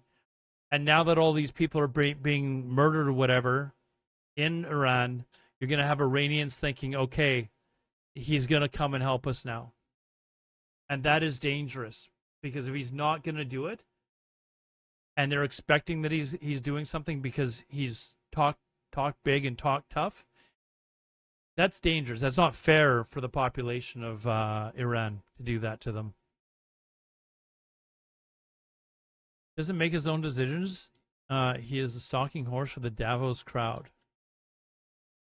Okay, I think you're kidding. The world doesn't take you seriously if you say stuff like this, while ICE footage clearly shows people in the U.S. doing the same thing. I mean, ICE hasn't killed 500 people yet. ICE hasn't killed 500 people yet, so it's not the same thing as what's going on in Iran. But there's not an uprising to overthrow the American government right now either. So, two totally different situations. ICE has only killed, 25 people or something like that, I think? Or 25 people, I don't know what it is. Over the course of, many months? Nicolas Maduro, be it Qasem Soleimani. Actually, when the red lines are crossed, Donald Trump acts. That's his whole shtick. Which Rookie is numbers, yeah. He doesn't actively seek the conflict, but when other people cross the lines that he sets out... So do it. If exactly. you do, I'm going to act. Yeah, and that plays well with his base, because then he can turn around and say, look, Exactly. I'm not starting the wars, but I am trying to finish them, and that's what happens. But he likes to act like a big tough guy, but he doesn't realize the effect that this has. Like, there's probably millions of people in Iran that are falsely thinking Trump's going to come and be the savior. And they're the ones risking their lives. It's not Trump risking his life. It's these people in Iran that are risking their lives. They're fighting for their freedom. They're fighting to not be oppressed. And then they hear something like Trump coming and saying, hey, listen, if any more of these people get killed, we're going to have to step in. And that only makes them think, hey, Trump's got our back. Just a few more days of us getting massacred and he'll come and save us. And then he doesn't, and you've had thousands and thousands of more people killed because of this false security. It's really dangerous for that type of rhetoric. But when it regards to what it actually could be, I mean, it could be a missile strike. It could be similar to the B-2 What does attacks the we missile saw. strike do? Potentially, it destroys an installation. It destroys, say, a military intelligence I mean, it's basis, worth that killing sort of thing. Khomeini. But what's more like They don't need to like kill like a facility. They need to kill the leaders. That's the problem. They need to decapitate the leadership. It's not about oh, we're gonna bomb this facility, we're gonna do this, we're gonna do that. They need to take out the leadership, and not just one. They need to take out all of them. Otherwise, it's just next man up. The next guy is gonna get up and he's gonna, okay, you killed him, now it's gonna be me. We've seen the same thing in other terrorist organizations. One guy gets killed and the next guy just steps up. They need to get rid of the entire leadership group. I'm all for But this is- regime this is change the and key killing thing. leaders like that. This I've is got the no key issue thing. with that. This is the key. Oh man, I'm all for it. She says, "Hold on, I'm all." She's Potentially, all. it destroys an Listen, I'm all for killing leaders. I'm all for it. installation. It destroys, say, a military intelligence I mean, it's basis, worth that killing sort of thing. Khomeini. But what's more I mean, likely... I'm all for but this is- regime this is change the and key killing thing. leaders like that. This I've is got the no key issue thing. with that. This is the key thing. And it's probably going to be the Maduro event that Would you guys be okay with that? Are you guys okay with killing Khomeini? has probably sparked a lot I'm of okay fear with within it. the regime, which is going to be special forces operations. And But that'll there, be Mossad rather than the Americans. it'll be no? us. It'll be us. We're good at this stuff. Ermem, are you okay with them killing Khomeini? Yeah, actually, we You are. got people on the you know, ground? when we talk about European forces assisting the United States, How will Israel pay the price? I honestly think this would quell a lot of the issues with Israel. I don't think the average Iranian person has nearly as many problems with Israel as the government does.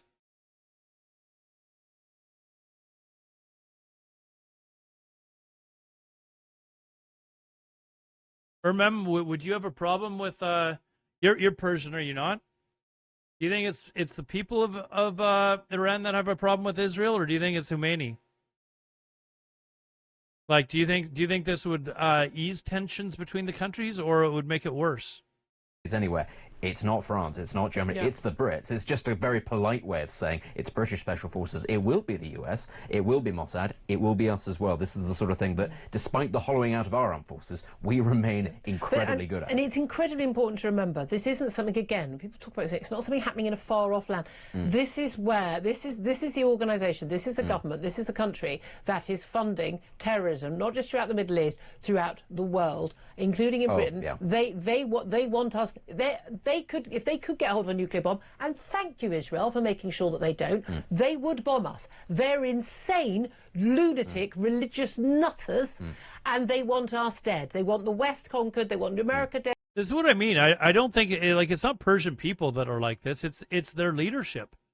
I don't think the Persian people themselves are sitting there going, we need to kill America. We hate America. We hate America. We hate Canada. We hate all these other countries. It is the leadership group that is like that.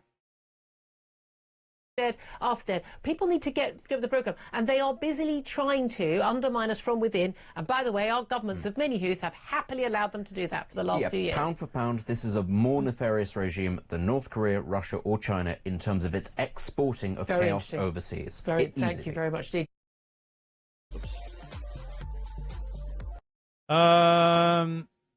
Khomeini gets killed, Jews get blamed, and the missile strikes start immediately again.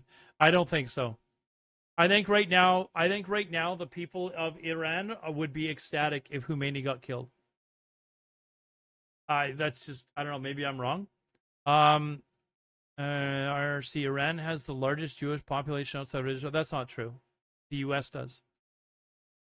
The U.S. has the largest Jewish population outside of Israel. And I believe France and Canada are right up there as well. I don't know, Google it, but it's not Iran.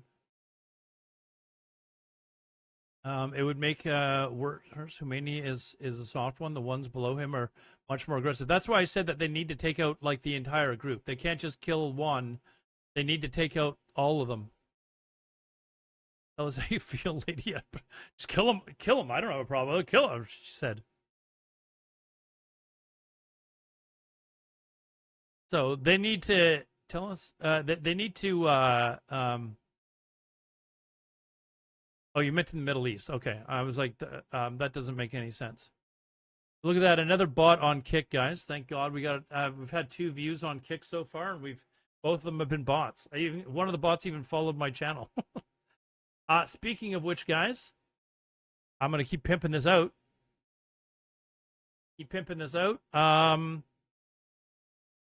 There's my link. Hold on. That's not my link.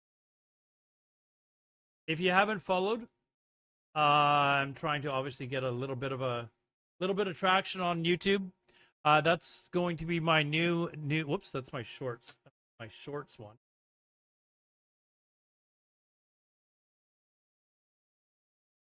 That's you can still follow from there, but here's my actual YouTube channel. Go give me a sub, help my EP grow. But I'm trying. That's where all my clips are going to be.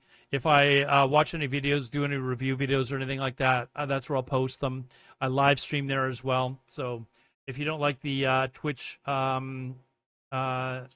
itself, you can go watch me on YouTube. Sometimes I actually prefer watching on YouTube because you can actually immediately watch the VOD. You don't have to go into the VOD. You can rewind or whatever and then catch up again later. So, anyways. That is where I'm going to be posting a lot of stuff there. Trying to gain a little bit of traction there, so if you'd like to help me out, it would be greatly appreciated. I do want to show you guys some pictures, and I'm sure you guys have seen some of these pictures before. I was going to do a little bit of a review of what Iranian recent history has been. Obviously, I couldn't cover everything, but as far as political history goes, back in, I think it was like the 40s or something, Iran actually had a democracy, and they democratically elected.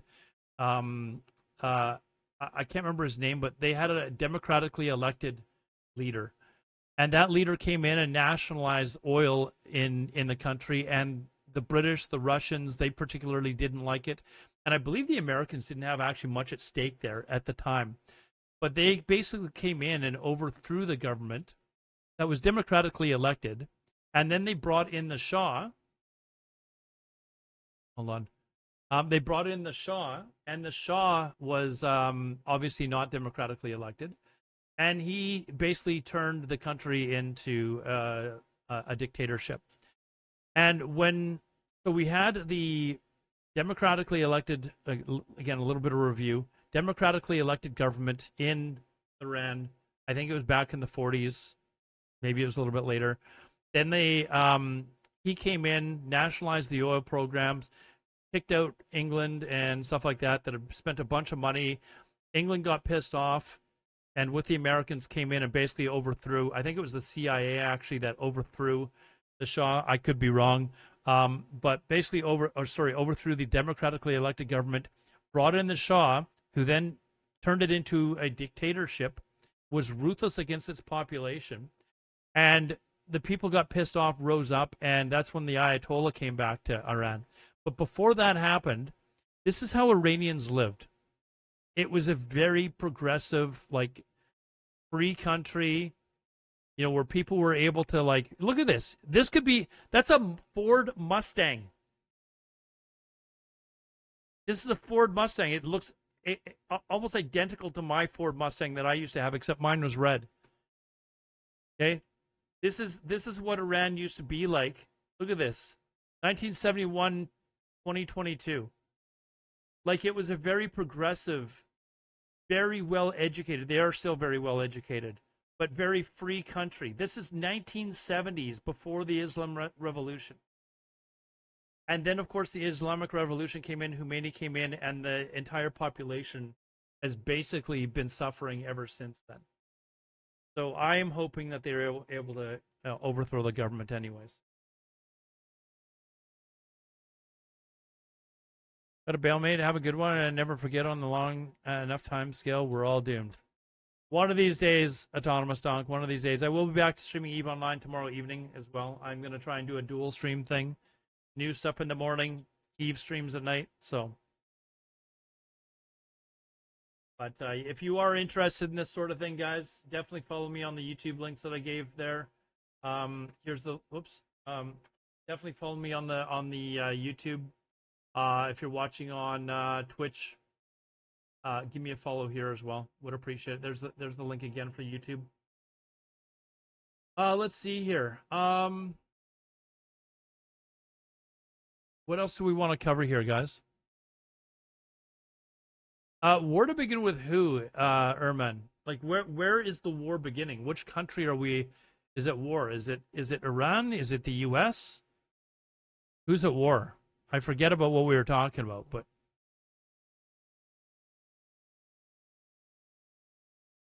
I'm not actually positive. U.S. with anyone. With just anyone, huh? Why is it the 31st? What happens on February the 1st? What happens then?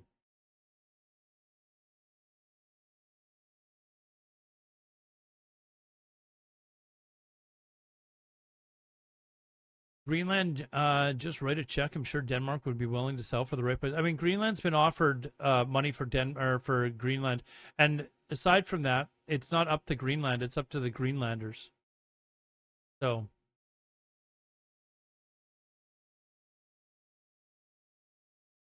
strikes either the USA or Israel will probably start.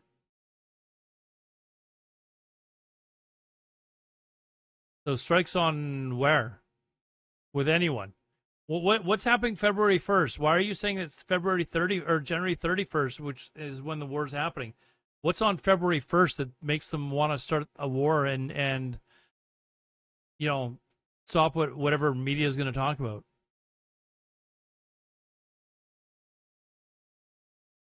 Probably a lot of untapped oil in Greenland. That's what they'll say.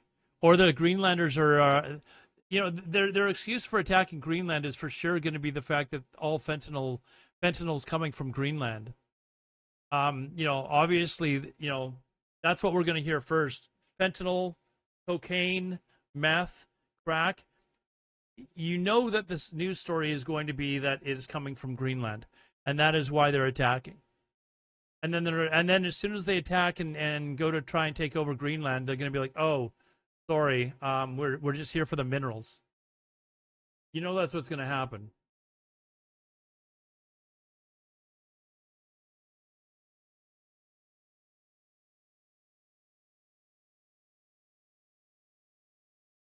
Seems the odds are good for January 31st.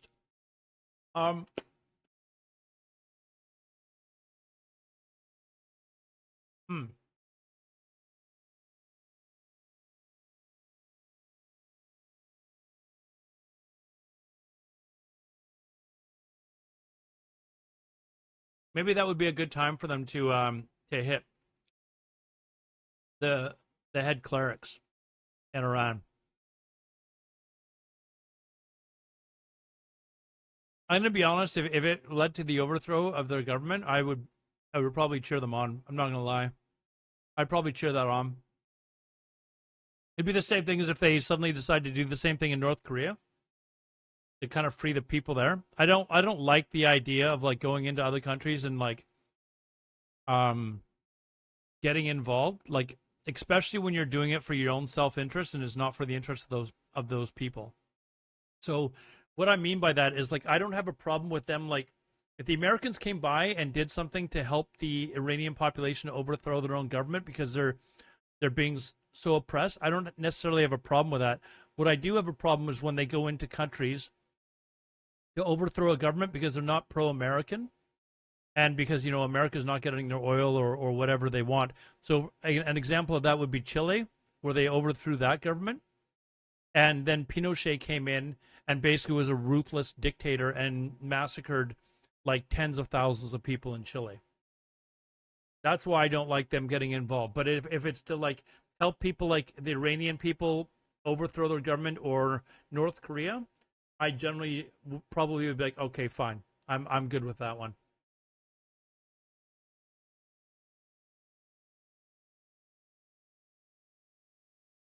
Well, I think I've been going. I don't know how long I've been going for. Like, my timer for some reason is not working, but I think I've been going for about 4.5 hours.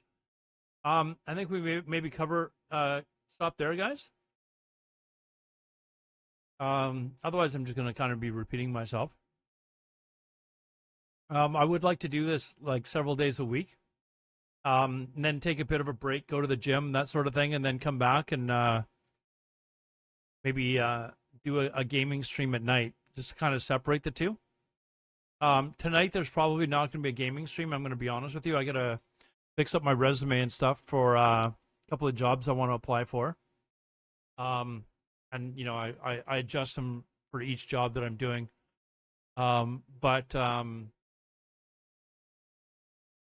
Yeah. Anyways, or maybe I turn into a full-time streamer and YouTuber. And in order to do that, I need you to subscribe to my YouTube channel. I need more subscriptions. So if you'd like to see Alodar become a full-time streamer, I need you to subscribe to my YouTube channel. How do you like that? How do you like that? Hey, Cheesy, how's it going, man? So I will be posting all my clips there. I've made a bunch. I've just got to edit them. I was going to do a full video on that video that we watched, but I forgot to press record, which is actually the truth. I forgot to press record on that video, and I don't know that I will want to download the entire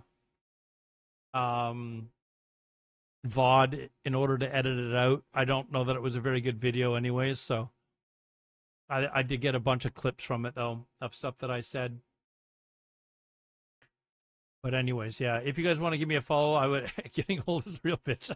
I couldn't believe it. We're like 3 minutes into the video, and I thought to myself, I'm like, I didn't press record.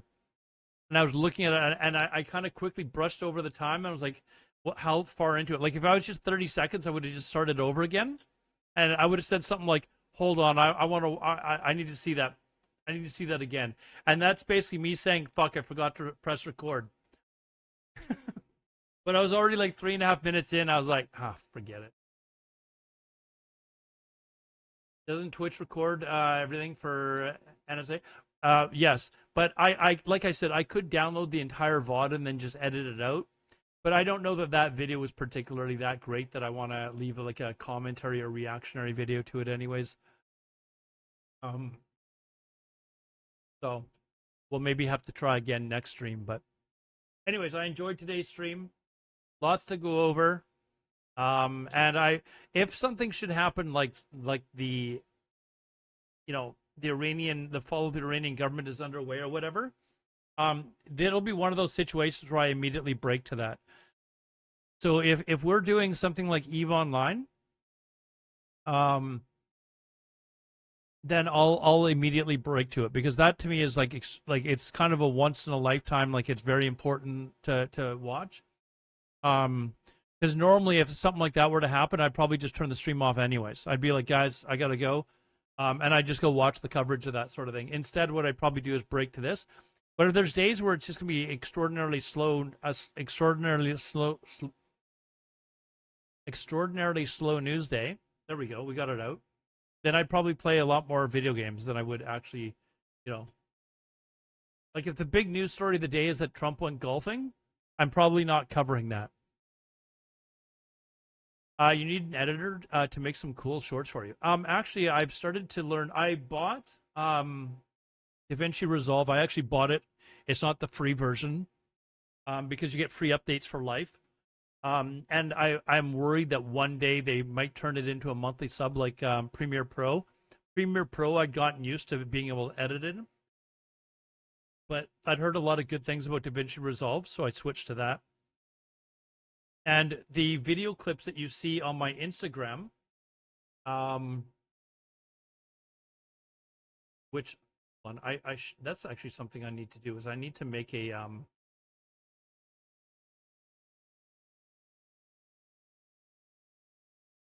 I need to make a command to just give you guys all my social media. This is my Instagram, where I also post the clips. I've also got a TikTok as well. But I'm thinking of maybe making a separate one for news. I don't know how you guys feel about that, because I've already built up a little bit of a base of people for like my Instagram. I'm wondering whether or not I should separate the news stuff from the gaming stuff completely. Except for this Twitch channel. And that's one of the reasons why I'm not doing it, is because, well, if Twitch isn't going to be separate, then why do you need to separate everything else? But I do think it's important for YouTube. So for my YouTube, I have my YouTube gaming channel, which is just at Alodar. And then for the news stuff, it's going to be the at Alodar News Network stuff. So I do think it's important there because I want to have multiple clips a day for each the gaming and news. And having them mixed up and jumbled up and stuff like that just seems maybe, I don't know, weird.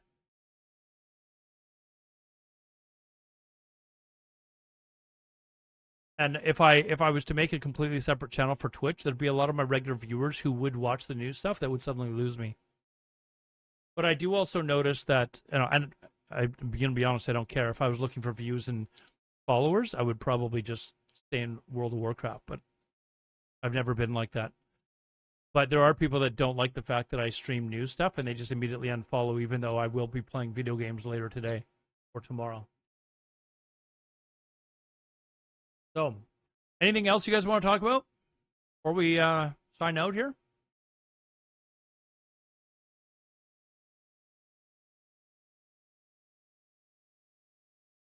Are we good?